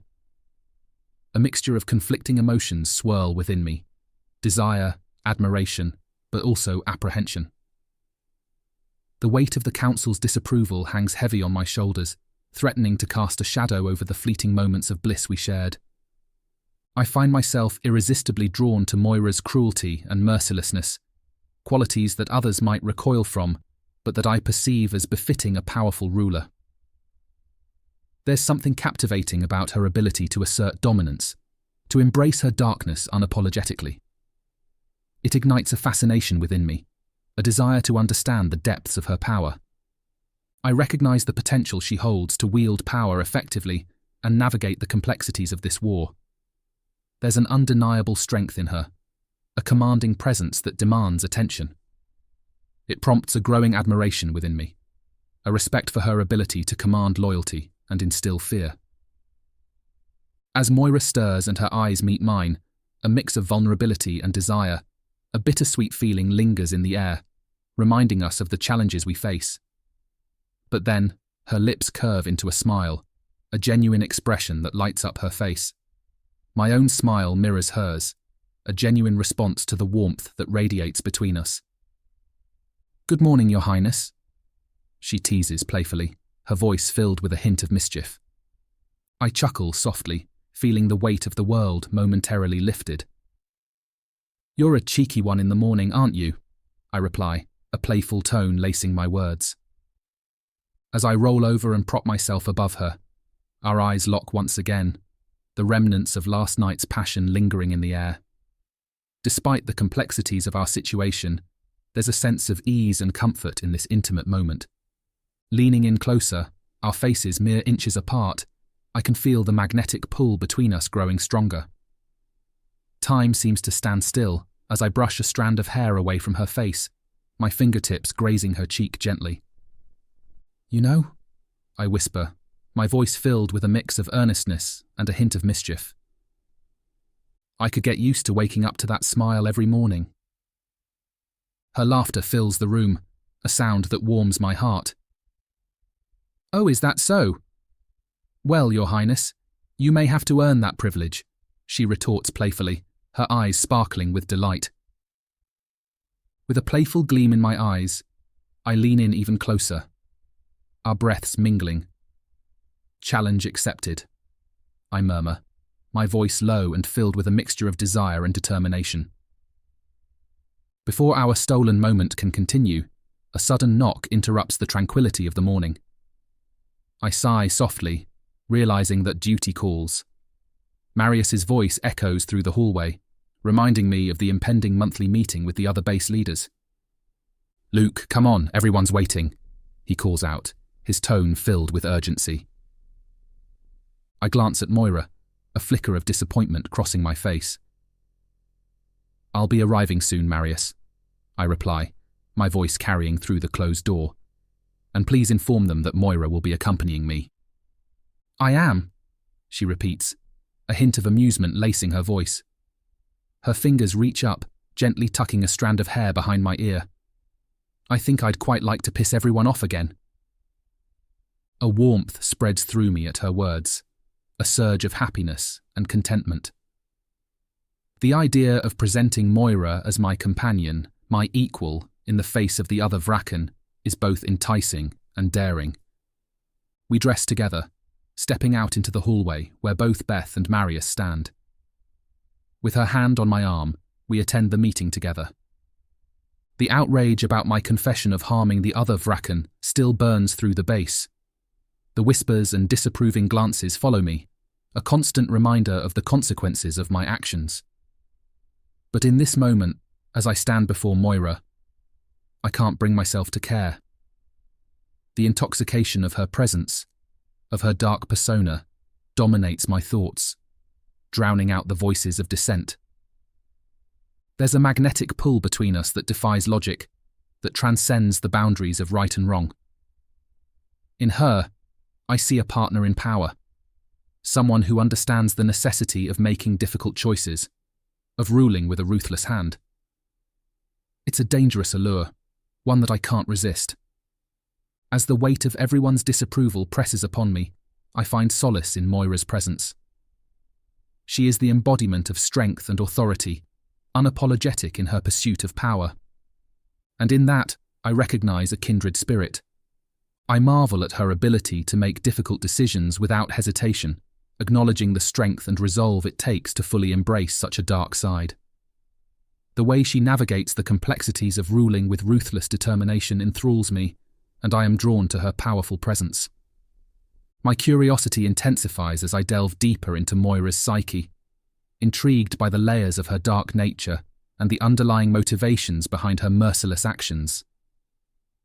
There's something captivating about the enigma she presents, and I am determined to unravel the depths of her complexity. This section is too spicy for YouTube.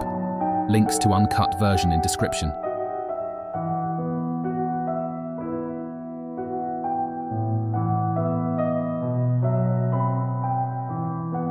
Chapter 26. Moira.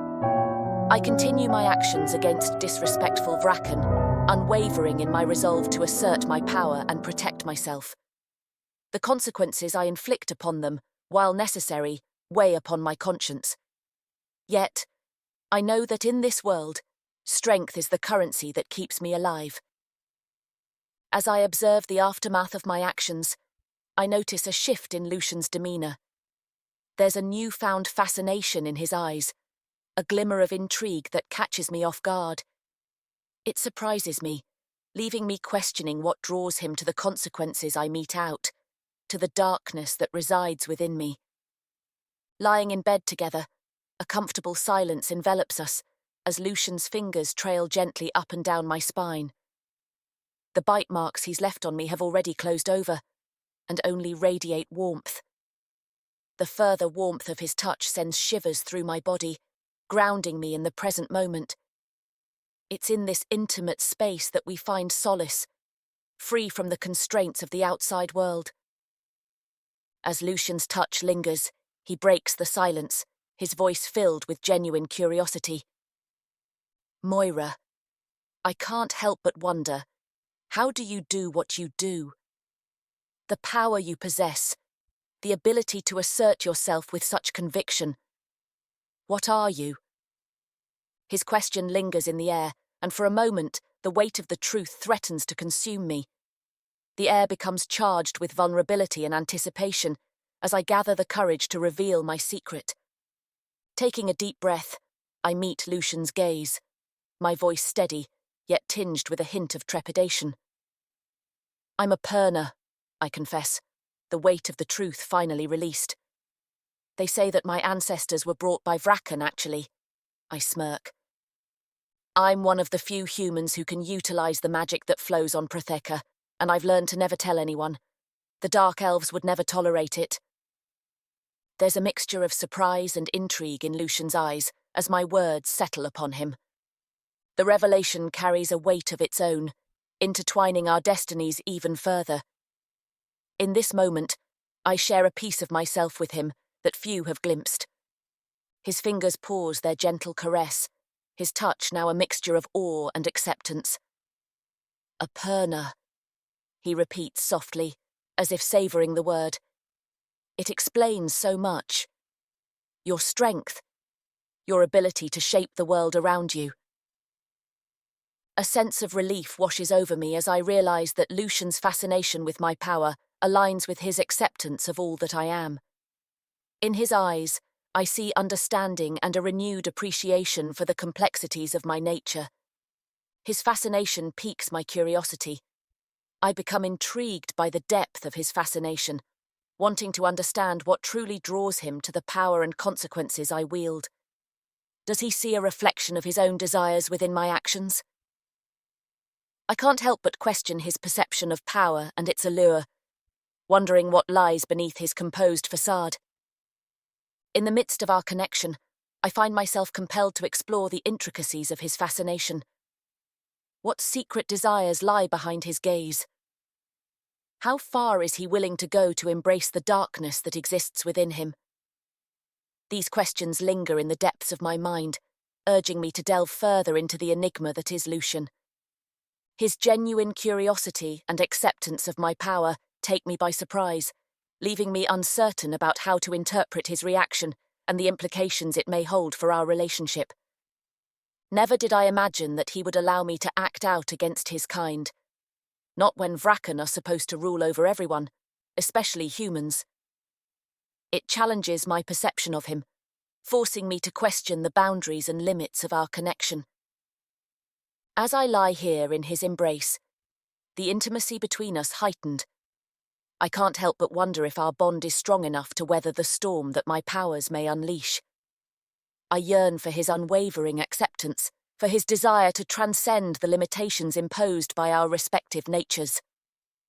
In an unexpected gesture, Lucian leans in and presses his lips against mine, a tender and reassuring kiss that fills me with a sense of comfort and affection.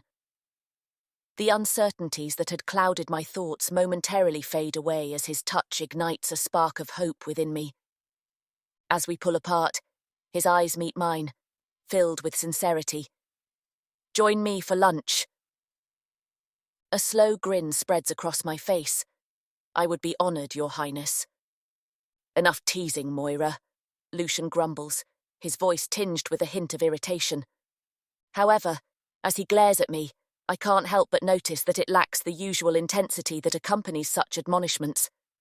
With a playful smile dancing on my lips, I shoot him a wink, enjoying the playful banter that has become an integral part of our dynamic. As I gracefully slide out of the bed, I reach for my clothes, preparing to dress for the day. Lucian follows suit, giving me space to get ready. As soon as I join him in the hallway, his hand gently finds mine, pulling me to his side. The touch is both comforting and possessive, a silent reassurance of our connection. Together, we navigate the corridors, drawing countless gazes from onlookers who are curious about the dynamics of our relationship. The air crackles with anticipation as we make our way outside to my favourite place. Countless gazes turn towards us, their curiosity piqued by the passing of the vrakken and the human girl that he's willing to harm his own kind to protect. Whispers ripple along the way. Upon exiting the building, we are greeted by humans and vrakken milling about.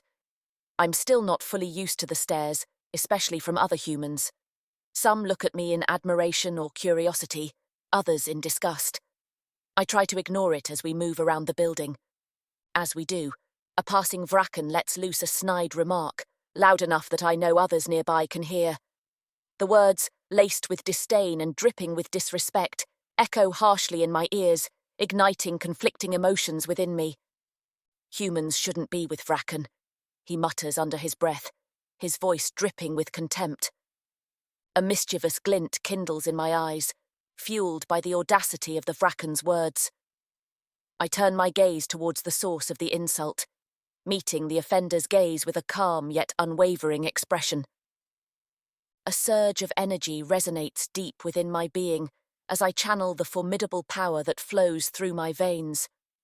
Wisps of magic weave around my outstretched hand, dancing with a tangible presence.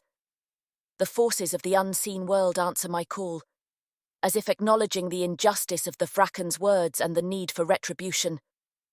In an instant, the air crackles with energy as the spell I murmur takes hold, weaving its invisible web of power around the arrogant vrakken. It forms a swirling vortex, consuming him within its ethereal grasp.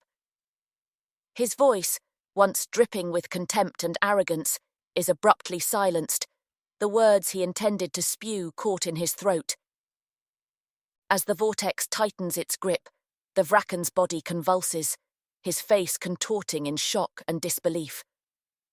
The colour drains from his features, replaced by a sickly pallor, as the realization of his sudden inability to speak sinks in. Gasping for air, he clutches at his throat, trying desperately to voice his distress, but futile attempts are all that escape his lips. Surrounding vrakken, initially taken aback by the sudden turn of events, move cautiously to their comrade's aid. Concerned murmurs ripple through the crowd, mingling with the sense of anticipation and curiosity that hangs in the air. They gather in a tight circle, casting wary glances at the silenced vrakken, trying to ascertain what has befallen him. "What's wrong with him?" one vrakken inquires, confusion lacing his tone. His eyes flicker between his speechless companion and where Lucian and I stand. "I have no idea," another vrakken admits, his voice tinged with a mix of apprehension and curiosity. Whispers flutter through the group, speculation and theories taking shape as they attempt to make sense of the extraordinary occurrence. Some speculate that it may be a punishment for his disrespectful words, while others wonder if it is a display of power from Lucian. I turn my gaze towards Lucian. His eyes, brimming with a mixture of surprise and fascination, capture my attention. There is a newfound depth to his gaze, as if witnessing the consequences I am capable of wielding has deepened his understanding of who I am. As Lucian's gaze remains fixed upon me, I can feel the intensity of his attention upon my every move. His eyes trace the way I hold myself, noting the poise and confidence with which I assert my power. A sense of unexpected admiration blossoms within him, a recognition of my resolve and inner strength. In the echoed silence of the dining hall, I witness the transformation in the vrakken who dared to disrespect me. A surge of satisfaction fills me as his once arrogant expression gives way to a humbled countenance. The realization of the consequences of his actions dawns upon him, replacing his previous disdain with a newfound understanding. As I glance towards Lucian, a subtle smile of acknowledgement curves my lips. He grins back at me, flashing his fangs for all to see.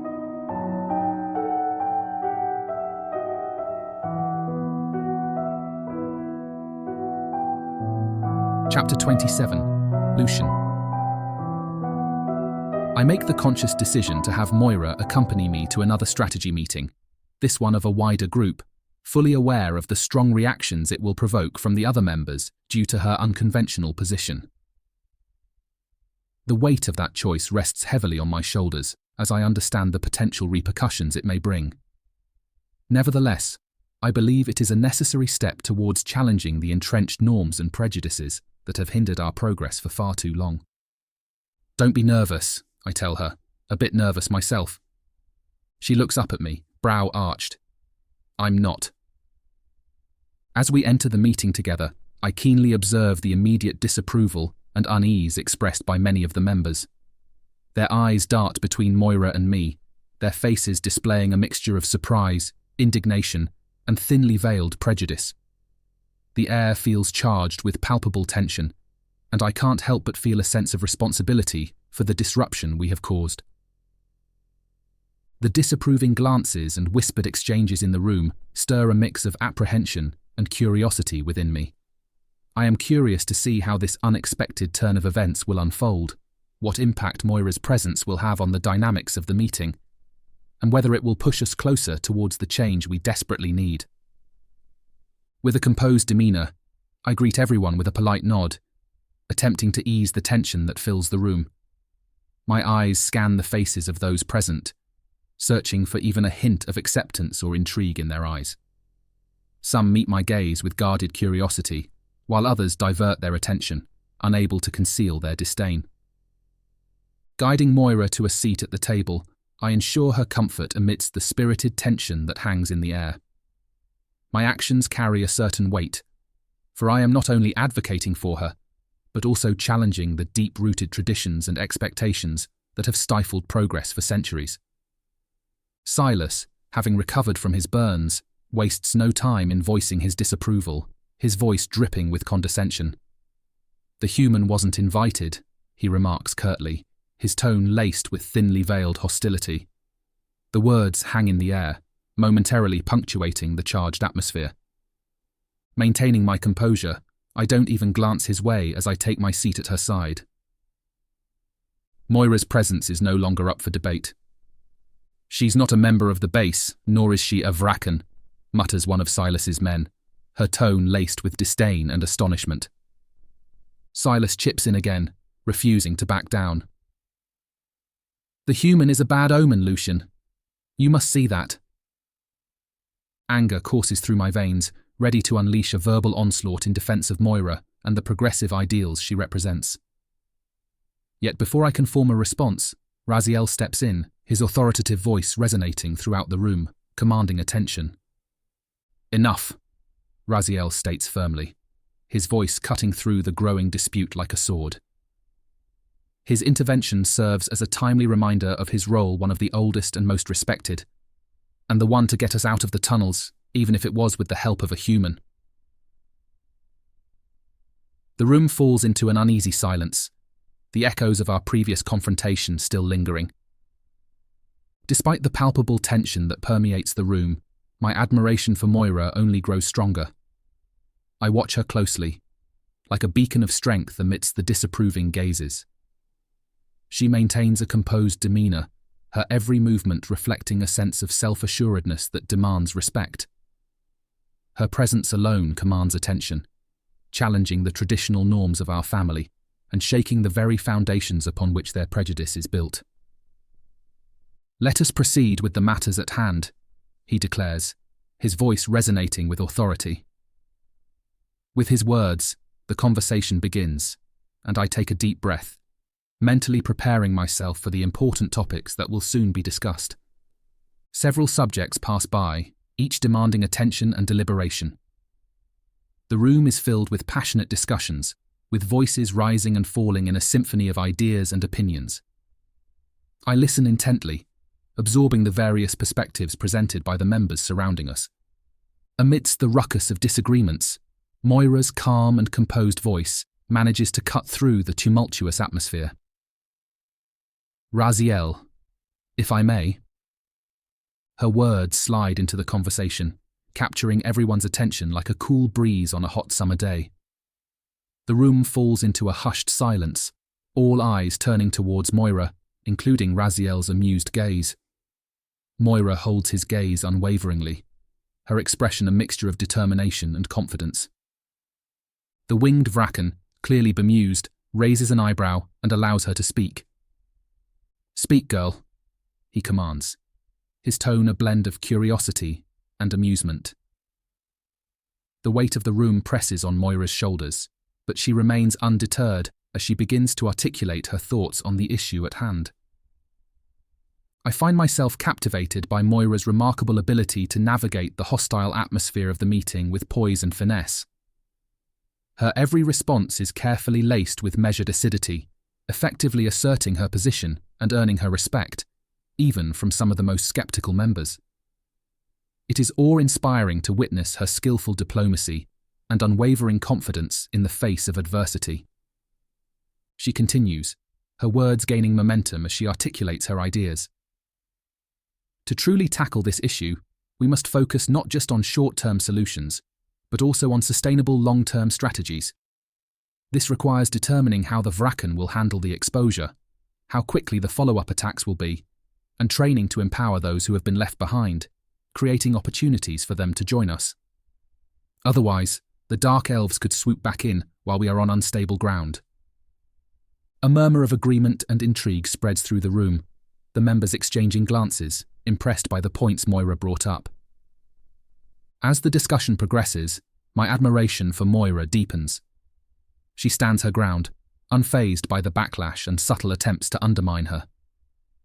With each retort she fires back, showcasing her intelligence and quick wit, she further solidifies her position as a formidable presence in the room. Her ability to effortlessly counter the criticisms and challenges thrown her way leaves an indelible impression of strength and authority. Nicholas, typically quick to challenge any unconventional suggestions, raises an eyebrow and interjects, "And what would you recommend we do? Spread ourselves too thin?" Moira meets Nicholas's gaze with unwavering resolve. "I'd propose having a multi-pronged attack plan in place to hit different sides of the island, while having humans trained and ready to bring and encourage survivors to join our efforts and give over information of their masters. A large population of the humans we've managed to recruit are those in the outskirts not close enough to the generals and lieutenants. She has a valid point, targeting those we need most." Her response surprises and intrigues Nicholas, his skepticism giving way to curiosity. He leans back in his chair, studying Moira with a newfound interest. "Interesting proposition. It seems you have given this matter considerable thought," he acknowledges. Throughout the meeting, I keenly observe the shifting dynamics among the base's leaders. Some members, visibly taken aback by her ability to hold her own and assert her influence, are forced to reassess their initial skepticism. Others, though perhaps begrudgingly, begin to acknowledge her capabilities and the validity of her perspectives. Moira's impact on the room is undeniable. I am simply suggesting alternative paths forward, ones that may challenge traditional approaches, but have the potential to yield meaningful results for everyone. He leans forward, watching her over his steepled fingers. And how might it do that? Moira takes a moment to gather her thoughts before responding, her voice filled with passion and conviction. By embracing the skills and contributions of all citizens, regardless of their species or lineage, we tap into a vast pool of untapped potential. She gestures towards me and her to prove her point. We must recognize that the well-being and prosperity of what's to come cannot rely only on the vrakken or humans, but on the collective strength of all the creatures on Protheka. Her words hang in the air, the room buzzing with anticipation. Moira proceeds to elaborate on her vision, painting a vivid picture of a world where everyone's unique abilities and talents are valued and utilized for the greater good. Imagine if the Minotaur, who are immune to magic, joined your cause. They could create tonics and remedies that can heal and improve the lives of all citizens when the magic is run out, and help fight on the front lines. The Naga could help on the ocean fronts. They are well known as a great adversary against the Dark Elves. Moira's words weave a tapestry of possibility and potential, captivating the attention of the room. She continues, by providing those with a common enemy, as us, with the respect, tools and opportunities they need to flourish, we unlock a wealth of resources and talents that have long been overlooked. Each species has its own unique strengths that, when combined, can bring down the Dark Elves. The room falls into a contemplative silence as the weight of Moira's words sinks in. Many, including Nicholas and Silas, eyes filled with a newfound appreciation for the breadth of her vision, nod slowly. In that moment, I experience a surge of pride, recognizing that Moira and I are cut from the same cloth. Her courage, intellect, and unwavering determination resonate with the same qualities that drive me. I realize that together, our partnership could become a force to be reckoned with. A sense of excitement fills my being as I contemplate the possibilities that lie ahead, envisioning how our combined strengths can propel us towards our goals.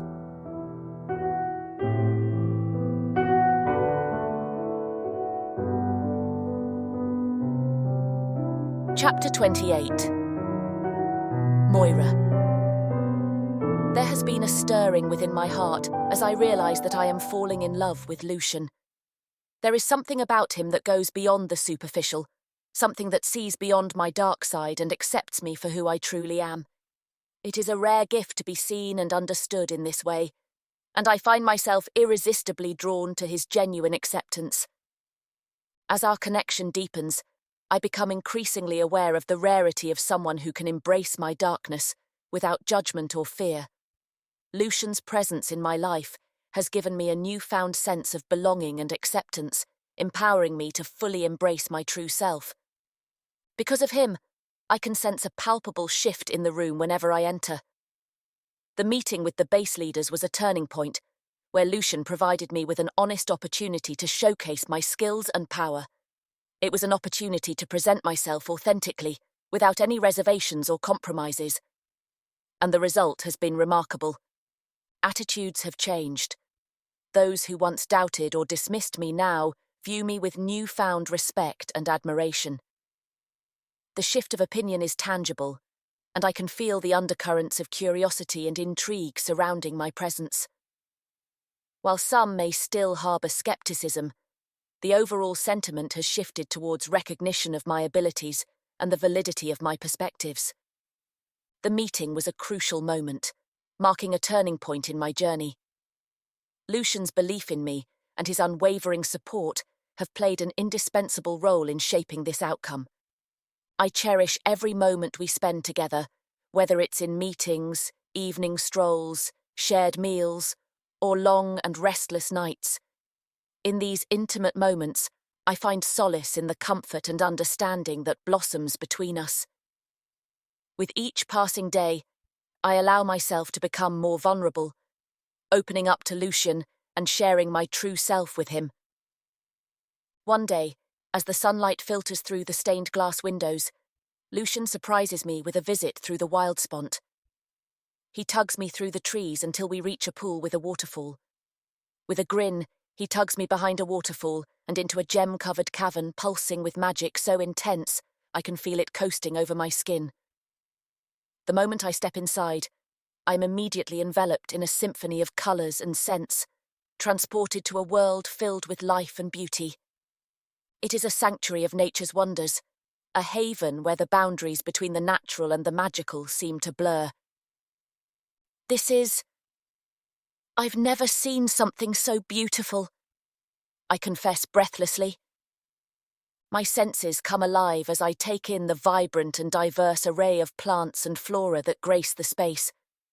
A riot of colours greets my eyes, from the soft pastels of delicate blossoms to the bold and vivid hues of exotic blooms. Each plant seems to whisper its own unique story, beckoning me to explore and unravel its secrets. Lucian chuckles from beside me. I thought you would enjoy it. The air itself carries the delicate scents of blooming flowers, a fragrant tapestry of floral notes that dances upon the breeze. It intoxicates me, filling my lungs with a heady aroma that awakens my senses and stirs a profound appreciation for the natural world. Overwhelmed by the sheer beauty that surrounds me, I find myself wandering around the conservatory, my fingertips grazing against velvety petals and tender leaves. I marvel at the intricate patterns and delicate textures that nature so effortlessly weaves into its creations. In this ethereal setting, I feel a deep connection with the living tapestry of life that thrives within this enchanted space. Can I ask you something? I spare him a brief glance. Of course. How does your magic work? He wonders, his voice filled with genuine intrigue. He has magic, but I have wondered too if his is the same as mine. Do you have to speak an incantation? I smile, appreciating his curiosity and desire to understand. I begin to explain that the workings of my magic vary depending on the task at hand. Sometimes a simple incantation is enough to channel and focus my power, weaving spells with words alone. Other times, however, I rely on herbal concoctions, gathering ingredients from the garden that surrounds us. I take a moment to breathe in the scents of the plants around us, their presence a testament to the magic they hold. Being in the wild spot has been incredibly helpful, I say, bringing another flower to my nose. Different herbs and plants possess unique properties that can enhance and amplify the effects of my magic. By carefully selecting and combining these components, I can create potent potions and remedies to aid in my spellcasting. Though I've often wondered if it's like that for everyone, or if, because I am new and teaching myself.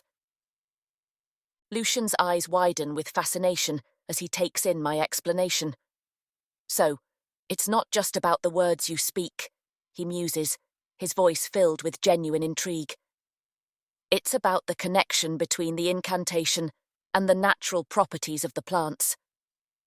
I nod, a smile playing at the corners of my lips. Precisely, I affirm. The words hold power, but they become truly potent when combined with the magic inherent in the herbs and plants. It's a harmonious collaboration between nature and the incantation. His gaze shifts to a nearby cluster of vibrant purple flowers, their petals unfolding in intricate patterns. Can every plant be used for magic? He asks, his curiosity growing. I shake my head gently.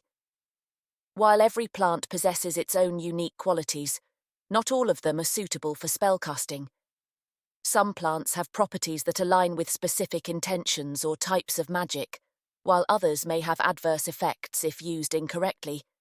It's essential to have a deep understanding of the plants and their properties to wield them effectively.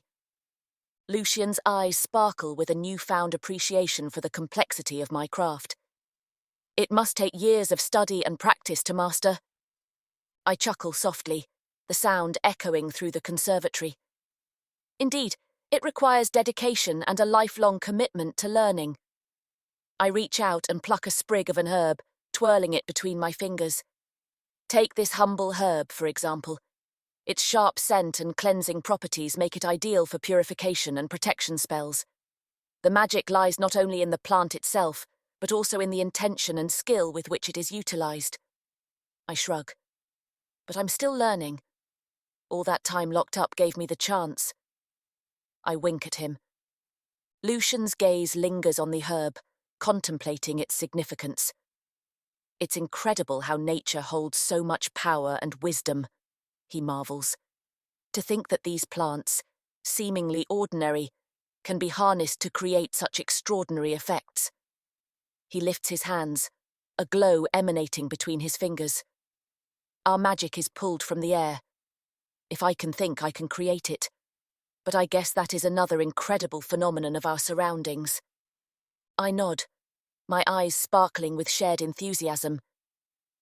Indeed, the beauty of magic lies in its ability to tap into the inherent power of the natural world. Through our connection with nature, we can channel energies and create profound change. I am enthralled by the way Lucian looks at me, his eyes reflecting acceptance, appreciation, and a profound connection. In his gaze, I feel truly seen and understood in ways I have never experienced before. It's as if he sees through the layers, embracing not only my dark side, but also the potential and strength that lie beneath. With each genuine display of affection and support from Lucian, my heart flutters with joy. His unwavering belief in me, even when my intentions might have been murky, fills me with a sense of gratitude and awe. It is in these moments that I realize the depth of our connection and the power of his presence in my life.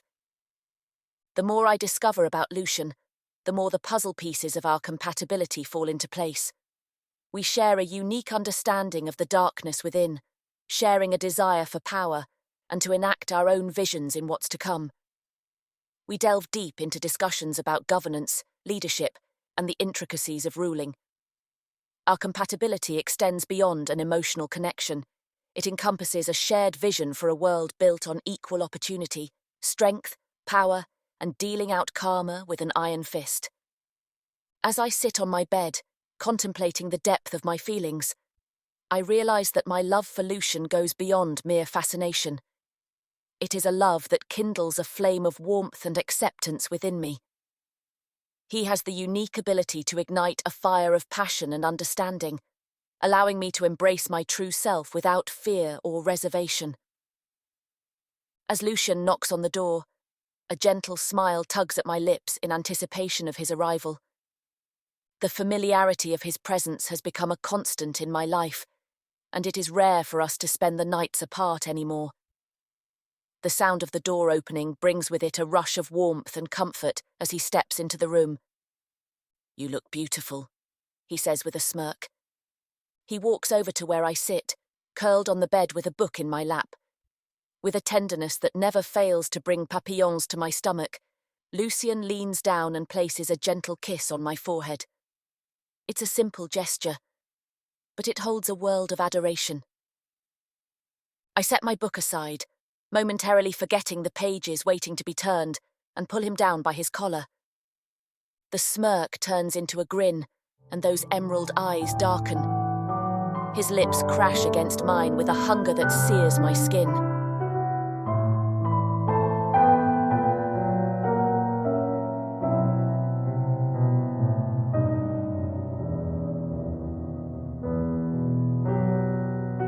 Chapter 29. Lucian. Moira, I crave you. I find myself standing on the precipice of vulnerability, my usually stoic facade momentarily crumbling.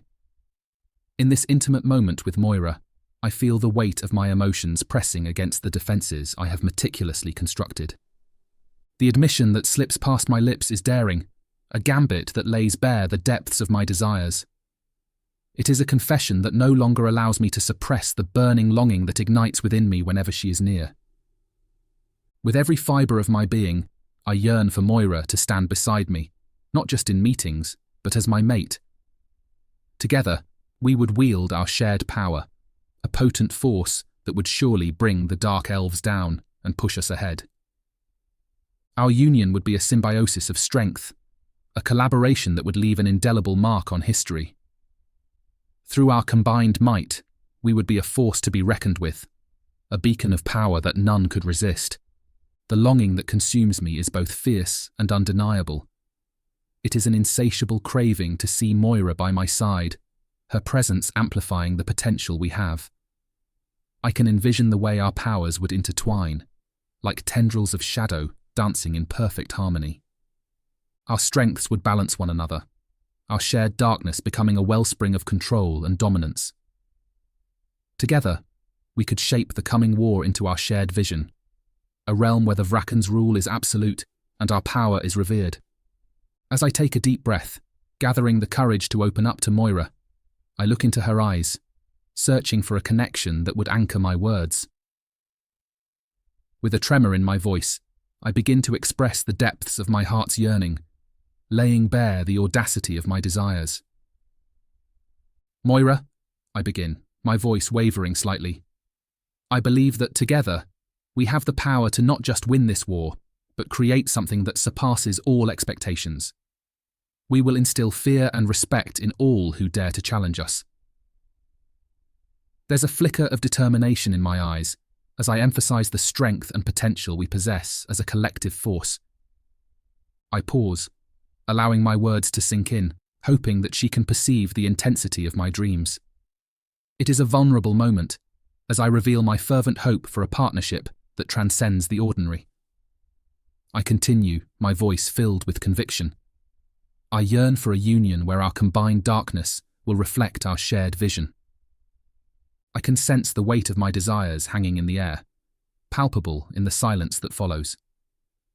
I watch Moira's expression closely, seeking any sign of understanding, of resonance with the path I envision. I want her to see the grandiosity of my aspirations, to believe in the potential that lies within us. Together, I say, my voice steadier now. We won't lose. And with your insights, Protheka can become better. We can be more. I want more than just your thoughts, your body, Moira. I want everything. With each passing moment, the weight of my vulnerability grows heavier as I bare my soul to Moira. I peel back the layers that shield my deepest ambitions and emotions, revealing the raw essence of my desires.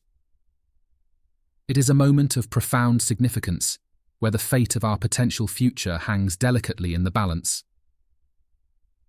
As I open myself up to her, I am acutely aware of the magnitude of this revelation.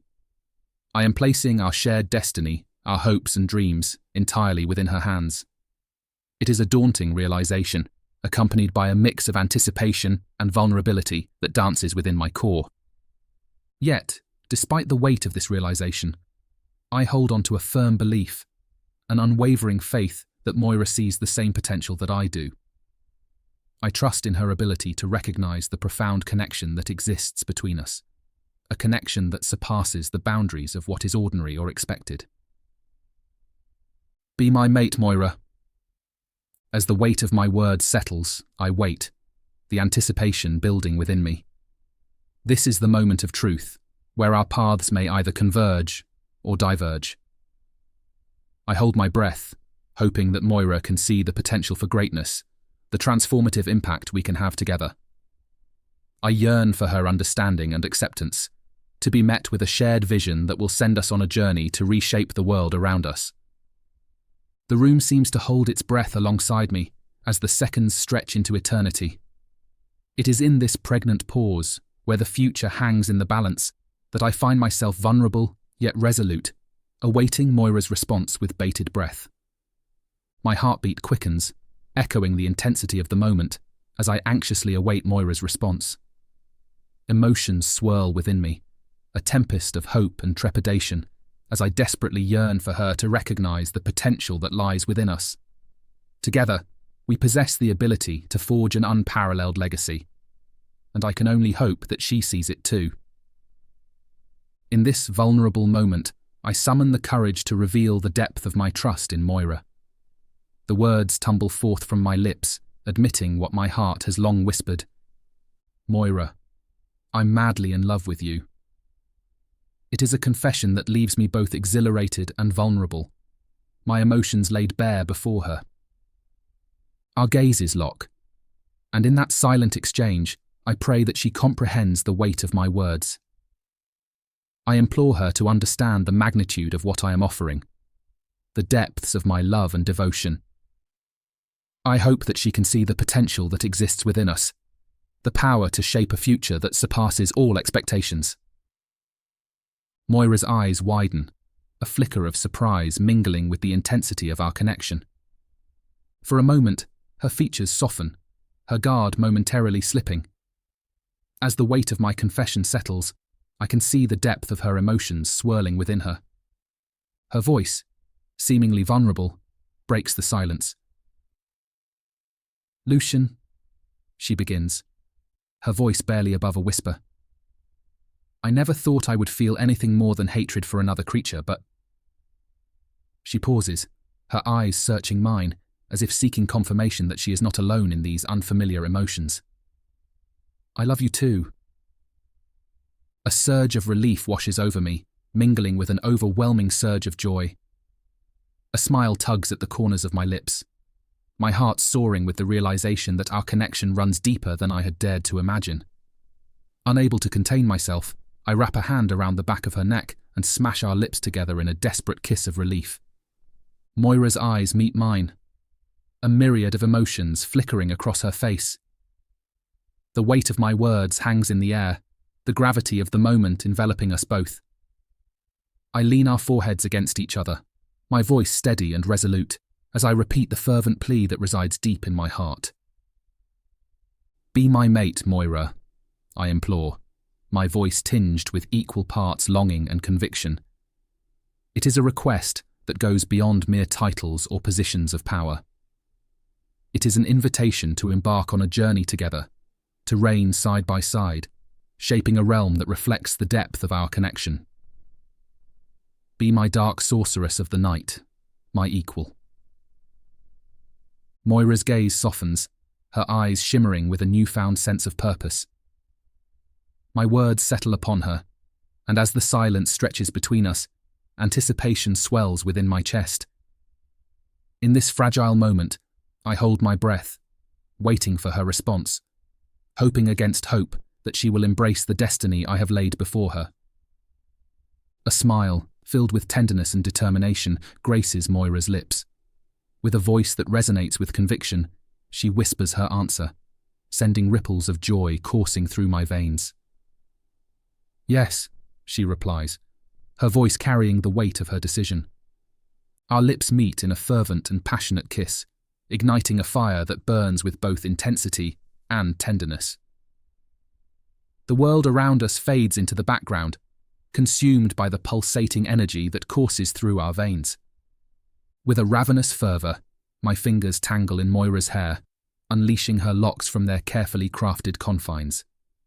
The strands become a wild cascade, a testament to the raw and untamed passion between us. Fueled by an insatiable need, I explore the contours of her mouth with an ardent urgency.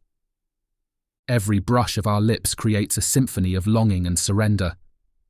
Our tongues dance in a rhythmic harmony, intertwining and exploring each other with an unrestrained hunger.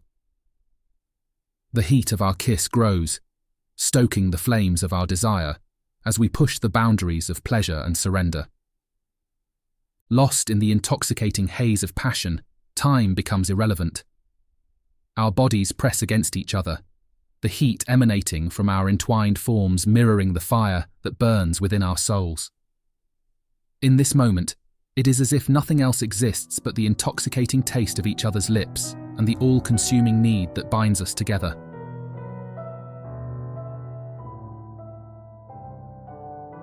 Chapter 30. Moira. This chapter is too spicy for YouTube. Links to uncut version in description.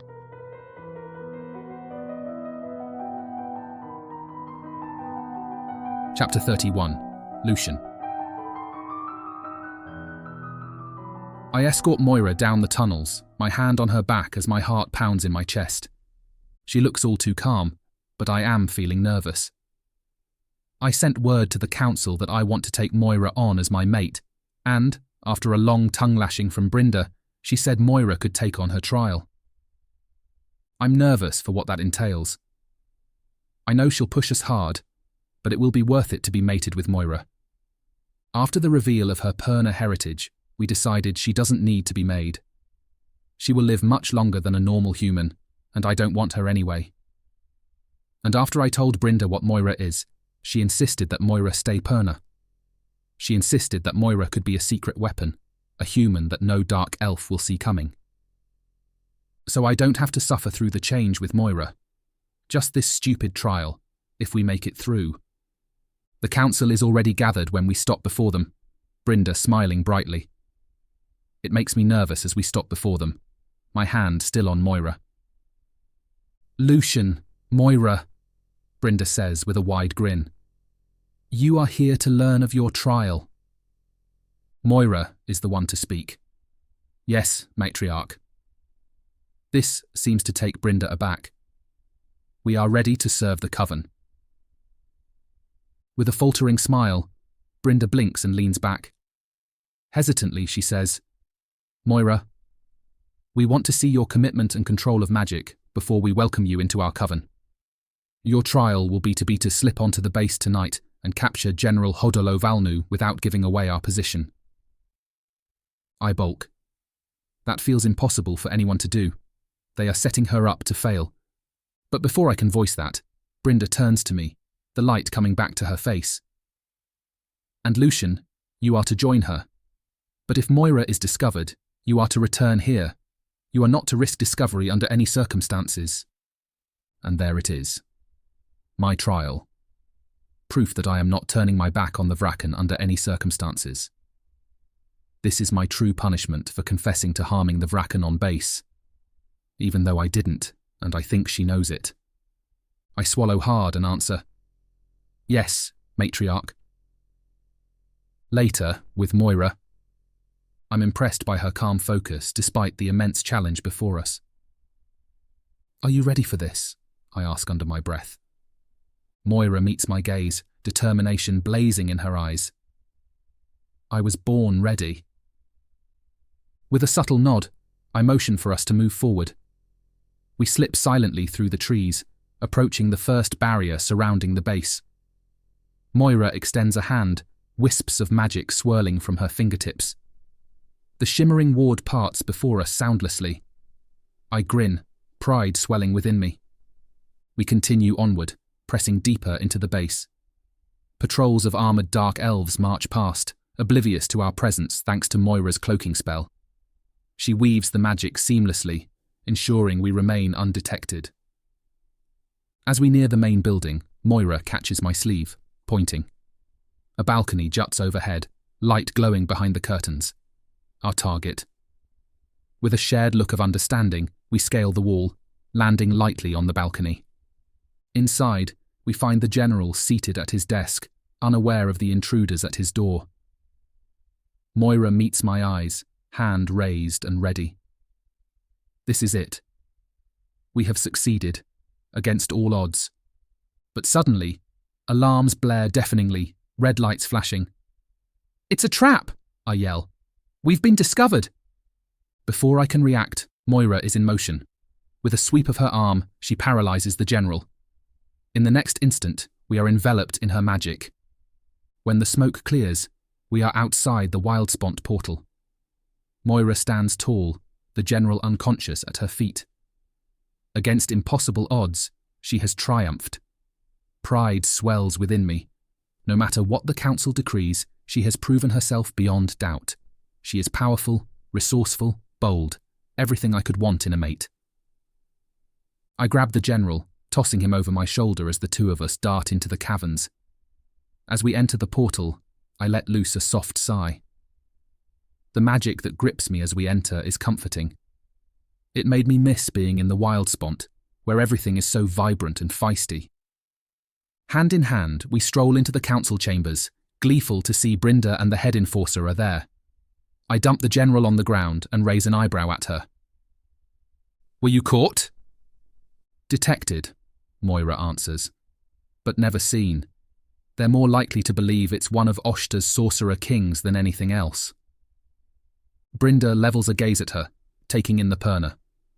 A glimmer of respect sparkles in her eyes before she finally nods. You have both passed your trials.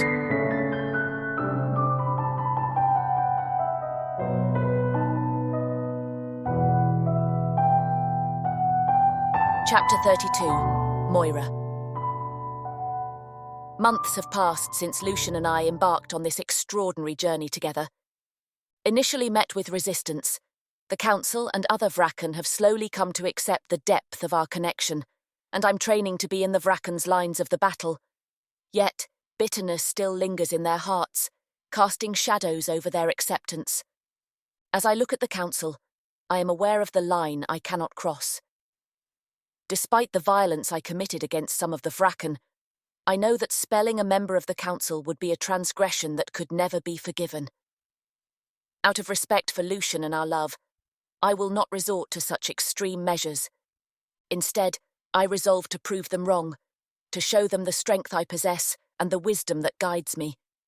Actions will speak louder than words, and I'm determined to make a difference. I will become someone they need, someone indispensable. With each passing day, I immerse myself in the planning and training. I attend meetings alongside Lucian, eager to grasp the intricacies of the war efforts. I observe how the other leaders handle affairs, keenly absorbing their wisdom and experience. In these meetings, I am a silent observer, absorbing every word, every decision made. I learn about the delicate balance of power among the vrakken, the alliances and rivalries that we could exploit. I study the art of negotiation, understanding the importance of compromise and tact. Through careful observation, I begin to recognize the strengths and weaknesses of various vrakken, understanding the intricacies that shape their motivations and allegiances. This knowledge becomes invaluable as I prepare to become Lucian's mate and one of the key members of this war. One night, I approach his office, knocking on the door. "Enter," he calls from inside. The hinges groan as the door opens, and I walk in, dress flowing gently behind me. Lucian looks up from his desk, and his eyes flicker with admiration as he takes me in. "My dear," he says softly, "what brings you here at this hour?" "I couldn't sleep," I reply, walking closer to him. "The bed is cold without you." "I'll be done soon," he says.